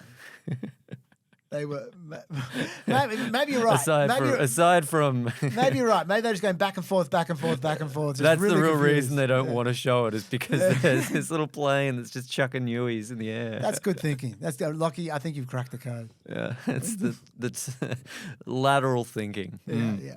But the main thing that happened to Boasberg is a Supreme Court case, which we're now going to talk about. Boasberg placed 2 temporary restraining orders on the government. One was to stop them using the Alien Enemy Act to remove 5 named plaintiffs. The second restraining order was to stop them from using the act against anyone in the same class as the plaintiffs while the case was being litigated. In other words, you're not deporting anyone to El Salvador while this case is going on. Yeah. The government was appealing to have the right to use the Alien Enemies Act, and the government also said Boasberg was incorrectly using the Administrative Procedure Act as a basis for his actions. They said he should be using a habeas corpus statute instead. That's what a person uses to challenge their imprisonment. Why does that matter? Who cares? The reason why that matters is because, well, number one, if it was the wrong statute, they need to have another trial. They need to start again. Number two, if you're using a habeas corpus statute, you have to file in the court where you're being held. They weren't being held in D.C., which is where Boasberg was. They were being held in Texas until they were deported. So that the case should be filed in Texas. The government claimed this shouldn't be in Boasberg's court at all. Finally, the government said that while people had the right to challenge their deportations, the government had the right to deport them without sitting around waiting for court cases. So you've got the rights to appeal, but we don't have the duty to wait for you to appeal. You don't have that right, the government says. This is how they put it, just so you know I'm not verbaling them. Although aliens who are deemed to fall within the scope of the proclamation may file a petition for habeas challenging that designation, providing an added layer of procedural safeguards. Nothing requires the government to delay removal to permit access to habeas on the alien's preferred timeline. That's the way they put it. And you might be surprised. It's so cooked. That the government could possibly suggest that. But that's nothing compared to Steve Miller's position. And now they have the temerity to say, that every single invader that Joe Biden let in should get their own individual judicial trial before they're deported, one at a time. Each one gets $1 million trial in front of a communist judge to decide whether or not we can send them home. How about hell no? You're right, Coco. You're right. He's a supervillain. The definition of one. Yes. Okay, so what did the Supreme Court say about all this? They gave a bit, they took a bit. They said that the government can enforce the Alien Enemies Act for now, but only for now. They didn't actually rule on the merits at all. They didn't say that it's legal to use the Alien Enemies Act. They said, when you challenge this in court properly, we'll hear it then. That's what they said. When Christy Nome writes, President Trump was proven right once again. SCOTUS confirms our Commander-in-Chief Donald J. Trump has the power to stop the invasion of our country by terrorists using wartime powers. When she says that, that's completely made up. They did not say that at all. This is going to come back to the Supreme Court soon, this case, and we will then see what they have to say. But until then, we have no idea. But that doesn't mean the government can just send the detainees off willy-nilly. There is a process they have to go through. It's called due process. Prisoners must, according to the Supreme Court, receive full due process. 9-0, unanimous. Justice Alito, Justice Thomas, they agree. Everyone agrees. Quote, Alien Enemies Act detainees must receive notice after the date of this order that they are subject to removal under the Act. The notice must be afforded within a reasonable time and in such a manner as will allow them to actually seek habeas relief in the proper venue before such removal occurs. So, no more surprise flights. They've got to be given their day in court. And when Steve Miller says this... It is fundamentally incompatible to have a country and have individual expulsions adjudicated by a single district court judge. I'm just trying to figure out at what point in the system do you, because what does the Trump administration believe? Because we do have separation of powers in this country. I hear what you're saying. Yes, you're saying separation the district of powers. court does not this is the judiciary have authority. interfering Stephen, in let me finish. the executive function. That is the separation of powers. He is 100% wrong. 9-0 voted against you, Stephen. 9-0. Everyone gets a trial. Sorry, mate. If you don't like it, then piss off to the kind of country school kids have to study in history classes. Or piss off what to the Fortress of Solitude? Where does Lex Luthor live? He's part of the X-Men franchise, isn't he? Oh, yeah, you reckon he'd be that. So where do they live? He's from Metropolis. The good X-Men live in the school of... He's Superman's bad guy, guys. What's that? Lex Luthor. Lex Luthor. No, I know, but Coco's saying she thinks he might be a bad guy in the X-Men. She's moving off of Lex Luthor. Are you saying Lex Luthor was in the X-Men? I mean, I'm no comic book superhero / villain expert, so I could be wrong, but my first thought was that he was part of the X-Men franchise. There you go. Yeah, she's saying he's actually part. What do you think is his power? If he's an X-Man, he has a power. No, I don't think he's an X-Man. Oh. He's someone the X-Men fight against, maybe. One of those politicians. One of those politicians trying to ban all mutants. One of those ones.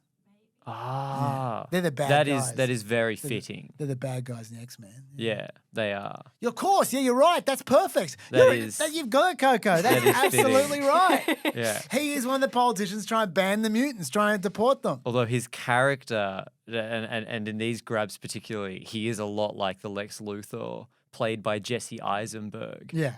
He's got that's what I was first at first, but I think but Coco's no, right. 100%. Yeah, that's who he is. I don't care where he lives. He lives somewhere.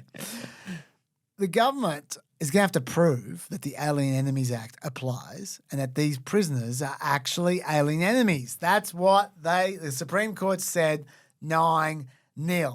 Justice Kavanaugh emphasised they're all on the same page with, as the court stresses, the court's disagreement with the dissenters is not over whether the detainees receive judicial review of their transfers. All 9 members of the court agree judicial review is available. The only question is where that judicial review should occur. Sonia Sotomayor emphasised this as well by writing, to the extent the government removes even one individual without affording him notice and a meaningful opportunity to file and pursue habeas relief, it does so in direct contravention of an edict by the United States Supreme Court. So there you go. Sorry, Steve. The court held 5-4, though, that the challenge to any proceeding did have to be based on a habeas corpus petition. That was a bone that they threw to the administration. So they can't use the Administrative Procedure Act. So, by the way, all Conservatives except for Amy Coney Barrett held that. Amy Coney Barrett went with a minority.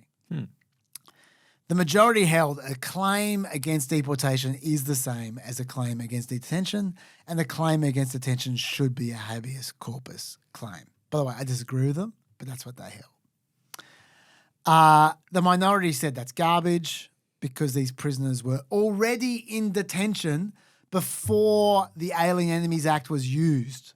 They were in there already, and they were okay with it. They weren't challenging that detention. So they weren't challenging the detention. They were just challenging the deportation part. And they said that's not a habeas corpus claim. They lost 4-5. They said, quote, indeed, in the mid-20th century, this court repeatedly said that the habeas and APA, Administrative Procedure Act, actions were both available to non-citizens challenging their deportation orders. Sounds familiar. But whatever. I agree with them. I agree with the minority. You won't be surprised to hear that because I always agree with Justice Barrett. But this means that the 5 plaintiffs in the case in front of Boasberg have to start again. That's what that means. They've got to start again in Texas. New judge, new case, new rules. Sounds like a reality show ad. How significant is this decision from the Supreme Court? We don't know, to be honest. There's a lot of question marks. Firstly, 270 of those people are already in El Salvador. Can they file a habeas corpus claim from El Salvador? Chief Justice Roberts was just responding to one of them today. Abrego Garcia, the guy who was wrongfully sent to El Salvador, Roberts said he has an action from El Salvador. So the other wrongfully deported prisoners presumably also have an action. We'll need confirmation of that, though. That's kind of speculation on my behalf. Like, who knows where the Supreme Court goes with this kind of stuff. Secondly, do they need to go alone? Like, each habeas claim does need to be on its own merits, with no team lawsuits, no class action lawsuits. Because normally, when you're challenging your detention from the government, you can only challenge your own detention. You can't challenge someone else's detention. So you normally couldn't have a class action of that kind of thing. So does that mean we need to see hundreds of court cases of people challenging their detention? Is that what that means? What happens if one of them can't get access to a decent lawyer? They just screwed. Just sent to El Salvador. That's Sonia Sotomayor's concern about not having class actions. Like, if everyone's on their own, there'll be some people who can afford to defend themselves and some people can't. Also, it's probably just more convenient. Yeah, true. Cheaper as well. Steve Miller. Steve Miller will be happy. She wrote, quote, individuals who are unable to secure counsel or who cannot timely appeal an adverse judgment rendered by a habeas court face the prospect of removal directly into the perilous conditions of El Salvador's prison, where detainees suffer egregious human rights abuses. Correct. The ACLU have already filed a class action habeas petition, so we'll see. They're testing this out, so we'll see. Okay, cool. Interesting. Yeah. Thirdly, there's less case law supporting emergency relief in habeas cases. Kavanaugh himself heard a case on the DC Circuit a few years back that held Guantanamo detainees could not use habeas to block their transfer to a foreign country based upon fear that they would be tortured there if the federal government said that they wouldn't be tortured there. So that could be an issue. There'd be a trust there. But yeah, that's where we're at. Sorry, did you say the issue is trust? I'd say that there is. I'm not going full Billy Joel. It's a matter of trust. I'm not saying that, but I am saying that's two Billy Joel references in one podcast. That's great. Admittedly, when the podcast goes for 30 years, there will be a few Billy Joel references. I'm saying it's an issue of a lack of trust. Yeah. If they don't trust what's going to be happening in El Salvador. But the biggest issue is not that. The biggest issue is the venue of the court. going back to this habeas stuff, the majority noted that habeas petitions are supposed to happen in only one district, the district of confinement. The current detainees are confined in Texas, so the venue should be in Texas. Now, it's no coincidence that detainees keep getting sent to Texas or Louisiana. They're being sent to the Fifth Circuit, the most conservative circuit. Yeah. The government's hoping that the Fifth Circuit Appeals Court will hand down a precedent that invalidates all the other claims, at least until the Supreme Court gets their hands on it. To be fair, though, the plaintiffs, they were foreign shopping as well. That's why they picked the DC Circuit. Of course. Because they thought they'd win in the DC Circuit. So everyone's forum shopping, if we're being fair here. Also, it's worth noting the Fifth Circuit has twice ruled that illegal migration and drug smuggling do not qualify as an invasion under the Constitution. So they may not be wild about the Alien Enemies Act either. It's possible that Trump could get slapped down by the Fifth Circuit, and if he, the Fifth Circuit Appeals Court, and if he did, that would be awesome. Can Boasberg still hold the government in contempt if the original trial shouldn't have been in his district? Because remember, right now he's assessing whether they showed contempt of court by not turning around the plane. Yeah. They weren't supposed to be in his court in the first place. So can he hold them in contempt? We don't know. It's an interesting question. This also could have ramifications for Khalil, by the way. Remember Mahmoud Khalil, the protester? The student. Student protester. Sorry, not a student anymore. Finished their degree. Ex-student protester. Yep. There are heaps of cases where the government has snuck prisoners down to the Fifth Circuit as fast as they can to stack their trials. One of them is him. The Supreme Court has given those kinds of actions, smuggling them down to the Fifth Circuit as soon as you can. It's given them their blessing. They're saying that's okay. In fact, they're rewarding it. That could be an issue going forward. So look, we need more information though, just what this ruling means, but at least the fly-by-night authoritarian garbage is over. Right? You can't just fly them without a trial, just declare unilaterally that they comply with some law and just send them off. You can't get one of them. Yes. You only get one, exactly. Never used it. I'm glad they filmed all the propaganda footage they could during that period because they may never get another opportunity. One point made by Sotomayor, though, is that the government behaved despicably during this case. They at least arguably defied a court order. They're misusing state secrets privilege. Trump called for the impeachment of a sitting judge just for ruling against him. The whole trial is about the government deliberately trying to evade judicial review, and now they're being rewarded for all this faffing around by the Supreme Court. Sotomayor said this: the government's conduct in this litigation poses an extraordinary threat to the rule of law. The majority of this court now rewards the government for its behaviour with discretionary equitable relief is indefensible. We as a nation and the court of law should be better than this. Okay, we're up to 1:45. I'm getting very tired. You've been yawning throughout. I'm sorry. No, I do this all the time. I've been trying to hide as them in well. my nose. It's okay. It's okay, Lockie. I've been yawning in my own head. I've got a little bit more on this deportations, and I was going to do some updates, and then I was going to do some correspondence. I ain't going to do all that. I'm not doing correspondence, guys. It's going to be at least the next one. And updates. Oh, let's see how we go.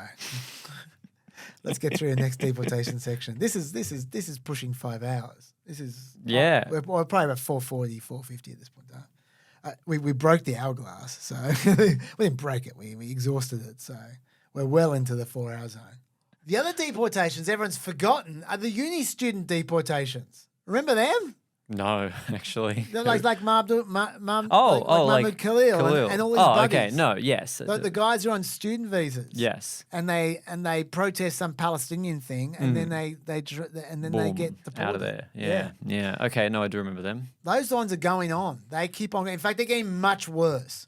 Much worse. In fact, I seem to remember when we were talking about Khalil, I was saying there's such an obvious slippery slope here where this is going. And man, we are flying down the slippery slope. We are at Jamboree National Legal Park right now, and we are flying down those slippery slides. You've never been to Jamboree. You've got no idea. No, I was about to say no one is controlling the action. Oh, very well done. Woo! Jamboree, where you control the action.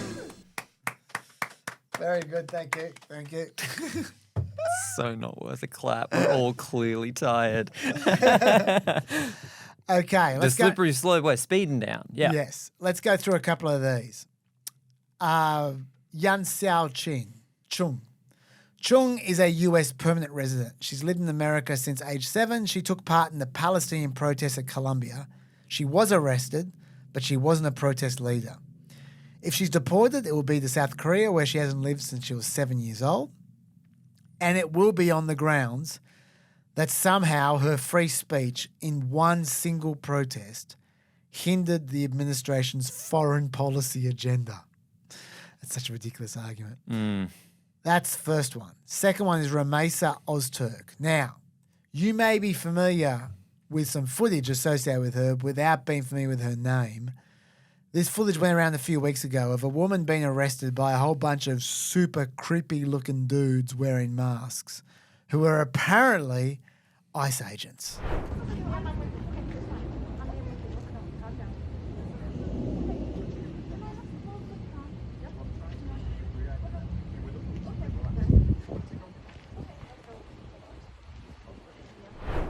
I've got no idea how that is legitimate, but anyway, the footage goes on, but just the fact they're wearing masks so they can't be identified, just go, my God, this isn't good. Oztürk is a PhD student at Tufts University with an F1 visa. Unlike Yan Xiao Chung, Oztürk didn't attend a protest. A former Muslim chaplain at Tufts told the New York Times that Oztürk's arrest doesn't really make sense because she wasn't a figure on campus. I don't think she was active in banned groups like Students for Justice in Palestine. From what I know, she was doing her thing, doing her PhD. The Department of Homeland Security claims Oztürk, quote, engaged in activities in support of Hamas, a foreign terrorist organization that relishes the killing of Americans. It also adds that glorifying and supporting terrorists who kill Americans is grounds for visa issuance to be terminated. She calls that common sense security. But, you know, it depends on what exactly she did or said. I could see that glorifying and supporting terrorists who kill Americans could be grounds for visa issuance to be terminated. That makes sense. Yeah. So what'd she say? What'd she do? What did she say? Yeah. She didn't attend a protest, I'll tell you that. It appears that her arrest and potential deportation is based solely on one piece of evidence. Her co-authorship of an op-ed in her uni newspaper in 2024. What? Must be some kind of op-ed, I think you'll agree. If it's glorifying and supporting terrorists who kill Americans, let's read the op-ed. And I'm going to link to it in the homework, by the way, so you can all read it at your leisure. Will we get deported for reading the op-ed? Not from Australia, because even though Australia doesn't have free speech, it appears to have more free speech than America does at the moment. Let me read you what this op-ed says. Just the first part, just to make sure that we don't get the stormtroopers knocking down our door. On March 4, this is how it begins. On March 4, the Tufts Community Union Senate passed 3 out of 4 resolutions demanding that university acknowledge the Palestinian genocide, apologise for University President Sunil Kumar's statements, disclose its investments and divest from companies with direct or indirect ties to Israel. These resolutions were the product of meaningful debate by the Senate and represent a sincere effort to hold Israel accountable for clear violations of international law, credible accusations against Israel, including accounts of deliberate starvation and indiscriminate slaughter of Palestinian civilians, and plausible genocide. Unfortunately, the universities, by the way, when she says all that, the links are to the ICJ, the International Court of Justice, and Amnesty. just so you know. Unfortunately, the university's response to the Senate resolutions has been wholly inadequate and dismissive of the Senate, the collective voice of the student body. Graduate Student for Palestine joins Tufts Students for Justice in Palestine, the Tufts for Faculty and Staff Coalition for Ceasefire, and Fletcher Students for Palestine to reject the university's response. Although graduate students were not allowed by the university into the Senate meeting, which lasted for almost 8 hours, our presence on campus and financial entanglement with the university via tuition payments and the graduate work that we do on grants and research makes us direct stakeholders in the university stance. I'll keep on going. That's enough. Look, maybe I'm just really tired, but I'm finding that incredibly boring. She is guilty of being a student politician. Where do I get to the part where she tells me in this article how to build a bomb? She doesn't mention Hamas in the article once. As a little spoiler, by the way. Let alone glorifying them. It's true. Yeah. So, yeah, look, she's... Sure, that's not my cup of tea. I wasn't really into student politics. I find it a little bit tiresome, if I'm being honest. But if you have free speech... You should have speech. That's kind of your thing, yeah. By the way, it wasn't just her who wrote that. Like, I know she co-authored the co-op with 3 other people. I know they mentioned some Justice in Palestine groups. I don't know if they're banned groups because it says Tufts Students for Justice in Palestine. I don't know if they're banned or not. But even if they were, you need to show that she had something to do with them. She might have even written about them because there were 3 co-authors. Like we just don't know who wrote what.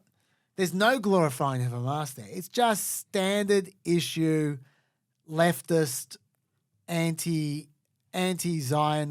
pro-Palestinian stuff. Not even pro-Hamas.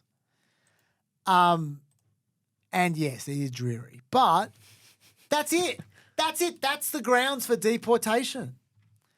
If that's engaging in activities in support of Hamas, a foreign terrorist organization that relishes the killing of Americans, and that's a deportable offense, free speech absolutely does not exist in America anymore. I'm sorry. I don't want to sound like the kinds of sort of student politician I've just been mocking.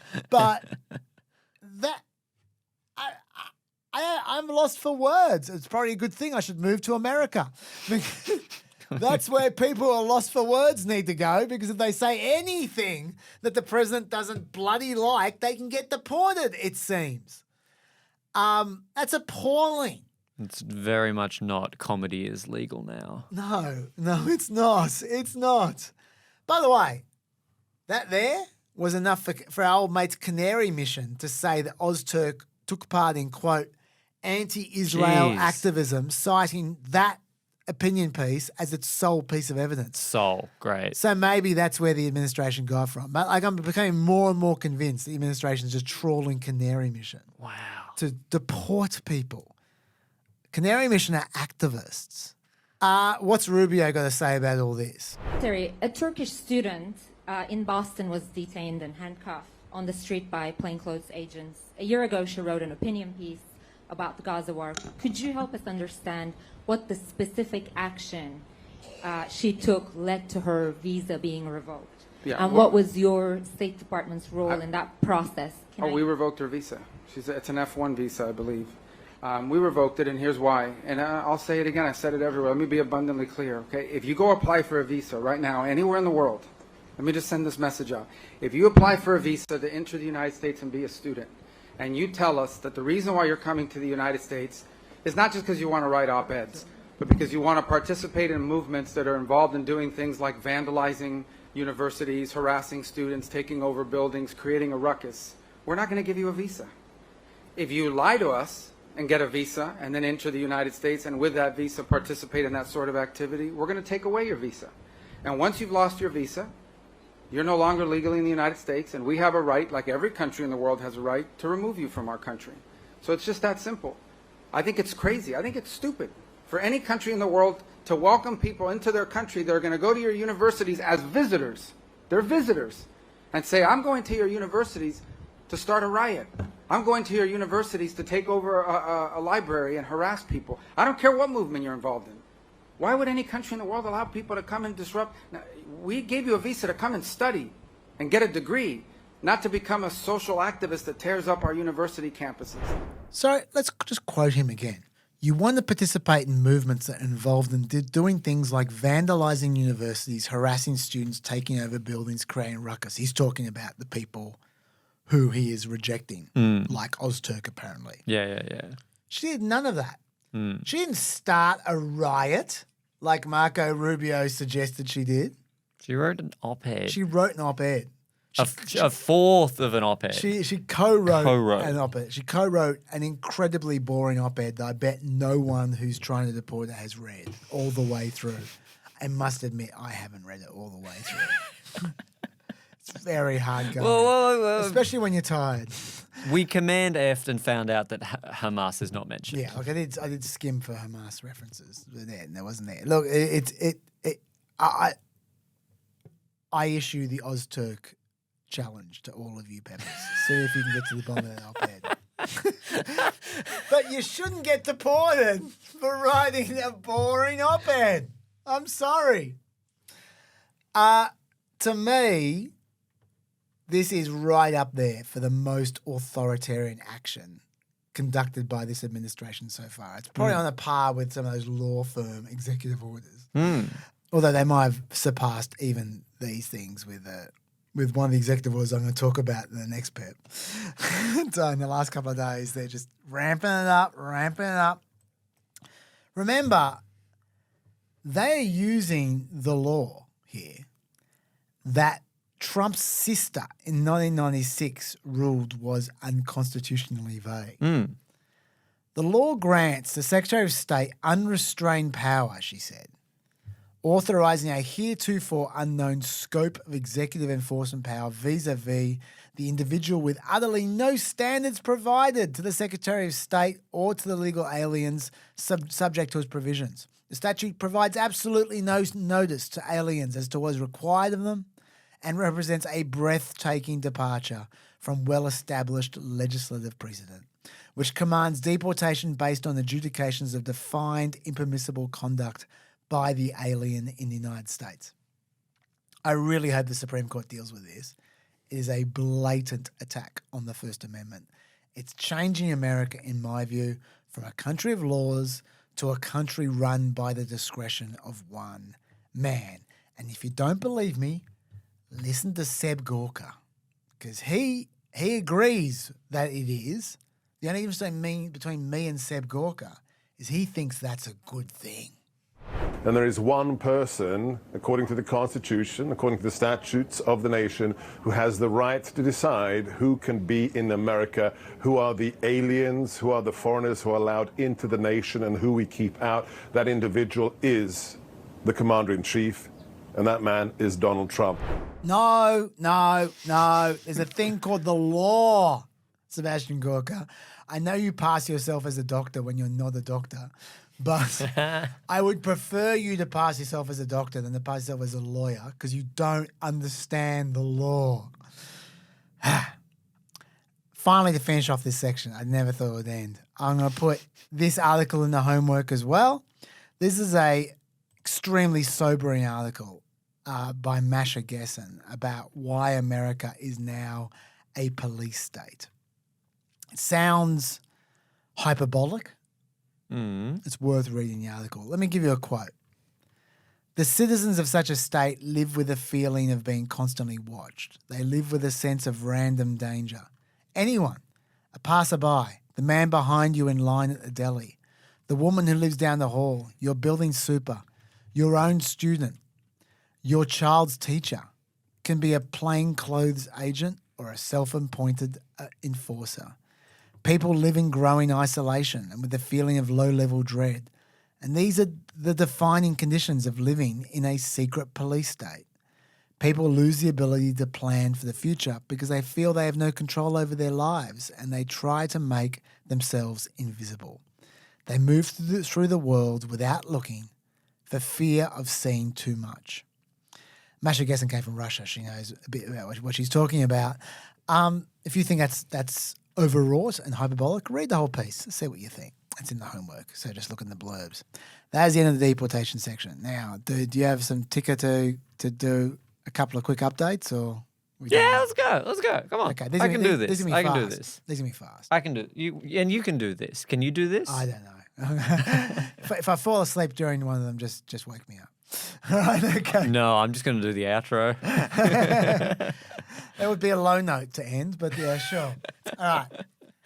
Stefanik update. We spoke about how close the House is, how it was so close that at least Stefanik couldn't be confirmed until after the special elections were held. Yeah. Even before those two Republicans struggled in the special elections in Florida, Trump got Elise Stefanik to pull out of her nomination to be UN ambassador. Whoa. She's pulled out. This is from her. As we advance our America First agenda, it's essential that we maintain... Sorry, it's Trump. This is Trump. Thank you. As we advance our America First agenda, it's essential that we maintain every Republican seat in Congress. We must be unified to accomplish our mission, and Elise Stefanik has been a vital part of our efforts from the very beginning. I've asked Elise, as one of my biggest allies, to remain in Congress to help me deliver historic tax cuts, great jobs, record economic growth, a secure border, energy dominance, peace through strength, and much more, so we can make America great again. With a very tight majority. I don't want to take a chance on anyone else running for Elise's seat. The people love Elise, and with her, we have nothing to worry about come election day. There are others that can do a good job at the United Nations. Therefore, Elise will stay in Congress, rejoin the House leadership team, and continue to fight for our amazing people, American people. Speaker Johnson's thrilled. I look forward to the day when Elise is able to join my administration in the future. She is absolutely fantastic. Thank you, Elise. Now, that says plenty about where Trump is currently at, because Elise Stefanik is in a 9-point Republican seat. The fact he thinks that Republicans will lose that seat if she steps down tells you that even Trump is thinking, I'm in a bit of strife right now. So that tells you a lot. And to be honest, he's right. He's absolutely right. There was more than a 9-point swing in the Florida special elections. So, yeah, no, he is spot on. And Trump, by the way, won it by nearly 21 points in 2024, but still he's worried about losing that seat. I think it's a smart move from Trump. I'll give him credit. I think that's a clever move. And he's right. You can get lots of UN ambassadors, but even leaving aside whether it gets lost, even the seat being vacant for a few months could make a difference to the tax cuts. I think he's right. Crockett update. I got all finger waggy at Jasmine Crockett at the end of our last pod. I remember this one, yeah. For her Hot Wheels comment 2 weeks ago when she said this about Governor Greg Abbott, who is a dude in a wheelchair, when she was hosting a function. Y'all know we got Governor Hot Wheels down there. Come on now. And the only thing hot about him is that he is a hot ass mess, honey. So yes. Well, she tweeted out an explanation, so I think it's only fair that I share that with you since I knocked her. And I appreciated it as well. I'm getting used to political figures not even trying to defend themselves these days when it comes to controversies. Like Elon Musk with his salute. They just ignore it and they write it out. So she bothered to give a defense, so I'm going to share it with you. I wasn't thinking about the governor's condition. I was thinking about the planes, trains, and automobiles he used to transfer migrants into communities led by black mayors, deliberately stoking tension and fear amongst the most vulnerable. Literally, the next line I said was that he was a hot-ass mess, referencing his terrible policies. At no point did I mention or allude to his condition, so I'm even more appalled that the very people who unequivocally support Trump, a man known for racially insensitive nicknames and mocking those with disabilities, are now outraged.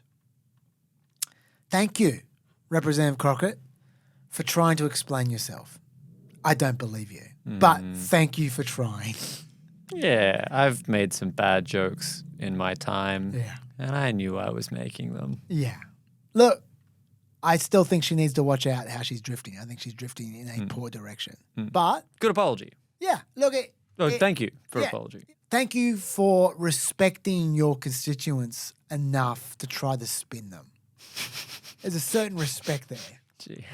that she's bothering to try to spin them. I know that's a low bar. That is a dirt low bar. But you know what?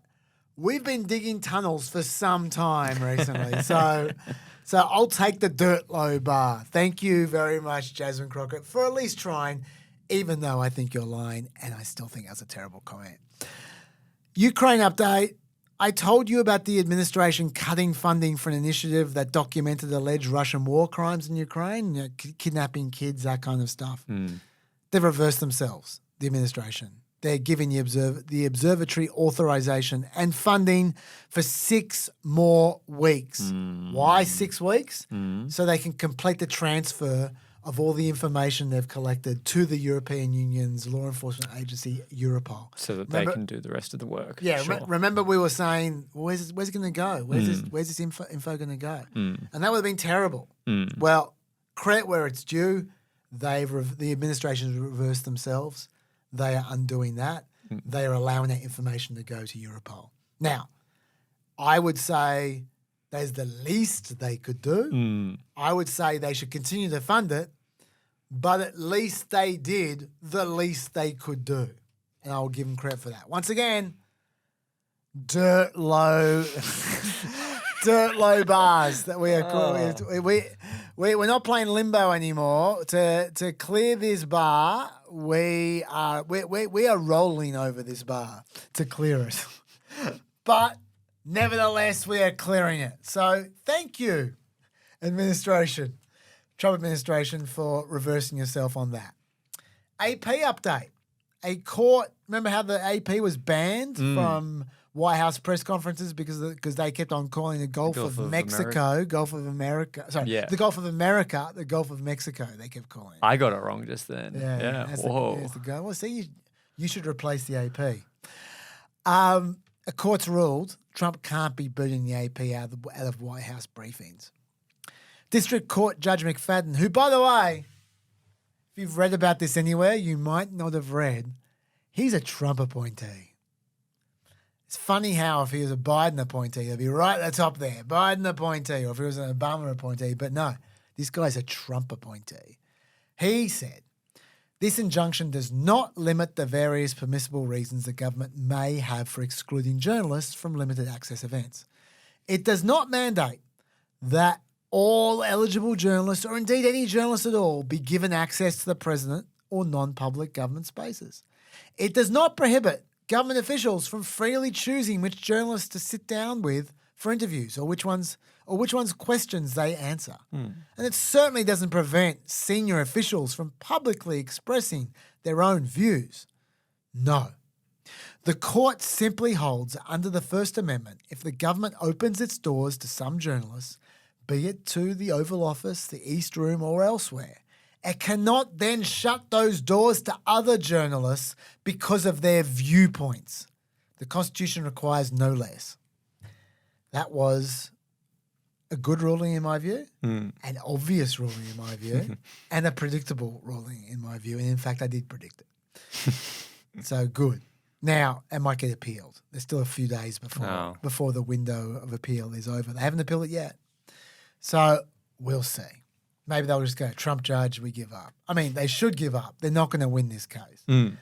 But, yeah, that's where we're at. It's an update. That's all I'm doing. Quick updates. Bang, bang, bang, bang, bang, bang. And now, I have a sting to play. The Eagle's Nest.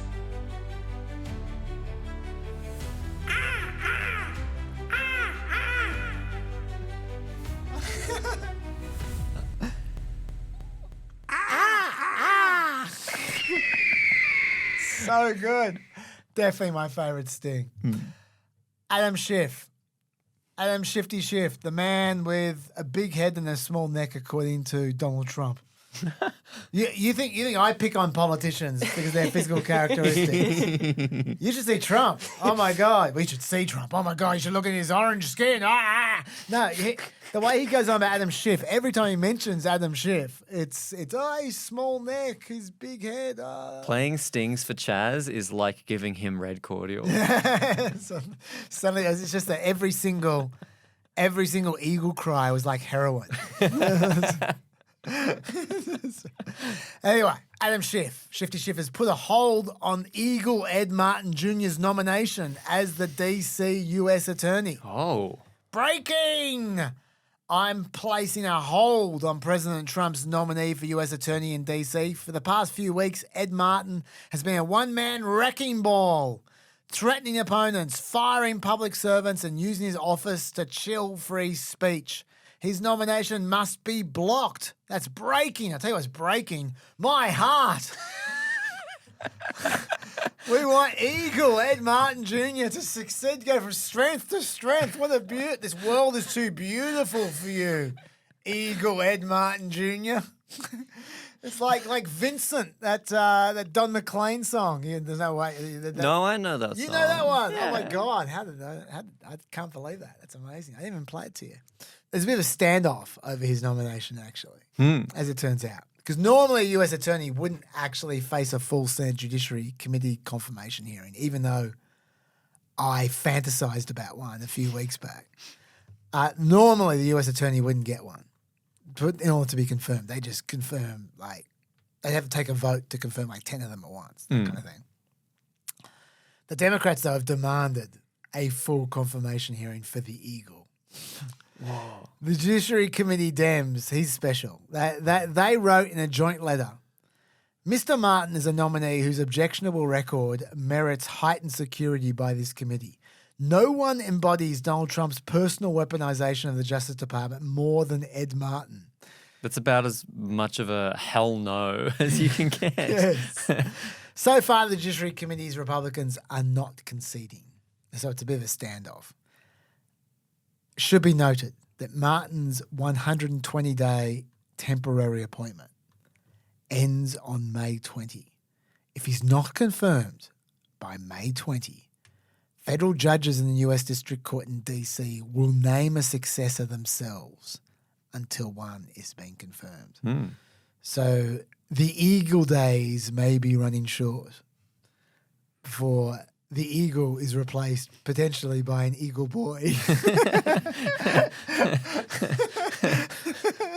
What a delicious metaphor that is. Even Jack Goldsmith can't take the Eagle. I don't know if you know who Jack Goldsmith is. If you don't know, he's a law professor at Harvard. He was also Bush II's, George W. Bush's Office of Legal Counsel. Jack Goldsmith was a guy who had a lot to say about torturing people. Jack Goldsmith will have nothing to do with the Eagle.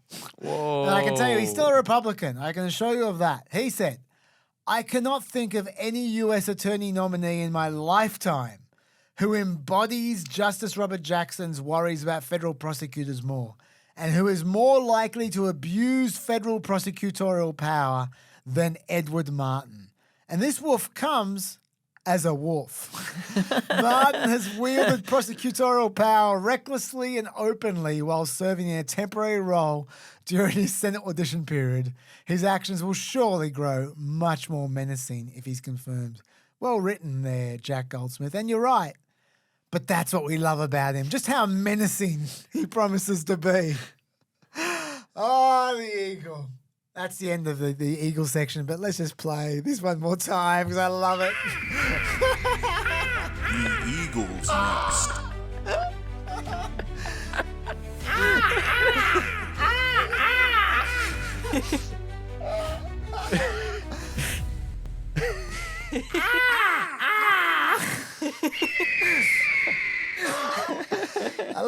I love me doing the cry over the top of me doing the cry in perfect time. It's like stereo. It's beautiful. One more update for you. Okay, yeah. Lucky before we become actually drunk. We're becoming closer and closer to drunk without actually drinking anything. That's the Eagle effect. The power of the eagle. The power of the eagle. Sorry, I'm flushed. I've lost it. Yep. You're, Okay. you're kind of eagle, I reckon. I reckon he is, What? Coco. I reckon he's the Wolfblass eagle. Wolfblass. That's what I reckon. Like he has no idea what I'm talking about. It's a wine. I don't even drink wine, but I've seen ads. They used to run ads on like at 1 a.m. on Channel 7 and shit. Up there is the price tag for a wine. $6. That is the quality that you would expect from the eagle. A $6 wine. He's certainly not the West Coast Eagles. No, he isn't. He isn't. No. But talk about menacing. Yeah.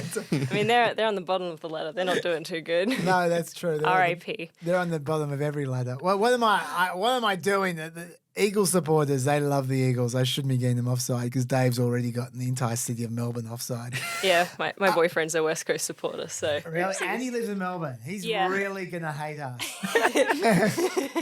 Whoopsie daisy. Last update is Eric Adams' update. This is another one that was predictable, but it happened, and I want you to know because I get a little sick of when you talk about things and then you just drop them and you never tell people what happened. Judge Ho.